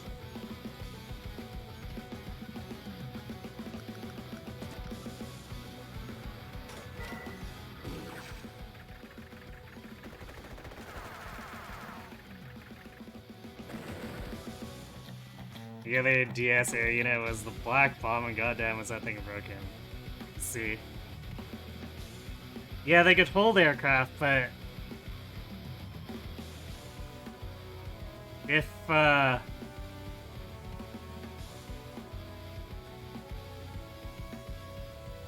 if you can't make air units, then what are the carriers supposed to do?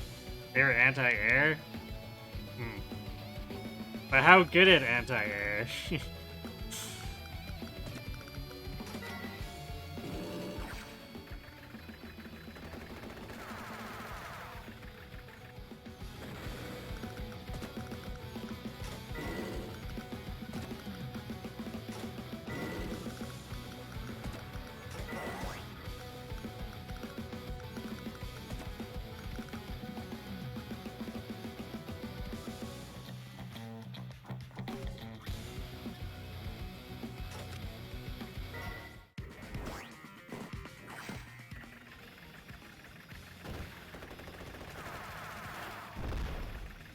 It one-shot everything in the game, but it's still useless. I see. Rip.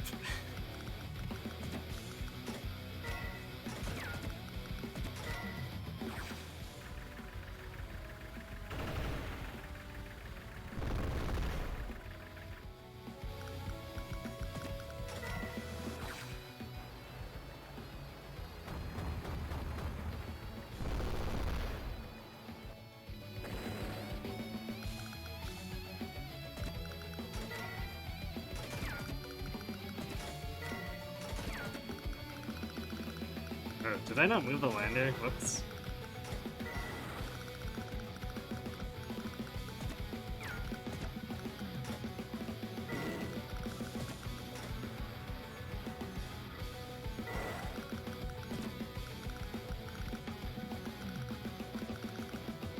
Alright, well...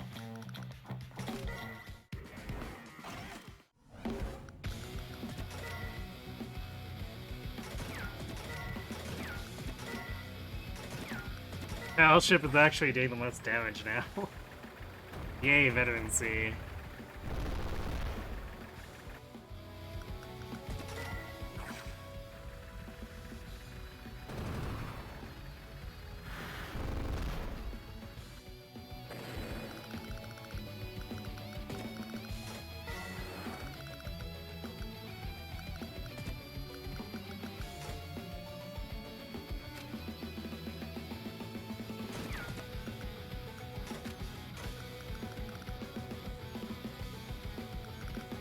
I guess we could no, we'd still probably wouldn't be able to kill it without a second battleship. We'd do like 50 and 30 or something like that. I'd prefer to leave it alone if it's gonna hurt my score.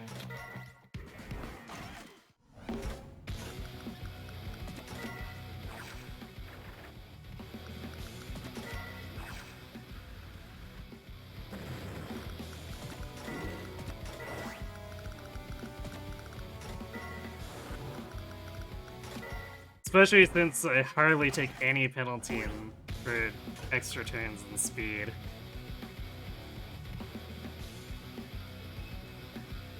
Blow up the battleship.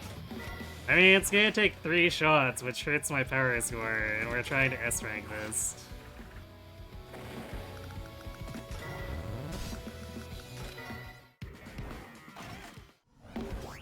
Like, maybe if the penalty for being slow was bigger, I'd be more concerned. Granted, I think this map's a little bit harsh about it, but we can make up for it with power and tech like that.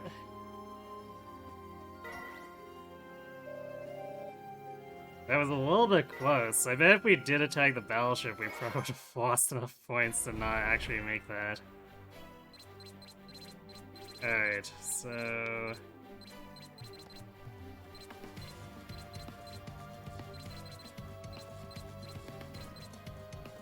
actually, the map I'm thinking about might not be a trial map, come to think of it.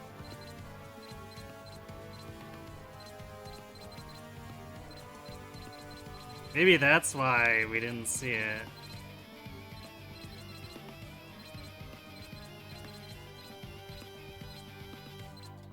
Yeah, I don't see it on here.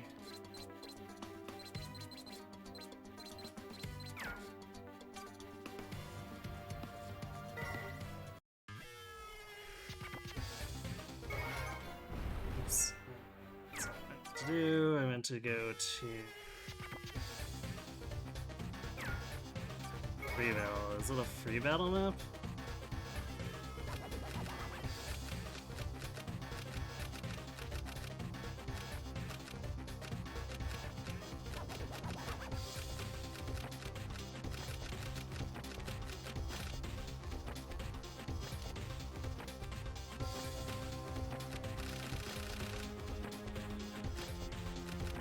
Okay, so these are all maps from the trials we did.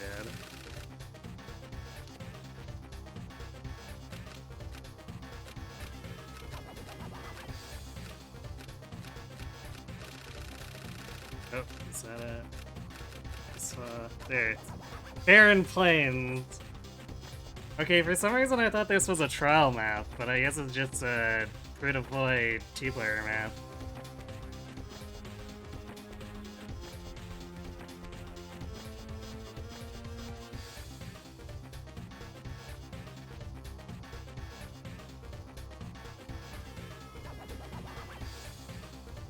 So yeah, no features, but I kind of like this map for being quirky, so we're gonna do it.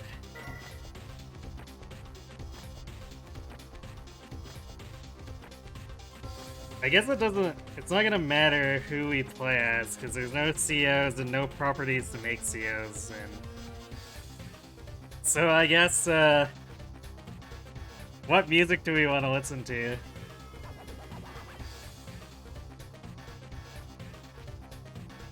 Penny? Okay, I'll play Penny. Who do you want the CPU to be?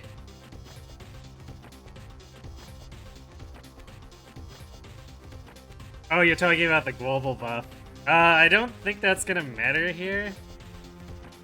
Unless I can turn on weather. I think weather is fixed though. I don't think I can actually set weather myself.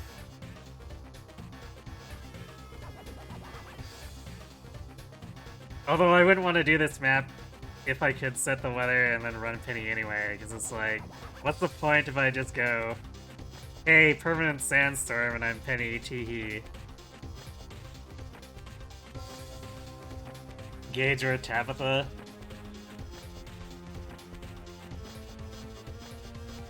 Well, you said Gage first, so let's do Gage.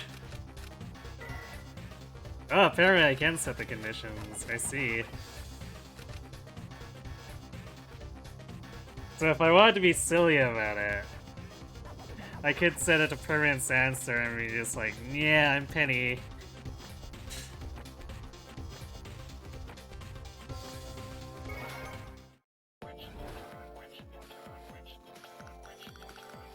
Alright, so we've gone back to the colonial days where we just stand in a line and we run at each other.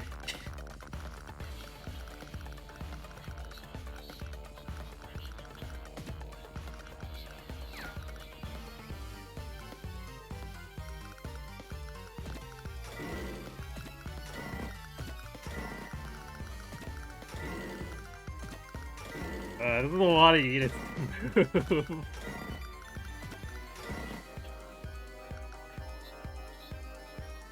Moo, hey Shadow.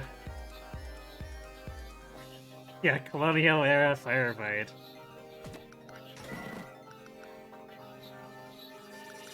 This map looks like something else. That's because it is. But I enjoy how quirky it is. Because there's really not anything else in the game that does stuff like this. Like, there's a few other free-to-plays that are cool scenarios.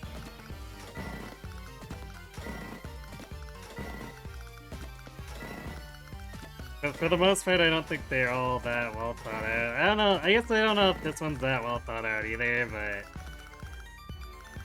it's fun because it's quirky, I guess.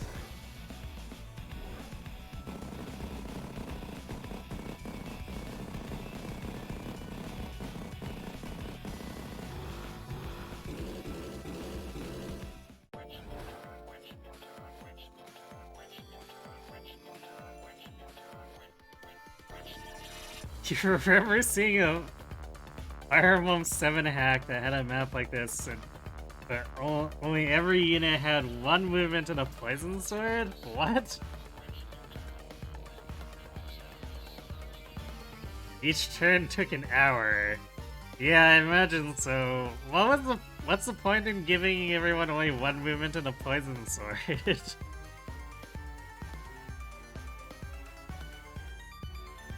And imagine if everyone poisoned each other, and it's just like, the start of every turn is just 30 seconds of poison.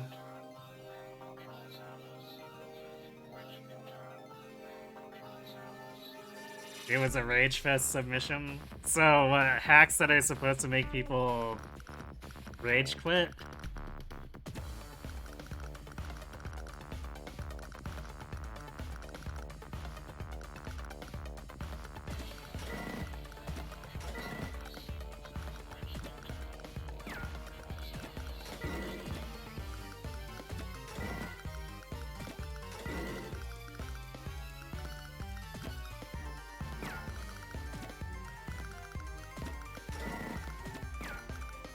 Alright, so this is technically a favorable matchup if the bike rushes in at the infantry in terms of damage dealt. So I guess we'll see if the AI is gonna let itself get baited.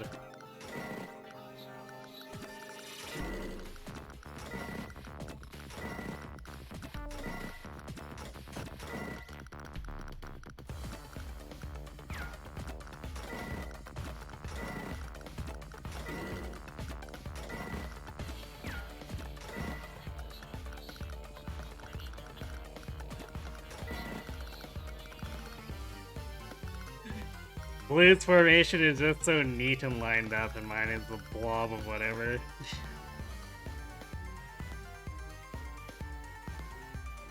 Well, it wants to be as trolly as possible. I see. So did that one win? Cause having to watch poison ticks for how long every turn would definitely be pretty trolly. LOL this map. I know, right?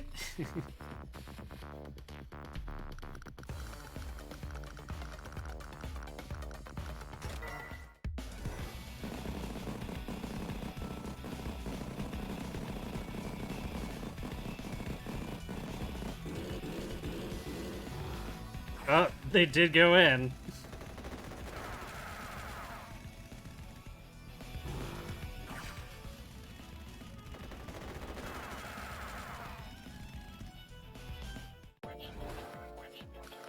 Well, rip those bikes.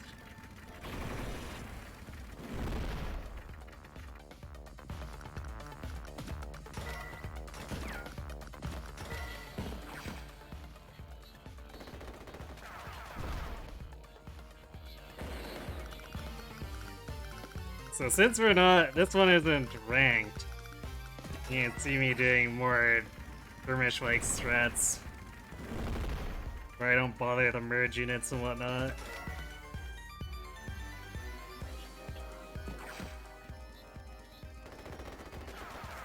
Oh, boo.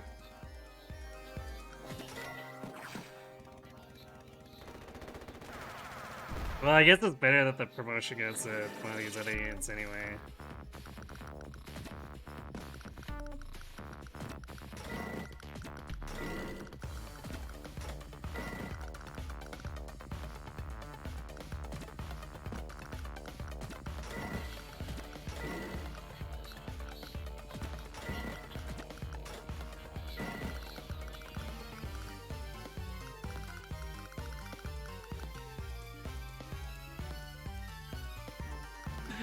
This is gonna turn into,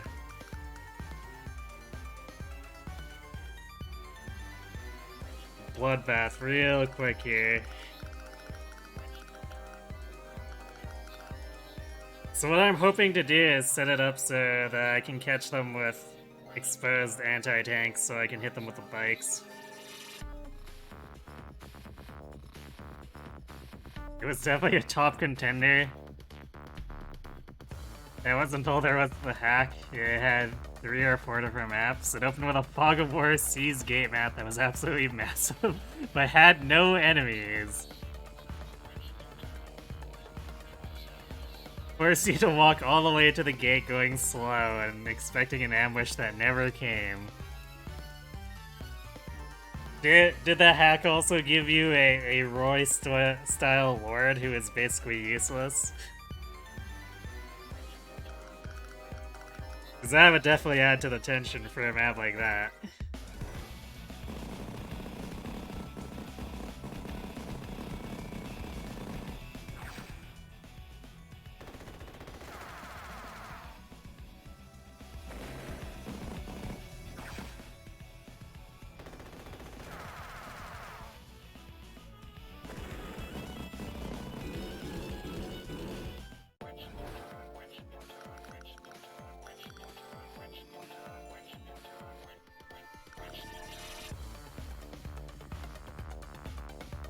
Their anti-tanks are still relatively protected.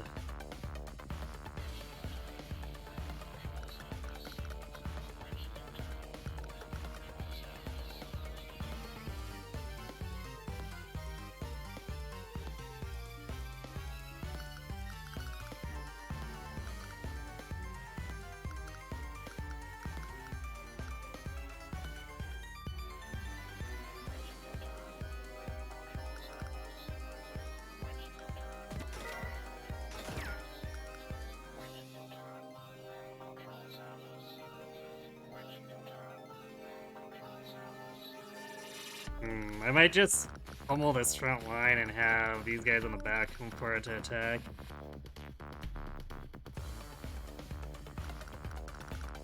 So I need to make a hole so I can get at their anti-tanks. Like, we do have an advantage since we already got rid of one of their, or both of their bikes, but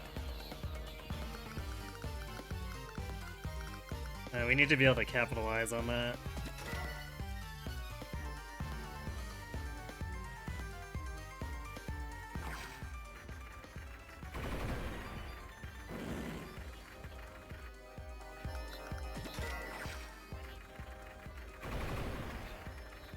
Don't think it had a lord?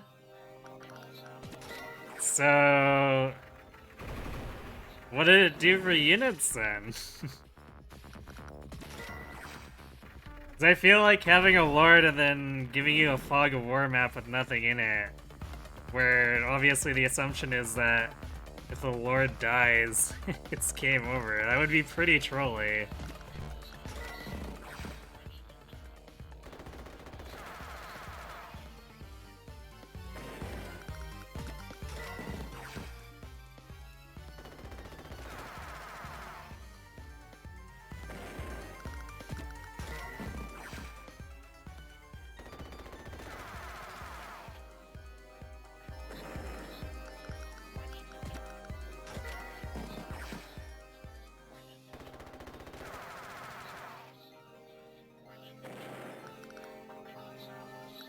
Actually, I might want to just initiate on this whole line here.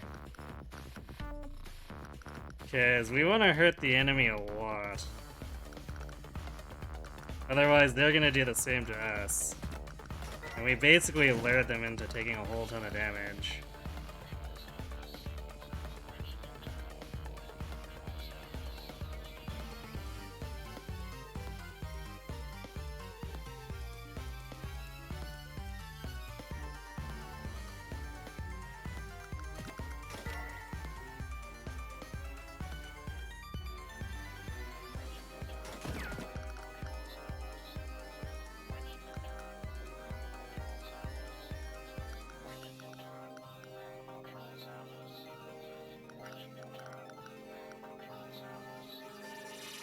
In fact, I can get out one of the anti-tanks with one of my bikes right now. So I think I'm gonna go in.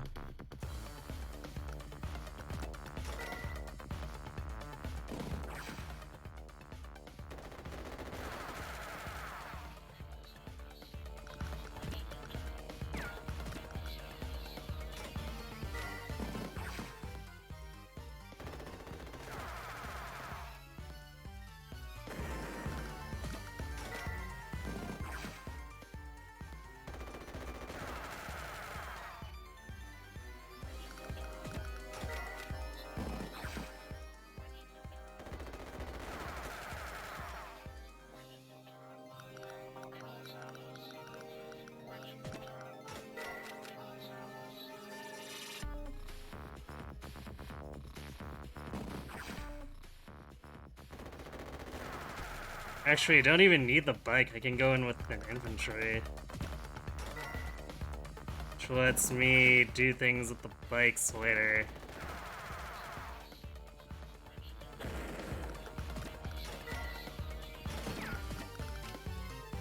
Yeah, there's only a 4% difference. Might as well go in with the infantry.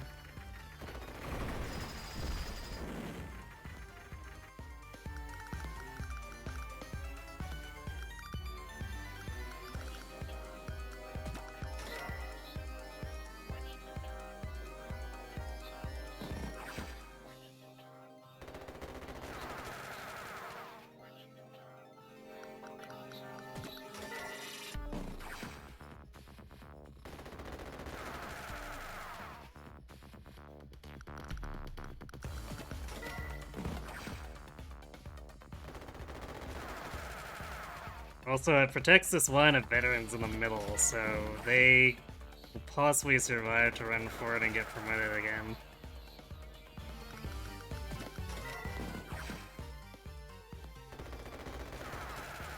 No guarantees, of course.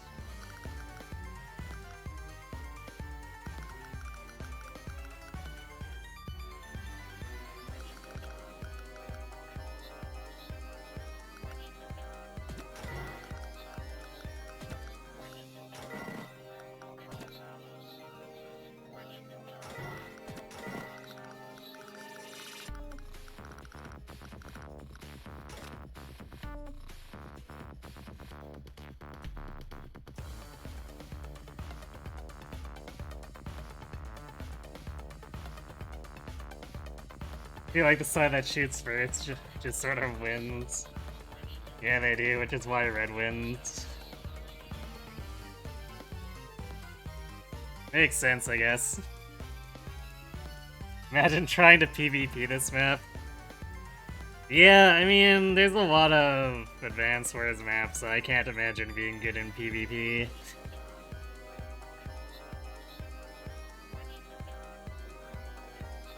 The Fog of War map, you're just controlling 2 random dudes?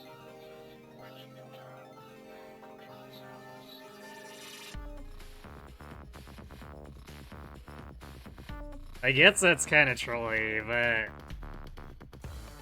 Still, I think if they're trying to make you fear getting ambushed, it'd be on point to have a Lord. Yeah, nobody would move. Like I said, I imagine there's a lot of PvP or maps that would be very bad for PvP.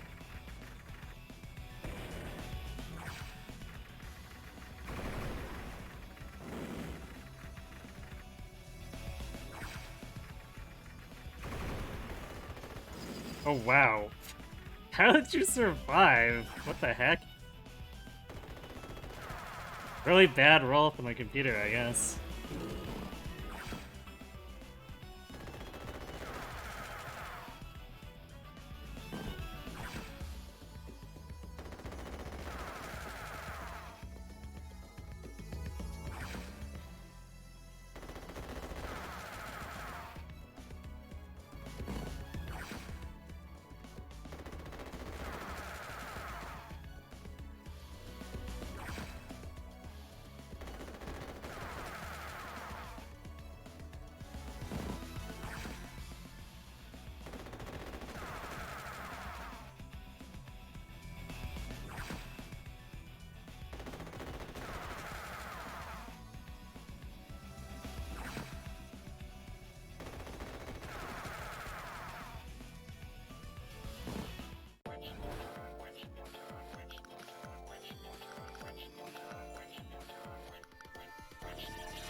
So we want to...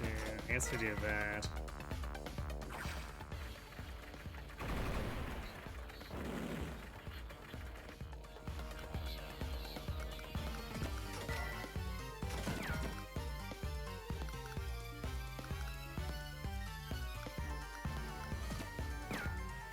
So we do want to still get at these anti-tanks.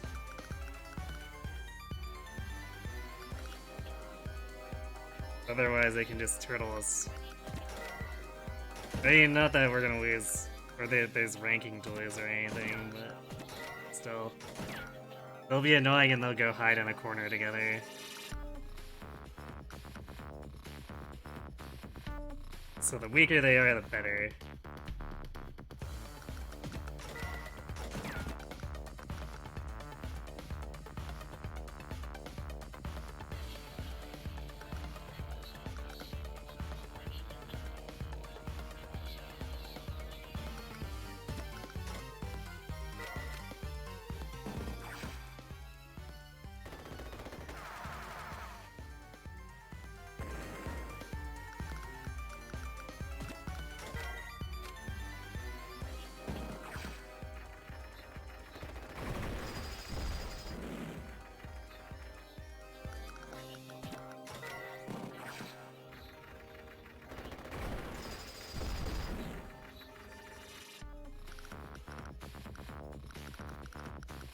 Also, I guess they technically have ammo constraints.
So these infantry still take a lot of damage back, even though they get to initiate.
Kind of want as much coverage as we can get here.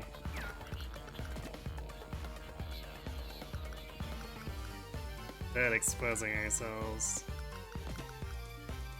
So we do that.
We might need to fall back a bit here.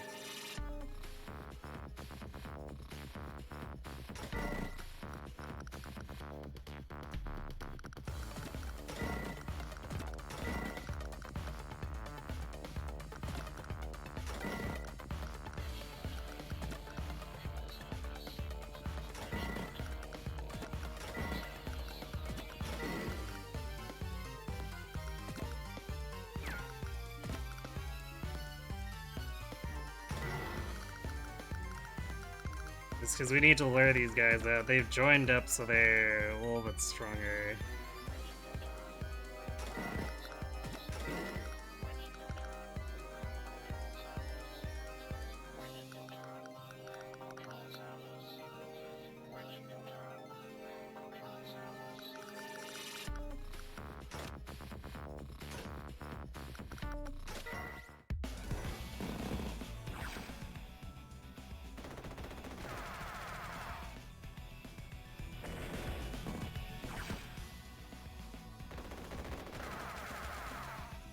But we can do the same after we eliminate the rest of theirs with anti-tanks will have a bunch of stronger units.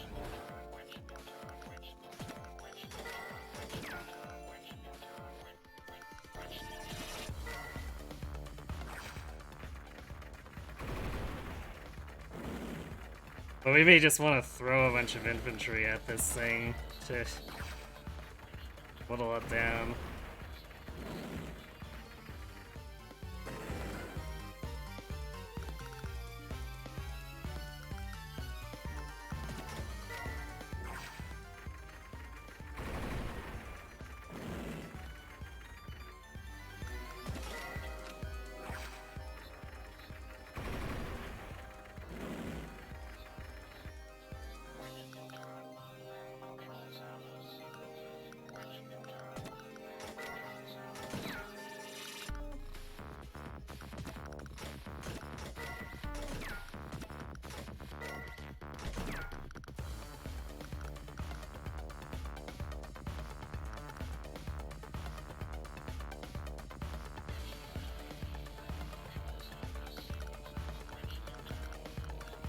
Actually, now that we've whittled their numbers down, we can fall back and we can let them attack into the anti-tanks and kill themselves. Then we regroup, finish them off.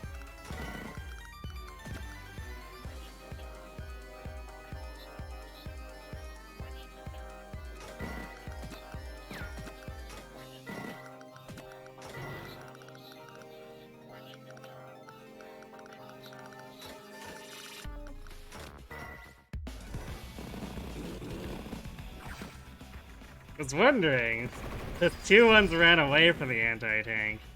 It was a little weird.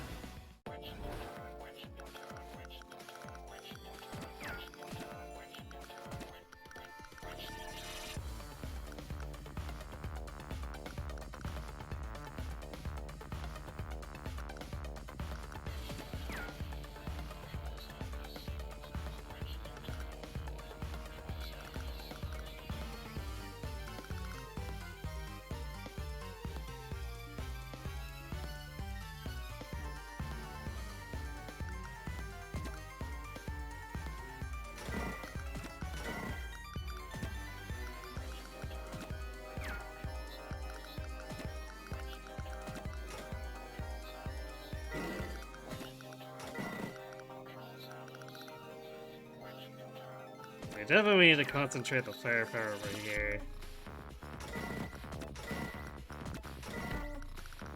'Cause they've got the two anti-tanks clustered up.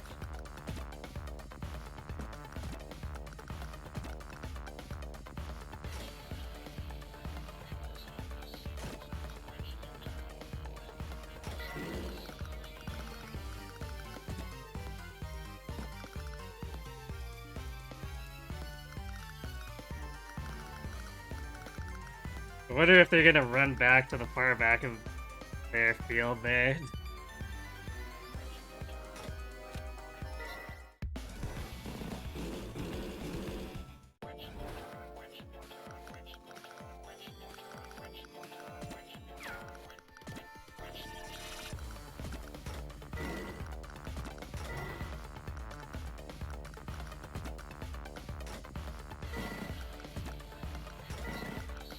Well, I guess we're about to see what would probably normally happen with this was PvP, because the computer is going to be super gun shy now. It's a significant disadvantage.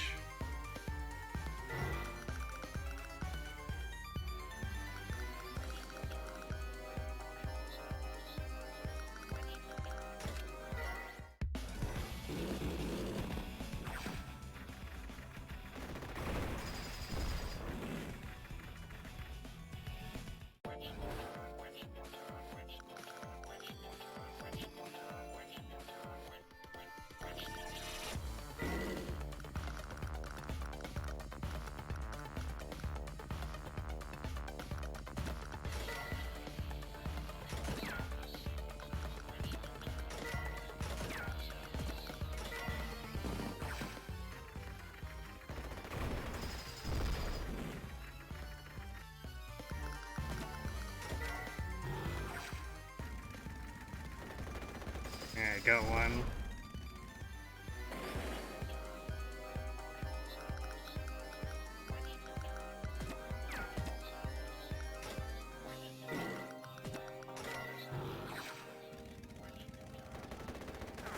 Get a veteran seat of the bike.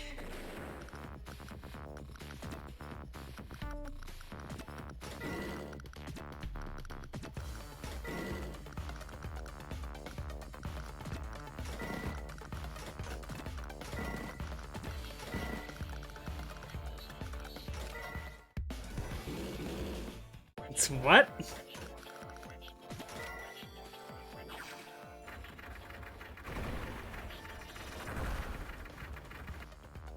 That was a strange move.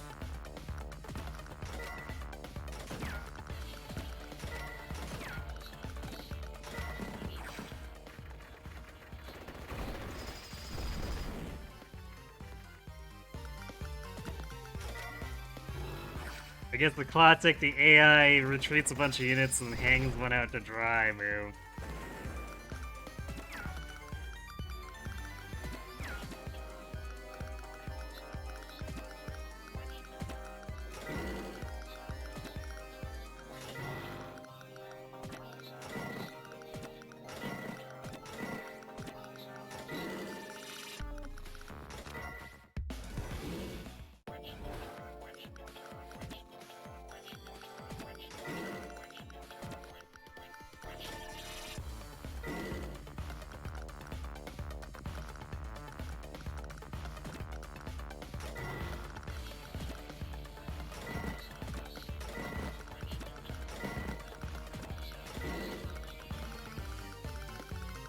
Pretty encircled at this point. So encircled that it didn't even move. Rip.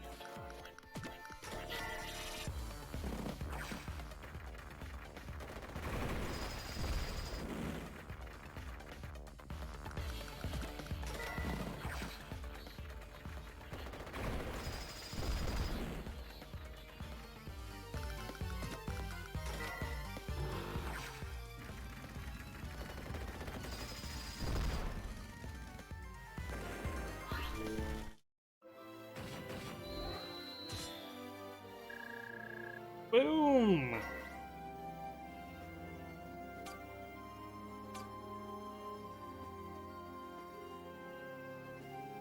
I guess that loss value is almost entirely in anti-tank health for the difference there.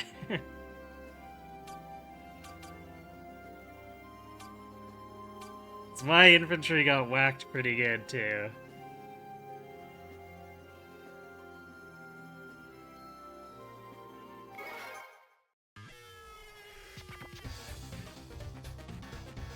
Okay, well, I don't know if there's anything else for this kind of maps. I think the last time I went through this, which was like a decade ago, we did most of the two-player free play maps, but I don't think I want to do that again.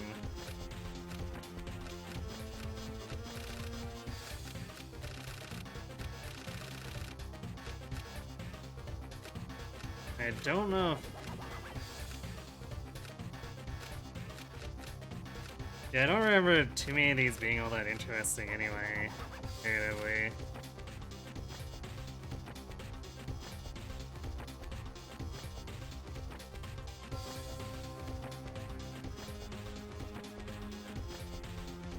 On stream, I feel like it's more like 5 years ago.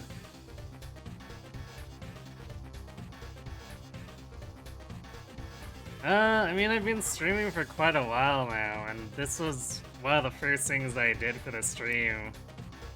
I guess it'd probably be closer to what, like 7 or 8-ish?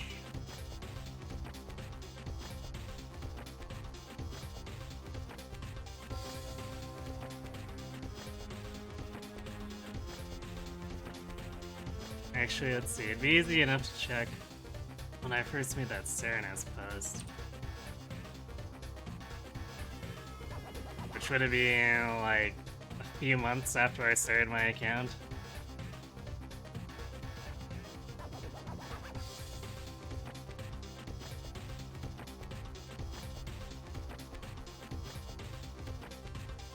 Yeah, as the backup game. Which, it's kind of funny, it's come full circle and become a backup game again on occasion for Lunatic Plus.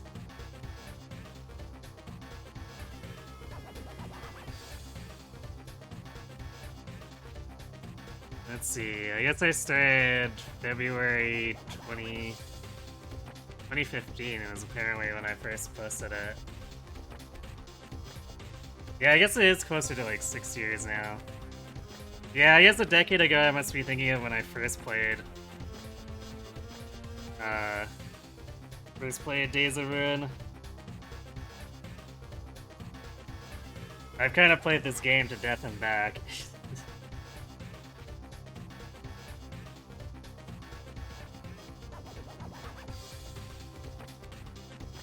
Yeah, so my first post was 2015, February, but I'm pretty sure it took at least a month and a half to route. At which point I was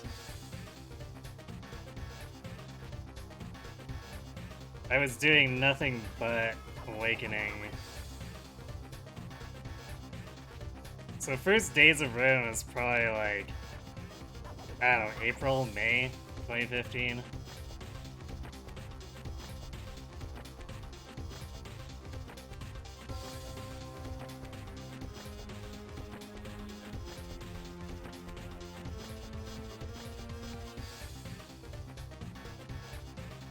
It would have come up frequently at the time though, because like, we were losing runs a lot. It was pretty difficult to get a Resettless going back in the day. Yeah, I finished all the trial maps. And then we came over here and did Barren Plains, which was, what number is that even? The 45. So we came over and did this because I thought Barren Plains was a trial map, but apparently it's not. But it's the quirky kind of thing that I would have expected to be one of the trial maps.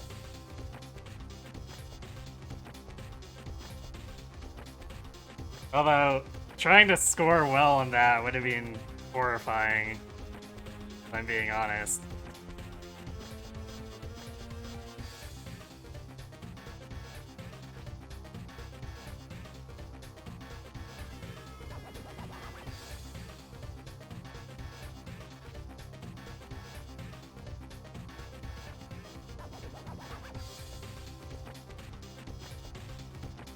But yeah, I think the first time we did this as a backup game, I did all the trial maps, and all the 2-player maps. I don't know if I did the 3-player and 4-player. Because there's less of them, but as demonstrated by the trials, this stuff can take forever.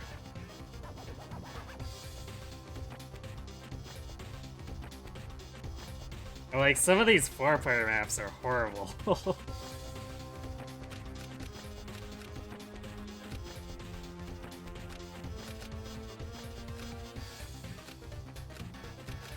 Though a lot of them at least have the sense to have seaports or airports to go with their factories. Spring Lakes looks like a terrible time.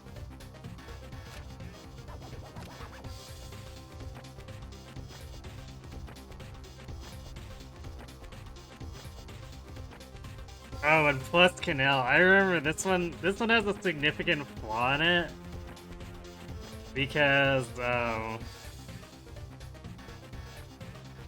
at least against the AI, they won't defend against a rig rush to the headquarters, so you can kill someone like 8 days into the map and take over all their stuff.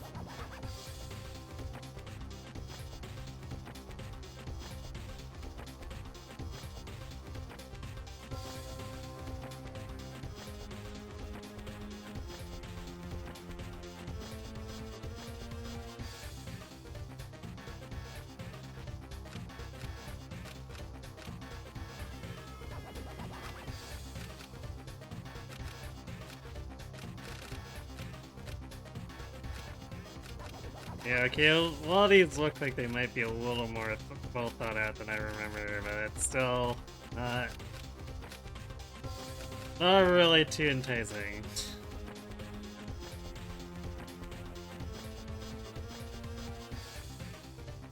The factory only ones are definitely no, just no.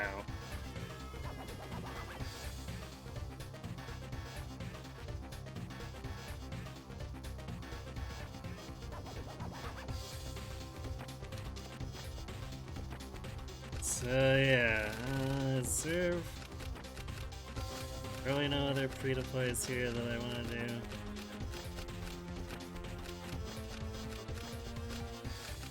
Actually, are there many free-to-plays in general? I remember there being more two-player free-to-plays, but apparently I'm wrong. Is it dual? What was this one?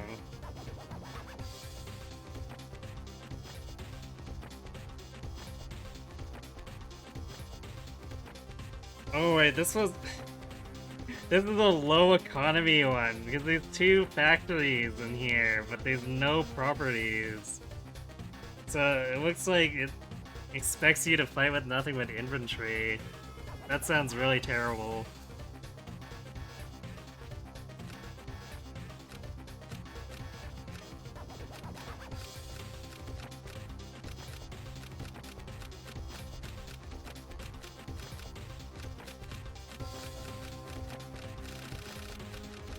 Well, you know what? We got some time.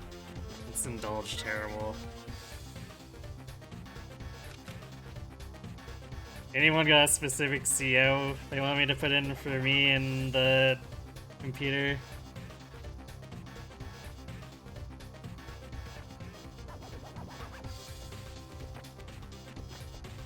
Wow, it seems to come across as really terrible. I mean,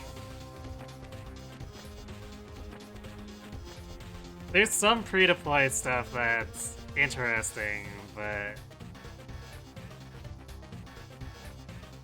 I don't know, I wonder if the others are just kind of hastily thrown together.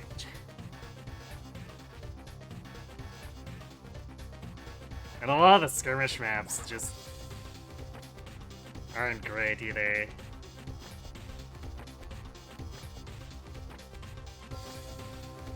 Alright, so enemy is Waylon. But who are we playing? Not that it's likely to matter too much, I guess. I suppose the one probably having the most overwhelming advantage is Will, because he's gonna have plus 30% attack infantry, but... And of course Calder would be stupid, so no Calder.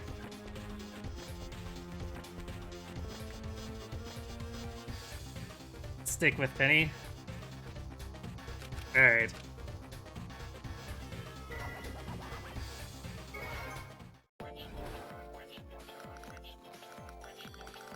I guess we have some extra hardware here.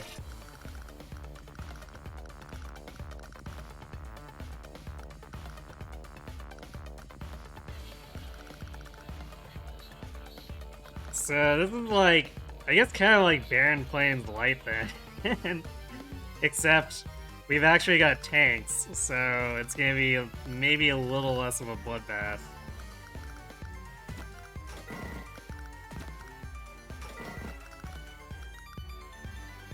Actually, wait, we don't really want to do that for the infantry. I'm gonna CO a tank though.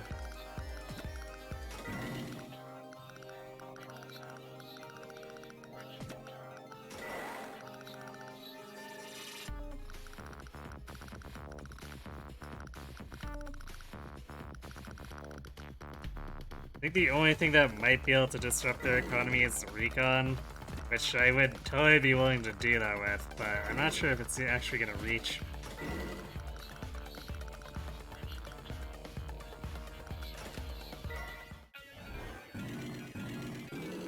Well, they're protecting it anyway.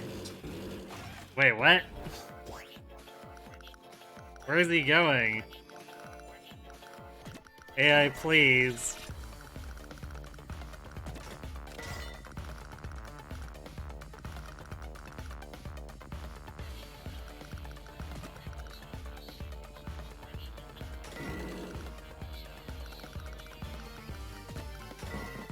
I guess it's trying to use its confusion foo on me.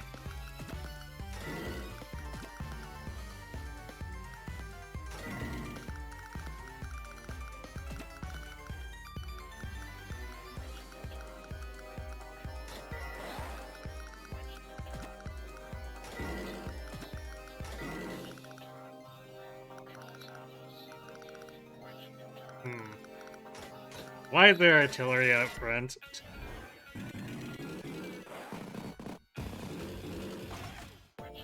Yeah, that looks more sensible.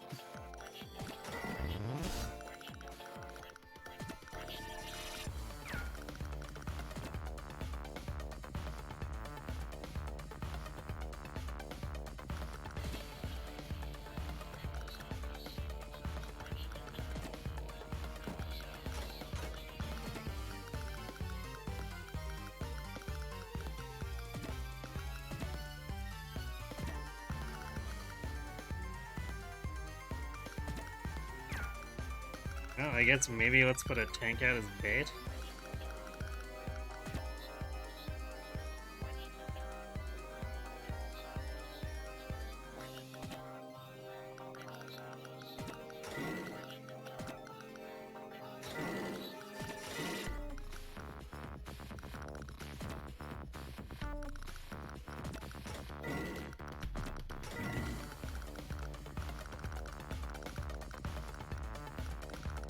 This is such a strange map.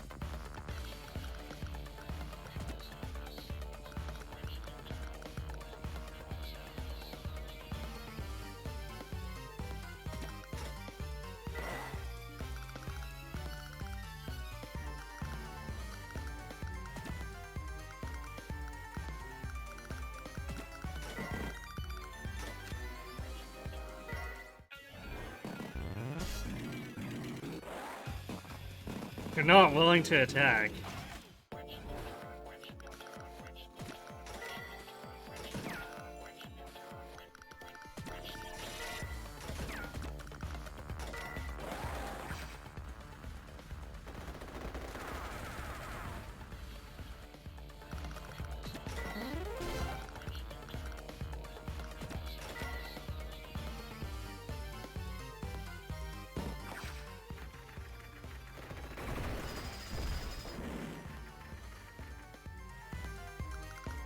I should have actually advanced Penny so that we could get that slight generic aura boost.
This artillery is actually safe up here.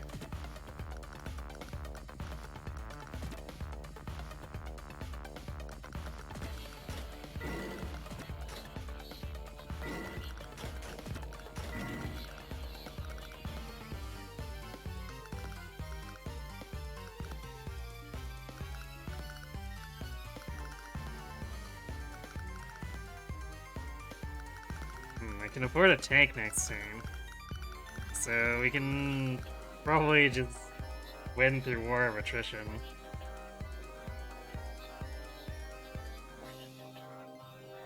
Alright, good night, Invid. Thanks for watching. Have a good sleep.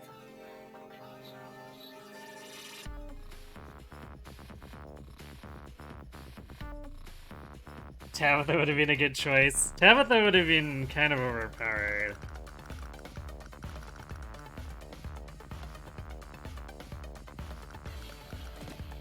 Oh wait, I guess that artillery can be reached now. Whoops.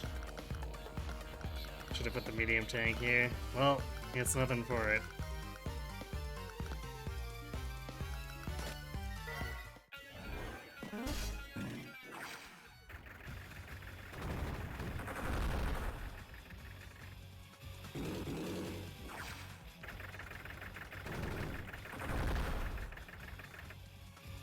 Although Waylon still doesn't want to go in on me.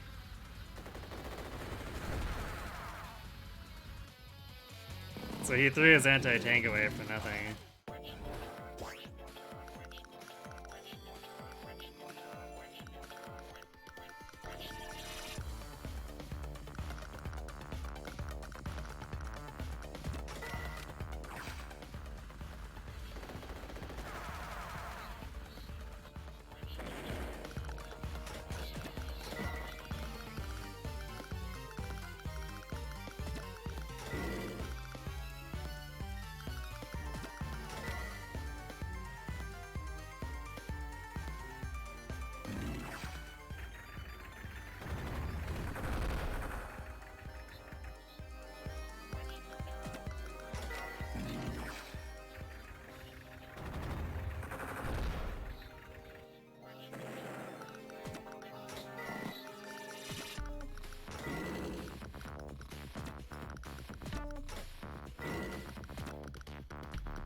Building this tank puts his artillery in a really bad position now. Your move, Waylon.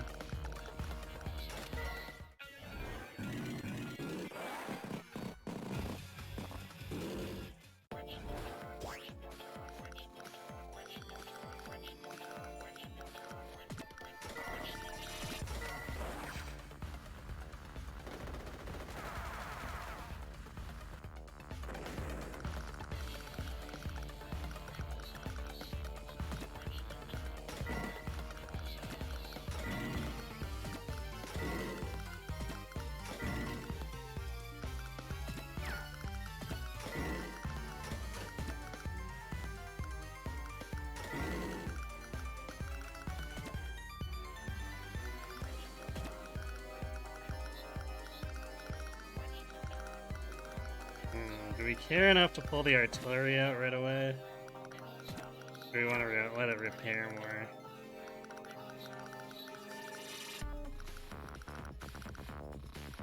Yeah, it's probably good enough with 6 health.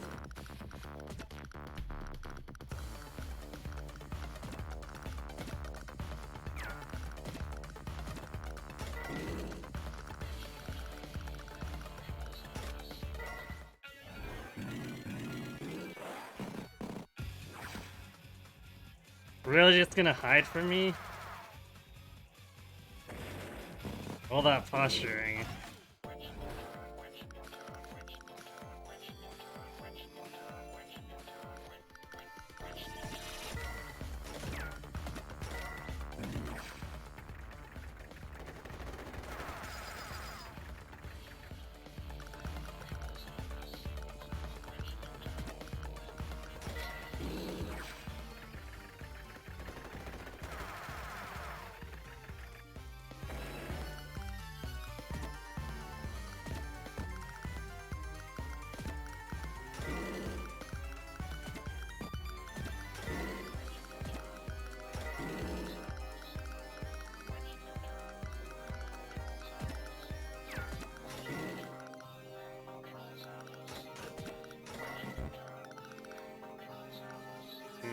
That many mechs, I don't think I'm gonna backdoor him.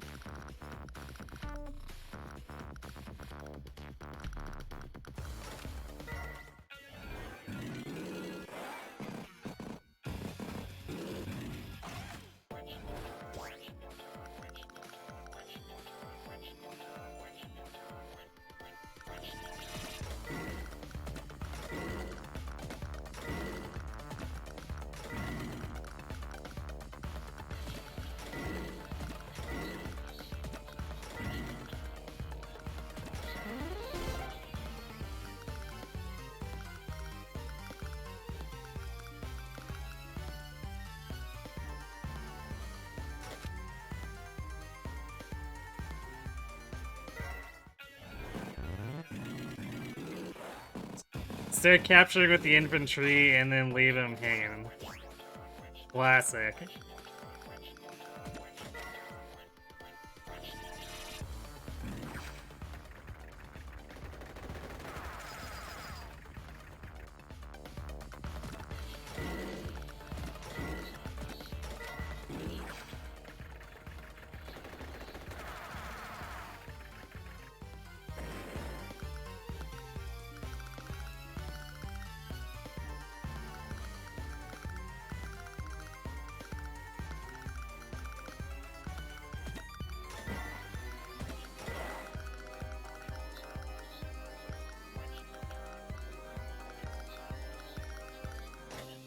If we keep shifting around like this, I think we're gonna need a rig.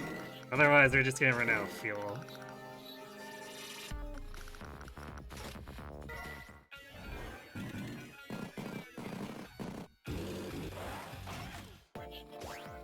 Actually, Wei-Wan's gotta be looking pretty bad for that. Yeah, he's gonna...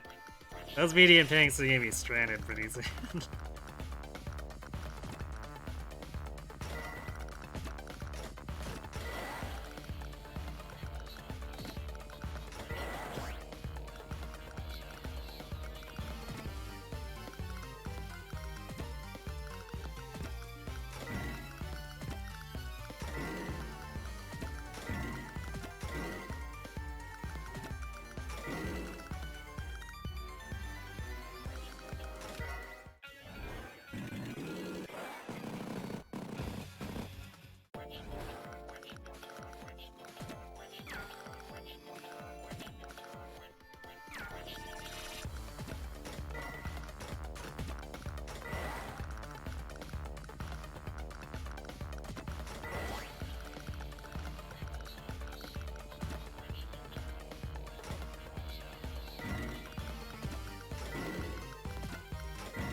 Now he's dividing his forces up.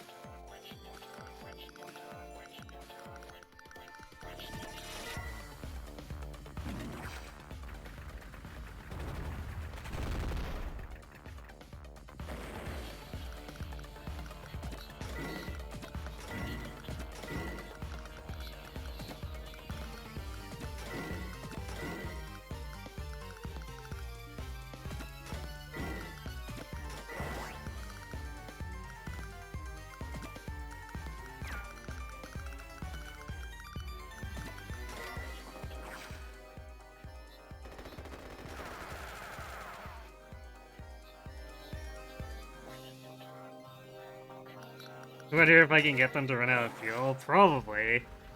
I mean, Brenner got Color to run out of fuel on that one map with the war tanks, so... I think invariably these medium tanks are gonna run out. Even this artillery is looking pretty bad.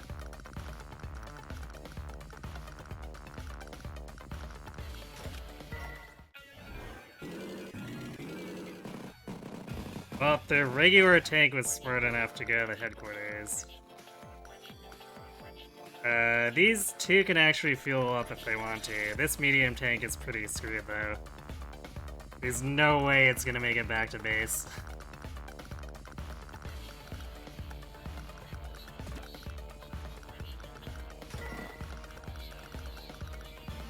There's a lot of mechs.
But they might end up taking that city, and it's not really gonna matter if they do.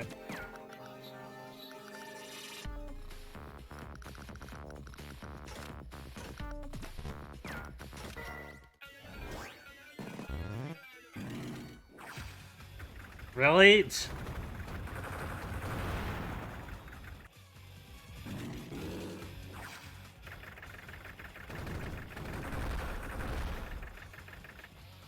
Suiciding into the war tank?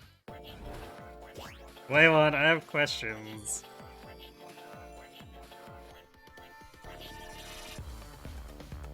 Yeah, like some mech spam when it's losing. Isn't true.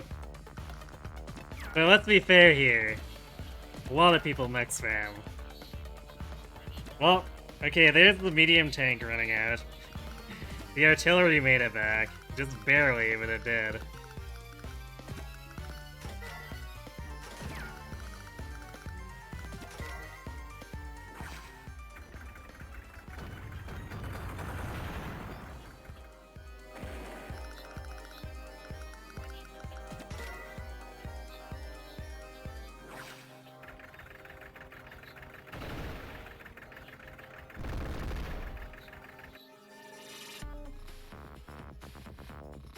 War tank hype.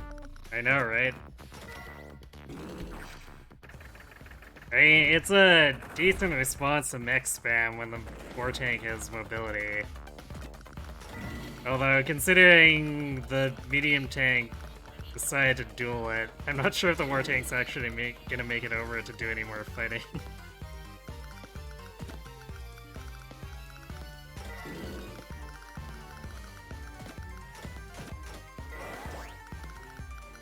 Like, the AI usually likes to throw away units, but, like, that was a very interesting choice. Next tier level of what?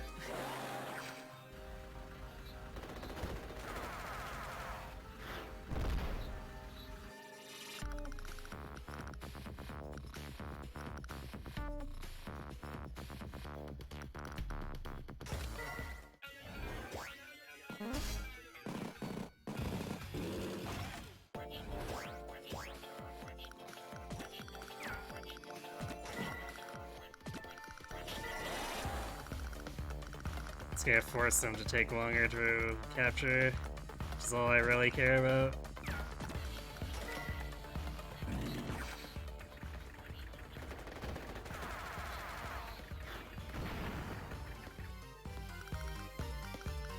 Because once we get our indirects in range of their factory, then it's only a matter of time before they're completely redded.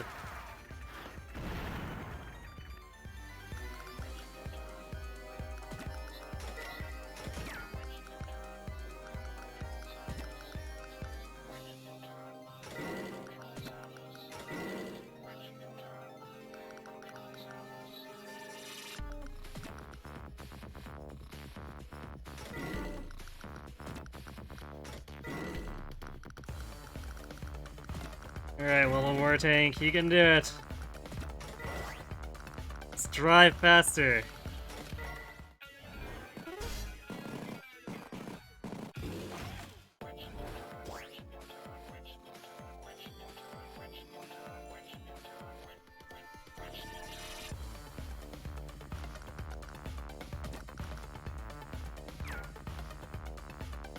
You know what? We never really get to use our CO powers that much, because it's usually more practical to have the aura up, so for the heck of it.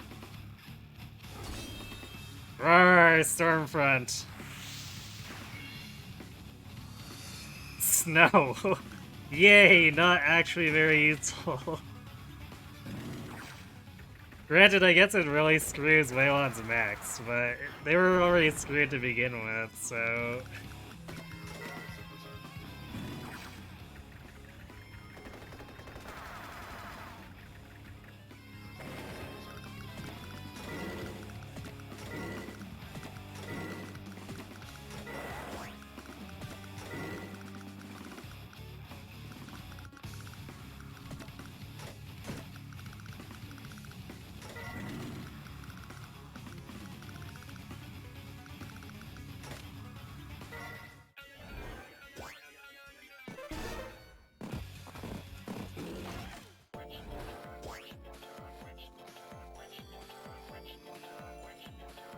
Nuclear winter.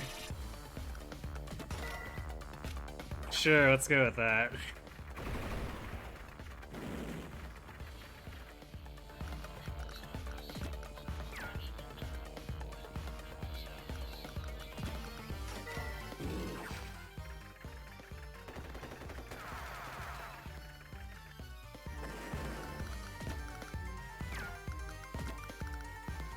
Damn, that artillery, we can't quite reach it. Look at these poor mechs though, single movement.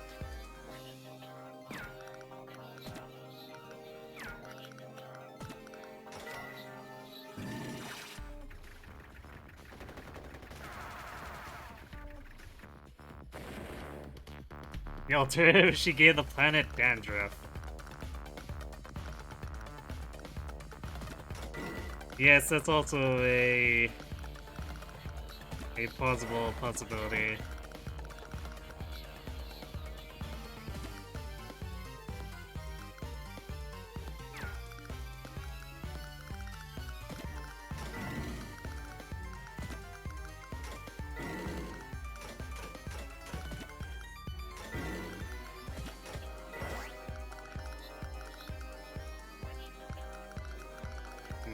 The war tank can, I guess the enemy threat range is basically nothing. War tank can move up over here.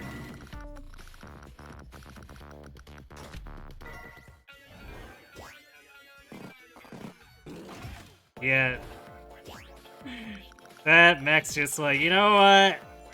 I'm not fighting this giant fortress in front of me. Screw that.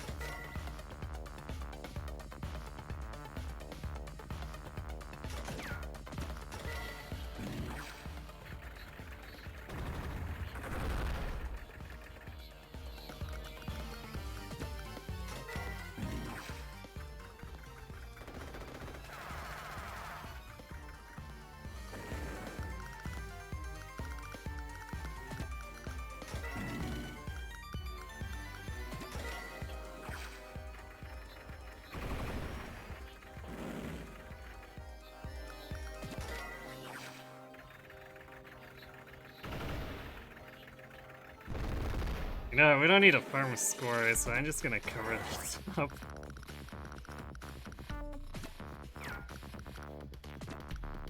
Alright.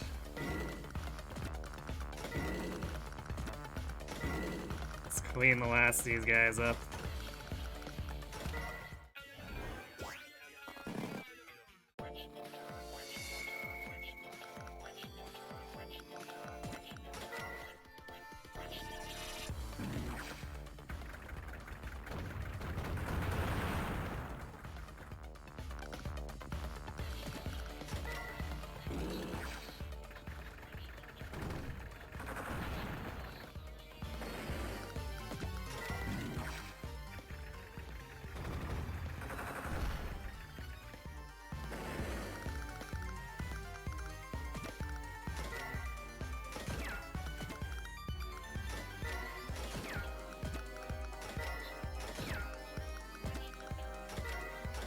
You know, before we do that, just because we can.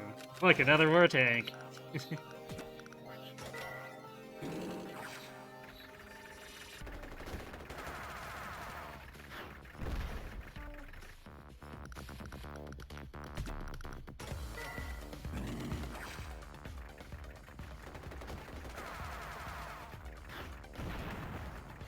No, not quite. Yeah, we're not quite killing most of these guys. We're just like 8% short. Because,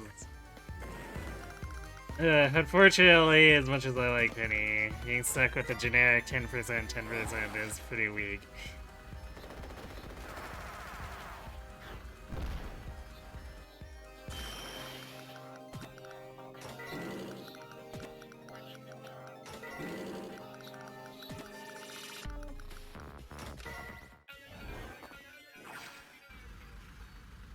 Suiciding on the recon, huh?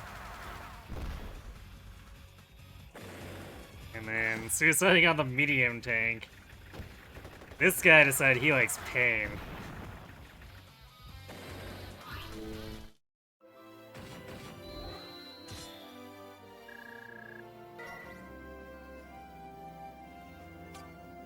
Well, that was sure something.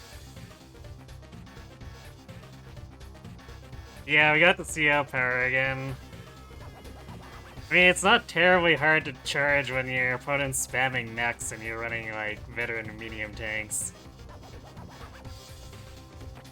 Because all you need is... well, 6 full kills. And mechs are squishy, so, you know. Death or glory, and he went gory. For certain definitions of glory, sure. Yeah, that was an interesting map. I definitely did not remember that map being a thing.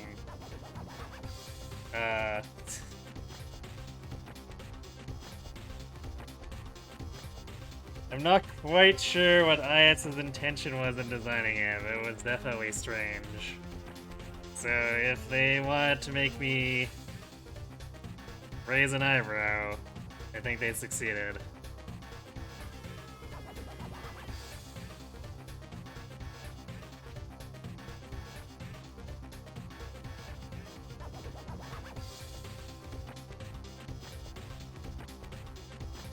Alright, well, I think I'm done for tonight. We basically did everything we wanted to do with Days of Ruin, plus a little bit of extra. For the sake of strangeness, I suppose.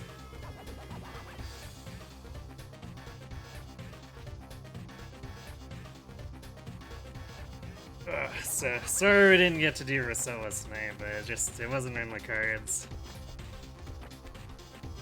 But, long weekend, so we'll be making a go at it on Sunday. The upshot of that is I'll actually have 2 days to get some rest as opposed to dealing with the work week before coming into this.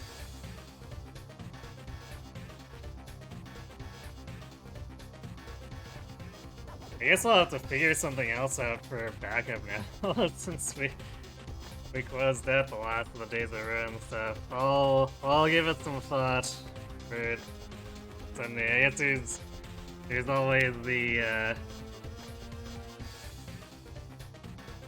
there's always doing some Streets 4, although I heard they might have messed up the latest patch. I'll have to look into that a little. So the last thing we need is to have a game that doesn't really work that well as our backup game. But yeah, I'll figure something out. So, thanks for watching everyone. Hope to see you Sunday and have yourselves a good night.